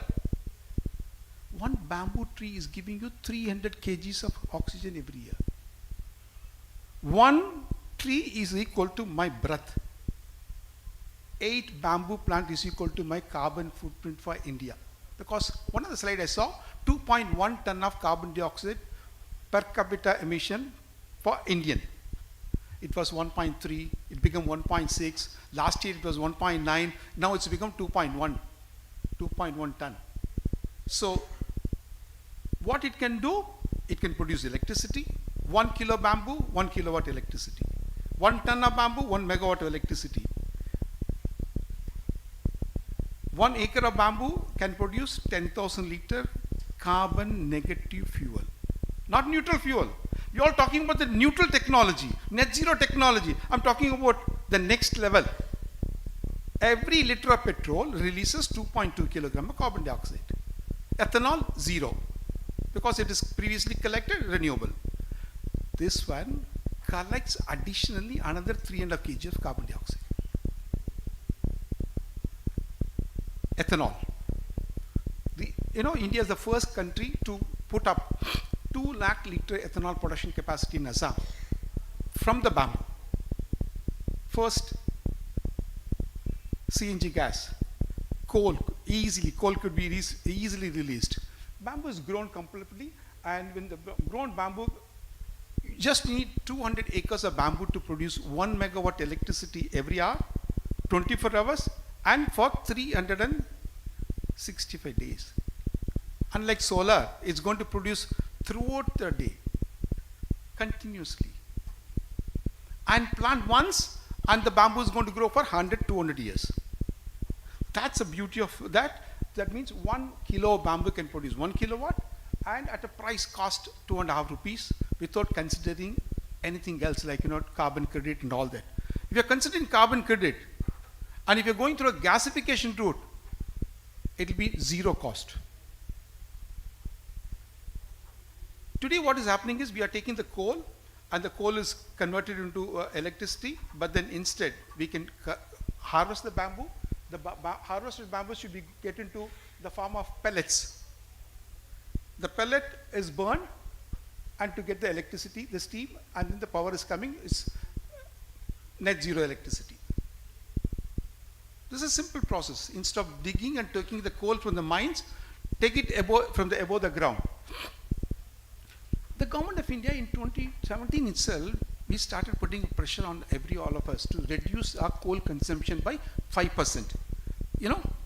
And right now we are consuming 1,250 million ton of coal, largest consumer of coal. And 10% happens to be only 125 million ton. This 125 million ton to be converted into bamboo, you need 31 lakh acres. That is the level of crop it can grow, and it will be able to do this. The day, if you want to reach something like by 2030, 50% consumption, it has to be 155 lakh acres. Another very big business for the entire farming community.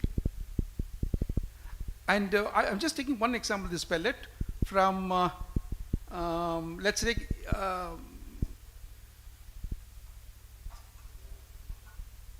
Naval Corporation.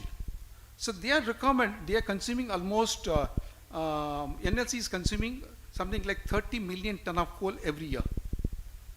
And their requirement, if they want to go into, as per the regulation, 20%, if they want to reach 20% level, and they need something like 3 million ton per year. And when it is going to be 50%, they need to have, this 1 lakh acre is needed. If it is for 50%, it is be 2.5 lakh acres. And they have the mine area. The farmers are there. They can cultivate. They can give it. And they have excess water from the mines, what they're taking, they're just throwing it out. And that can be used for cultivating the bamboo. So this is one aspect of coal replacement. It has to happen because a country like India has to reach 50% reduction in emission. How do you do that? We have problems. We can increase the efficiency to some extent, but after some time we have to change the source of raw material. This is the best raw material available. The one which is happened now for the ethanol production is the bamboo is grown and harvested. It is enzymatically treated with the microbes. Within 1 week, it is converted into ethanol. Sugarcane is doing it today for all of us. But then that is called zero technology.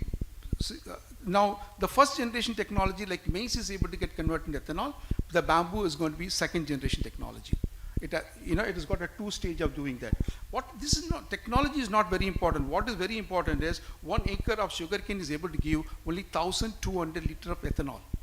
Whereas maize can give you 750 liters of ethanol, 7,500 liters ethanol. Whereas bamboo can give 25,000 liters from the same land. This has to be replanted once in 3 years. Maize has to be planted once in 3 times in a year. Bamboo to be planted only once in 100 years, 200 years. That is a kind of a potential which is there. Now, there is another technology which has come where wood is converted into fuels. It's called IH technology. It's a technology patented by Shell, where they take the biomass, convert into biochar. Biochar is converted further into gasoline, jet fuel, and diesel. It is done in Bangalore. The technology is patented. It is more than around 18, 19 years old technology now. It's a gasification technology with a hydrogen environment. And what is not available for this is not the technology, the raw material. Bamboo can give that raw material. So this is going to give the biodiesel, bioethanol, all this. So if this is so good, why it is not taking place all these years? Indian average yield of bamboo is hardly 0.5 tons per acre.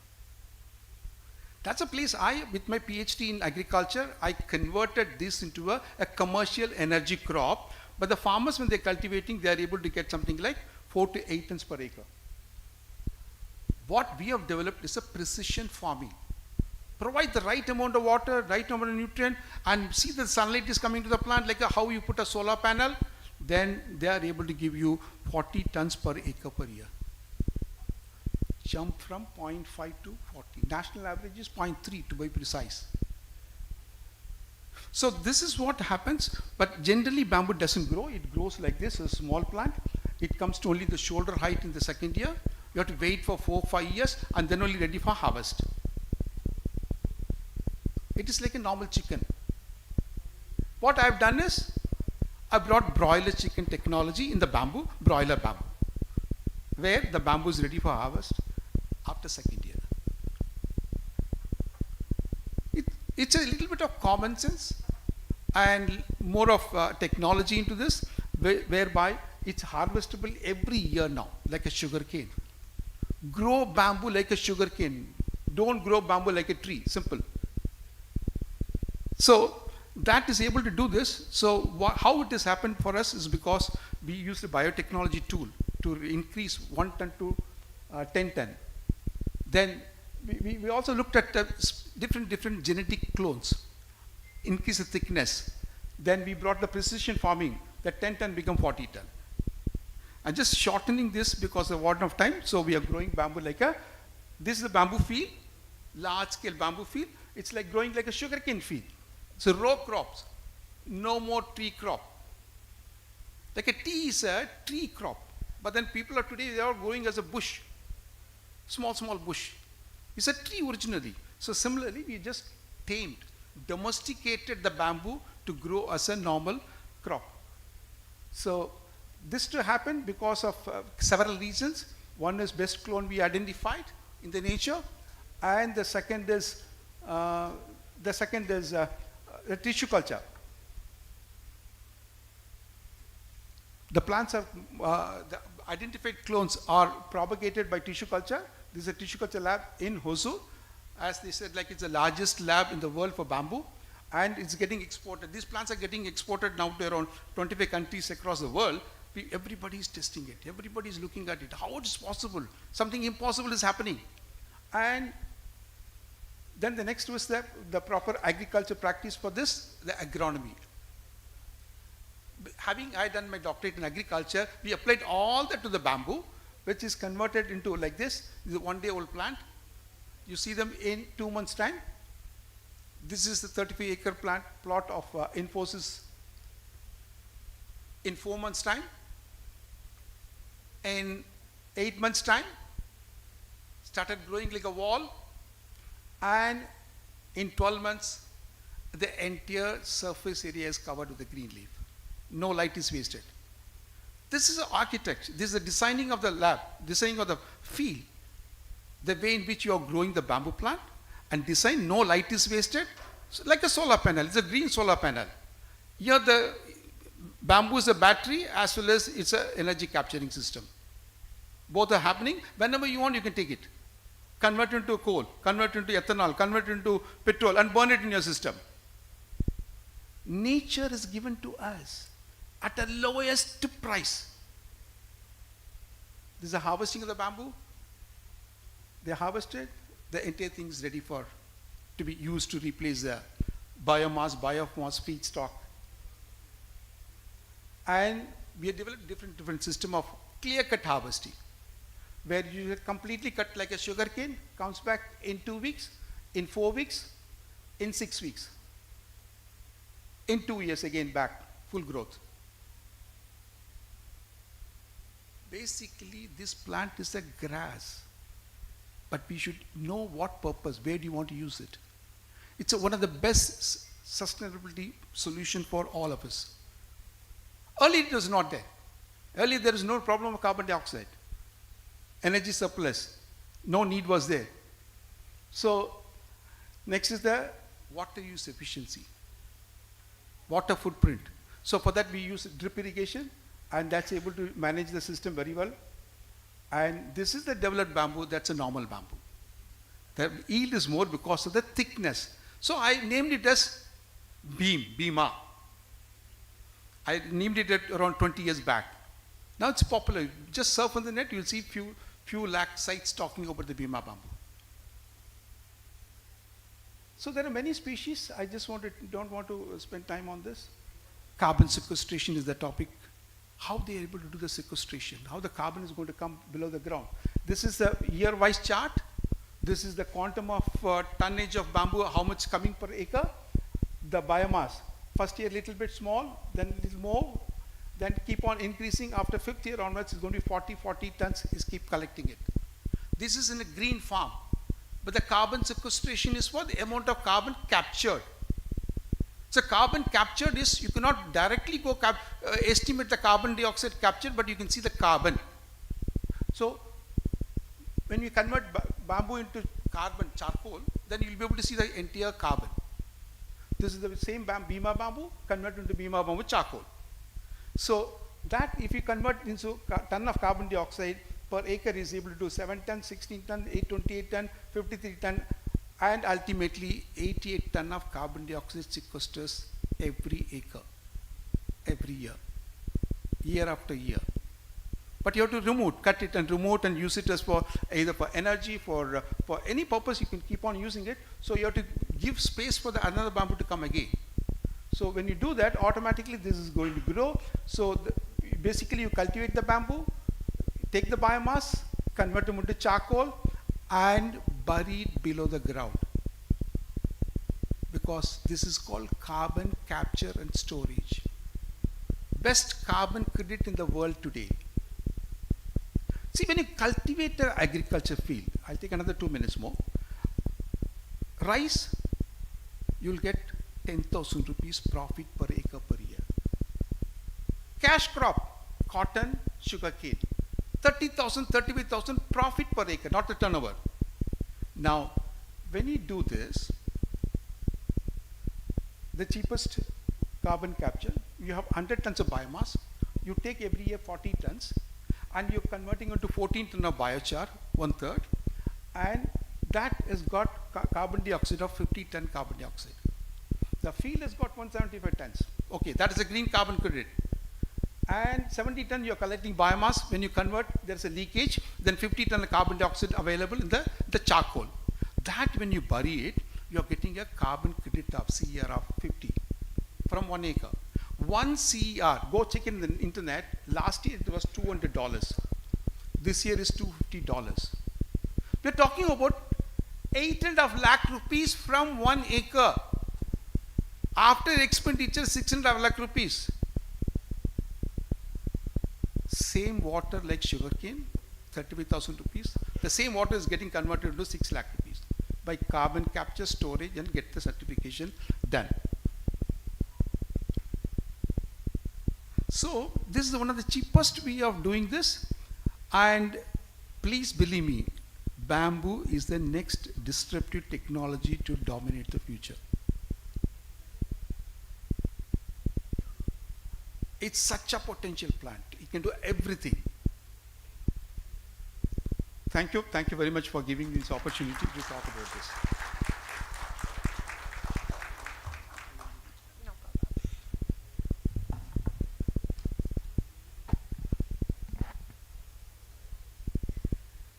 Thank you so much, Dr. N. Bharati sir. Such an eye-opening presentation, and with the fitting metaphors. I think everyone wants to now invest in your bamboo, the Bima bamboo, your life work.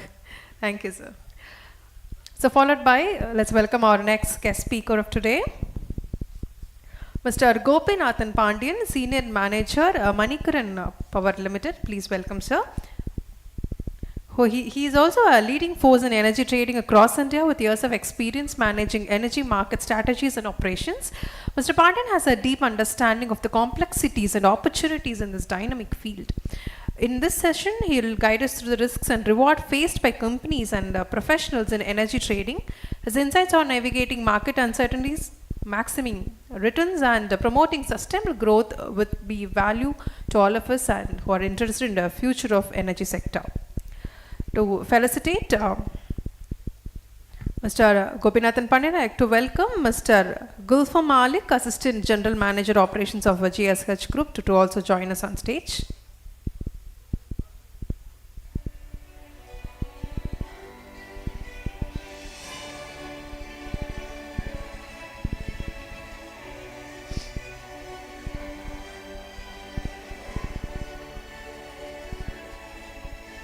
Let's give a round of applause.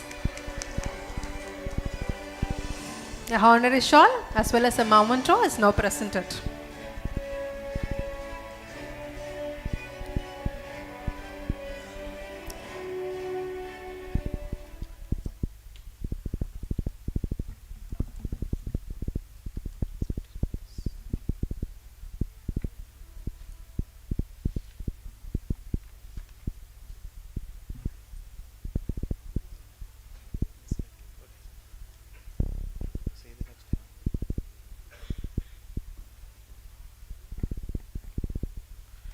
Good evening to all.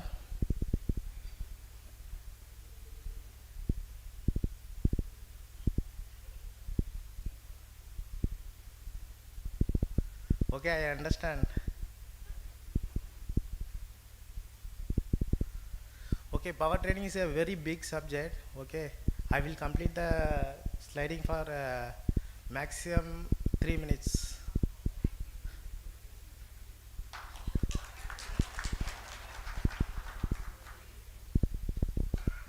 This is the electricity market in India for basically for residential, commercial and industrial consumers, and captive power plant, solar plant, wind plant.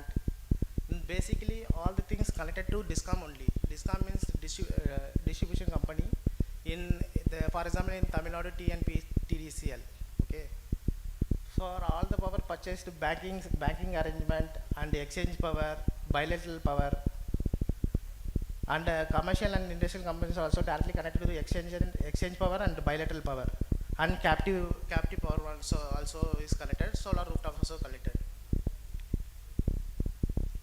So basically, what is power trading means the buying and selling the electricity between the generator, distribution company, and large consumers. The objective to ensure the system reliability, price discovery, and resources optimization. So everything is followed by CRC regulations and state regulation also, TNIRC.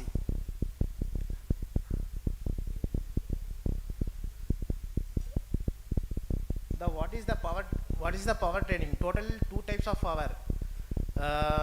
For example, interstate power and intrastate power.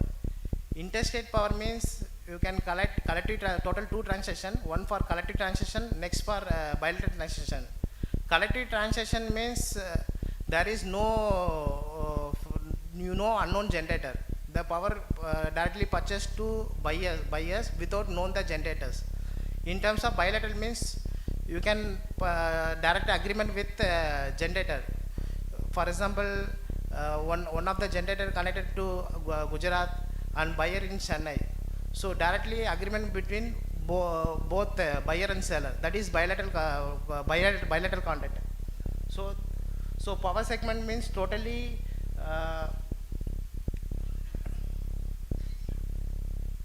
three types of power exchanges in India: Indian Energy Exchange (IEX) and Power Exchange India Limited and Hindustan Power Exchange.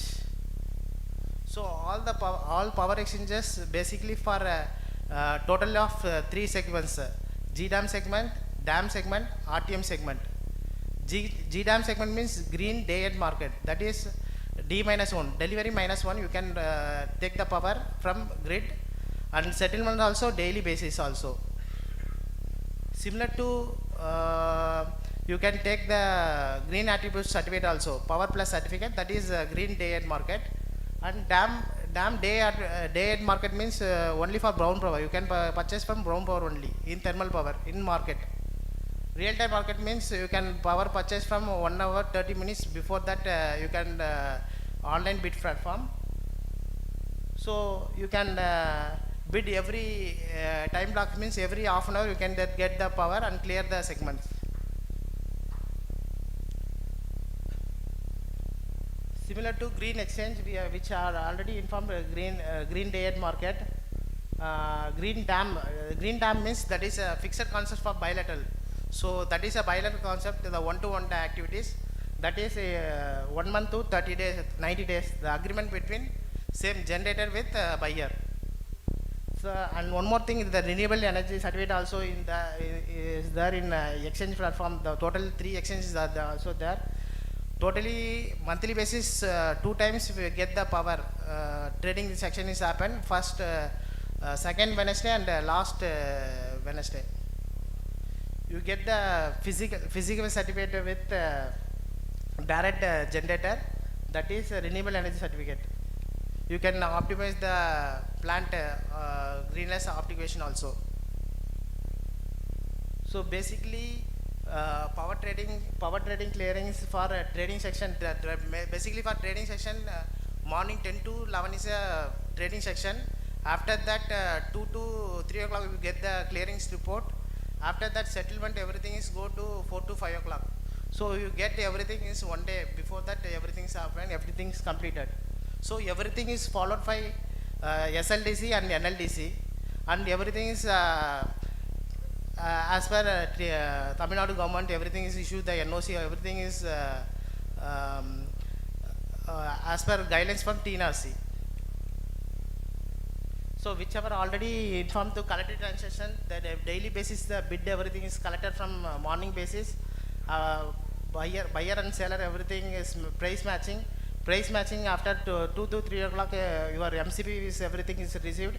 After that payment settlement, that is daily basis settlement, buyer and generators.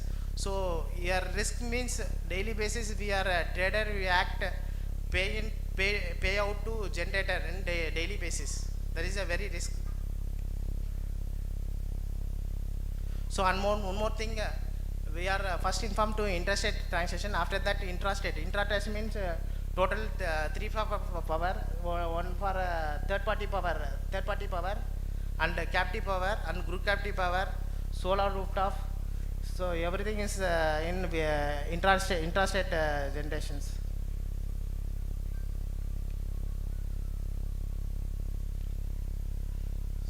So one more thing, I will talk to few slides for my colleague Ram Mohan, only for 2 slides. Okay, we will complete.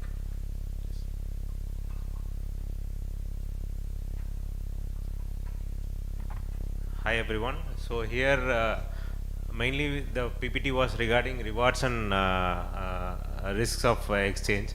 So cost optimization and arbitrage. So here in exchange the power prices are fluctuation is happening on all time depending on the market price. Another thing, renewable integration. So here for the ESG goals, we can purchase GDAM power, REC certificates, everything can be purchased from IEX. And portfolio flexibility. So here all models, group captive, third party, bilateral, IEX, we should have a multiple options for running a industry in power market. So, and asset monetization, demand side empowerment. And mainly the risk is like the market prices are it is differentiation, and regulatory we should have a tracking on whatever charges, such as cross subsidy, wheeling charge, e-tax, whatever charges update, we should have an update. And transmission congestion where curtailment happens during exchange power consumption, so that also we should have an concentrate. And policy shifts in group captive norms. Of course, in group captive, we should have shareholding pattern should be maintained in proper way. A regular audit should be done. Then only there will be a good 26% equity and 51% of consumption requirements will be met up. And for rooftop policies, as in Tamil Nadu, all the consumers there net metering and normal. This is follow-up has been done. So, to summarize, there are 4 options in open access: power exchange, bilateral, group captive, rooftop solar. So all these 4 options we are providing to all companies in Tamil Nadu. Around 400 companies in IEX, they are registered with us. Long-term tariff, group captive also we provide. So this is our presentation. Thank you.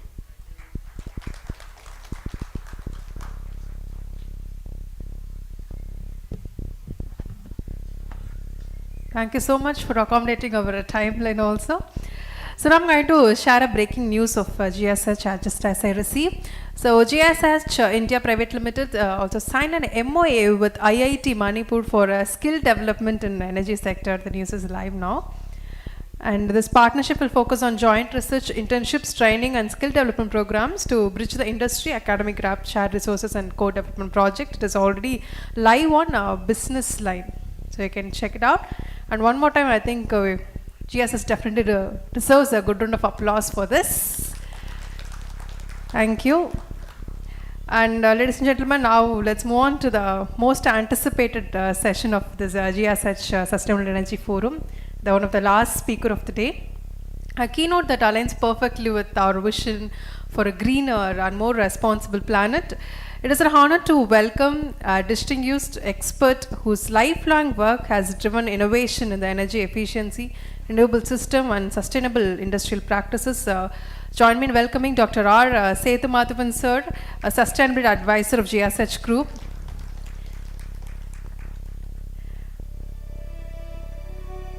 Please welcome sir.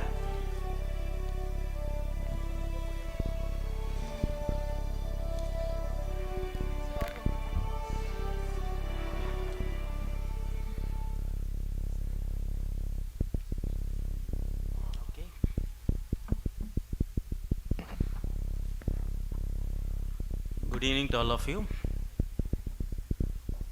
Maybe a good night also. Because I counted about 13 people have spoken before me. 6 dignitaries and 7 keynote speakers. And she has also announced that I am an expert in energy efficiency, renewable energy and sustainability, right? Of course, energy efficiency we had doyens, Mr. Raghupati and Dr. Venkat Sudhir. So I am not sure whether I can talk about energy efficiency anymore.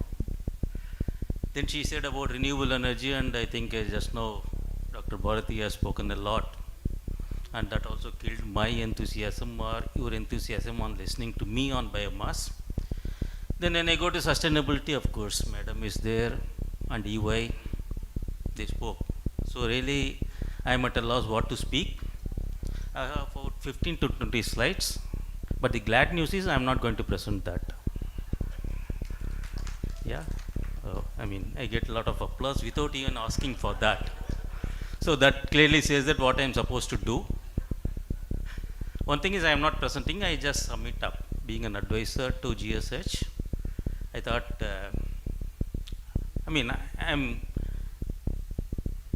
believe me, I have prepared. It's not that I have not prepared the slides, because I am not very convinced of the look you people gave. course, I can show it, but I don't think you will welcome that because it's talking a lot about sustainability. What is it we are planning for 2030? And I thought it's a forum I speak about GSH initiatives, what they are doing, because being an advisor, because that is the one thing you can always offer to others. No, whether you follow it or not, you can always advise. So that way the advisor is a very convenient role. We can keep giving advice. So now what you are doing is that have you seen that sustainability? We are now seriously into that. GSH. We want to be a different company. 125 years, rather 130 years. We are doing that. Now we are deviating into the sustainability. That's the reason why we collected a mix of experts. And it's a really cocktail of, this presentation, not what we are going to have later. It's a really cocktail of information, you would have got it. Starting with energy efficiency by CII and the sustainability international level by EY, and then thermal systems, waste heat recovery, which is really a must for all of us. Because since I was also there for quite a long time, we always talk about the high temperature heat recovery and then medium temperature heat recovery. Now low temperature heat recovery was never encouraged or never seen as a viable proposition on the technical front. Now there's an expert who was also there at senior vice president of boiler manufacturing company, and now he is on his own, and then he has put up a stall also where he is talking about the waste heat recovery, low temperature, number one. The second is, more importantly, all types of fuels can be burned.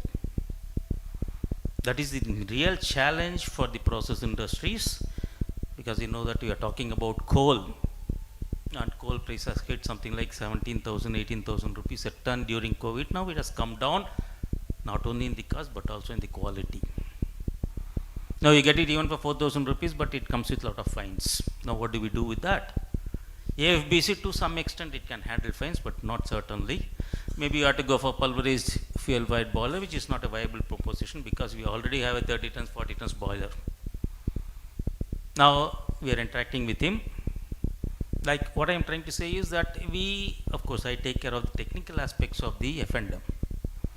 In the sense, industries look for something new which they do not know and they want to understand, they want to implement. That is where we want to be a different kind of people. That's why we keep interacting with all these people. You have seen that. We talk about the bamboo, we talk about the heat recovery, we talk about energy efficiency, we talk about multi-fuel adoption. In fact, 2017 we started this with JK tires. We even demonstrated that it is possible to burn 100% biofuel. Of course, we also know that limitation is 30%. We are sticking on to that. And that's a norm for other factories all over pan-India for JK tires, that biomass has to be there. And the question is now biomass, where it is. So then we started exploring the biomass bamboo, because once you start using it, you don't get it because it's a renewable fuel, but supply is limited. It's a seasonal fuel. Like rices, you get only for 3 or 4 months, not for throughout the year. Only 2 things you get throughout the year may be banana, which cannot be used as a fuel, and other one is of course coconut, which is very expensive. So you got between that. You go for the biomass briquette, then we found that it's absolutely adulterated. And the briquettes are being made even from municipal solid waste, which can be very corrosive, which you don't know. And there are briquettes which is having a very high calorific value, about 5,000, 6,000 kilocalories, and we tell the industries not to go for that because it has the contamination of oil. They also add the used oil, which increases the calorific value, but it also reduces the lifetime. So when we talk about biomass, we need to look into the lifetime of the boiler, and that's why we went in for the twin fluid, where the bed coil puncture will not happen. Bed coil puncture will not happen. In the sense, we are also trying to help the industries in identifying the right and underlying sustainable technology which can be used forever. That's, I don't know whether it's an advantage or disadvantage for GSH, because being a service provider Our job is not only to suggest, our job is to implement and show it and make it a perennial, or in ISO language, continual improvement. We are also ISO 50001 certified, where we need to show the continual improvement for our clients. That's a kind of a, what should I say, that incentive, or we need to show results whether clients wants it or not. Because being a service provider, having got the ISO 50001, our mandate is to show the result. And one of the companies, they also are asking for the power purchase. That's why we have brought in Manikaran Private Limited and also KCP Solar. Again, the problem there is they want the power during peak, which is very expensive, not available. So now, when you talk about power, they even say that I want biomass power, I want wind power, I want solar power. At this bracket, this is the rate I can pay. Who can give me that? In the sense, I mean, we are really facing challenge day after day on the technical front also, because now every industry person who is on the maintenance or utilities, they are absolutely knowledgeable enough to know what is happening. And as an energy auditor, or we go as a sustainable expert, we are certainly facing a lot of challenge. Many a times we learn a lot from the industry people rather than what we give. But only thing is, we learn from A and then we give it to B. So they thought that they think that we are the experts. So it's an exchange where we have the access to all the technologies and the real-time happenings. So the idea is that we want to promote the technology in a sustainable fashion, at the same time keeping in mind sustainability. So we enter into the field of scoping also, 1, 2, 3, scope 1, 2, 3, like what has been told by Kirti ma'am. 1 and 2 are very easy to compute, and that forms only 15 to 20%, whereas 80% is because of the scope 3. As a initial one, we did it for ourselves, GSH group of companies. Of course, on the corporate sector, about 6 locations. Even for us, we found that 85% is because of scope 3. And if you are really aware of that, one of the most difficult exercises is scope 3. 1 and 2 are fairly simple and straightforward, especially 2 is very simple. And to cultivate expertise or to go further in that, we are trying to have an MOU with ma'am. She is also developing tool for scope 3, because that is where now it is not mandatory scope 3, if you know it. It's only the optional, but it's a matter of time before it becomes mandatory, because scope 3 is what really happening everywhere, the emission, not because of 1 and 2 much. So that if you really look at that, we are on the technical front, sustainable front, on energy efficiency front also, because that is one of our USP to the industries. We do a walkthrough audit for the industries, and we also tell them, look, it's going to be a focused audit, and we also put a onus on the industries to tell them what they want on the energy conservation, because it's no more an open book. Like, you cannot say that, look, I want energy audit to be done. That kind of thing industries won't say, and we don't accept. We tell them, do your exercise and tell us what you want us to do. I don't want you to go and change the bulbs or go for that power factor correction, etc. These are all 90s or to the 1980s or 1990s, not in 2025. And industries are so knowledgeable, they want, I want. So when we do the FM activity or O&M activity, we also tell them, look, what they need to look into. Like some of the thermal industries or tire industries, we go for the waste heat recovery, flash steam heat recovery. Like that, we say, if you don't have, please go in for that, and we'll able to provide the technical support for that. So that way, to conclude, we say that we are trying to be a different company apart from what we are doing our regular business of activities and the O&M and soft services. We are now expanding into that, because that seemed to be the need of the hour from all the industries. And my only request is that you people take care of or take advantage of our expertise in that, in the sense we have networking with so many people. Of course, I don't want to trumpet myself. Most of the people who are talked, they were all once upon a time my students, and they were under my studies. So it's easier for me also to approach them and get the right technology. which is applicable to you, which can be tested also. With that, I think I'll finish. If you're still wanting to see something, I can show, but I'm not willing to do that. Thank you very much. Really, a very big thank you to Sir for sharing his valuable insights, knowledge, of course, lightening the space. Thank you, sir, for being a real inspiration and a driving force behind GSH. Ladies and gentlemen, I have a few more good news to share with you all.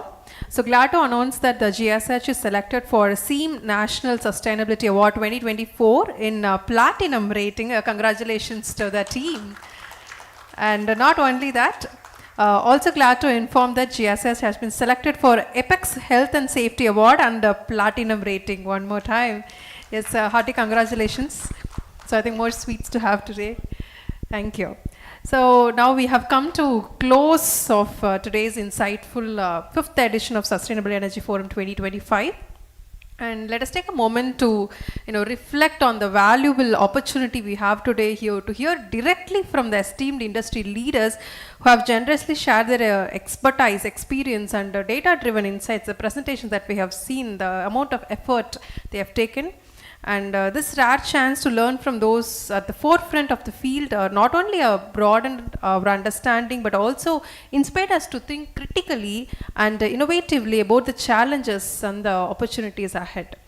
And with that gratitude, to conclude today's event, I request Mr. M. Sitaraman, Chief Technology Officer of GSH Group, to deliver the vote of thanks. Please welcome, sir.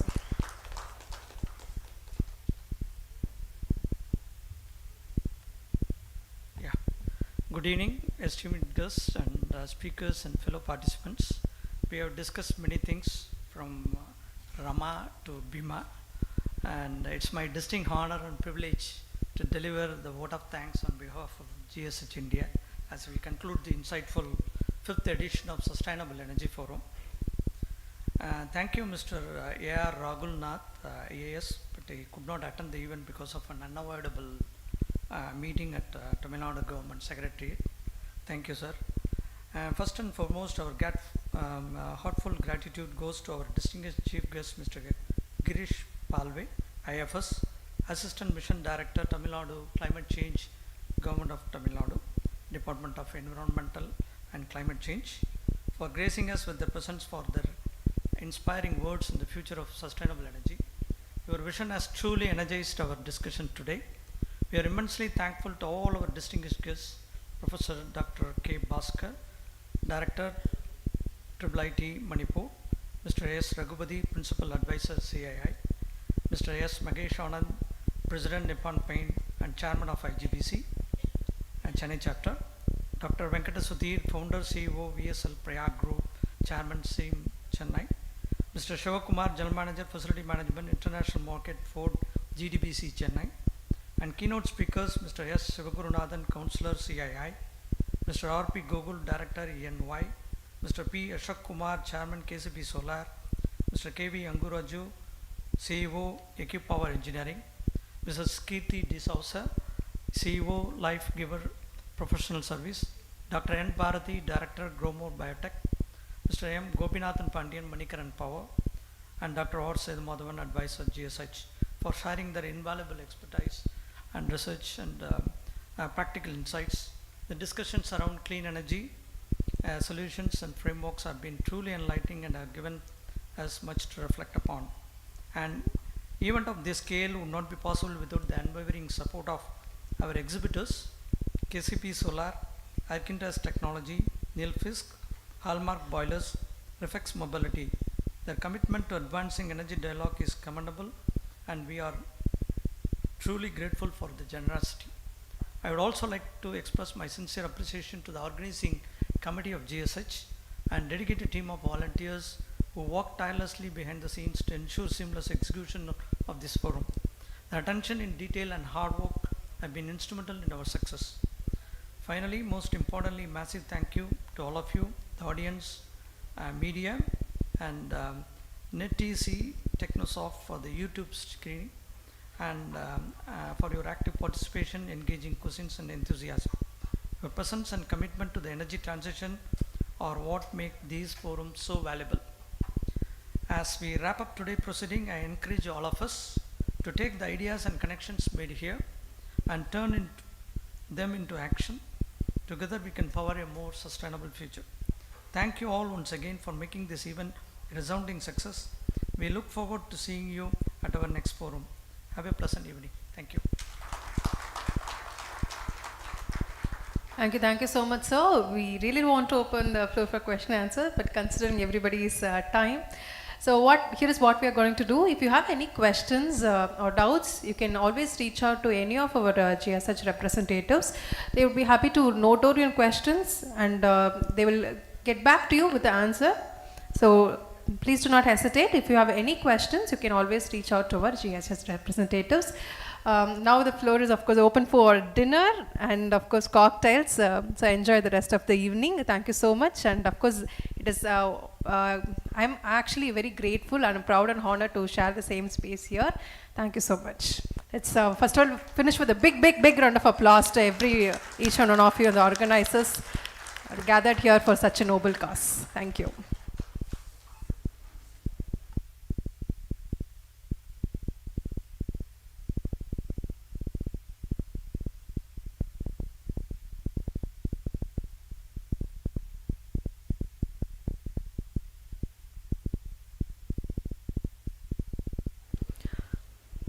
So I also request the dignitaries and the GSH team, please join us on stage for a group photo session.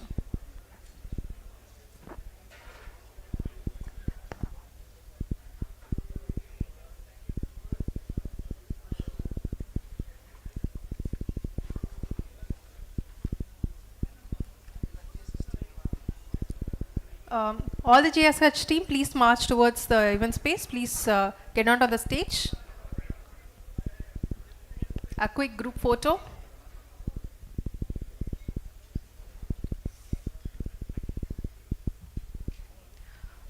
I also request our delegates and dignitaries to please join us.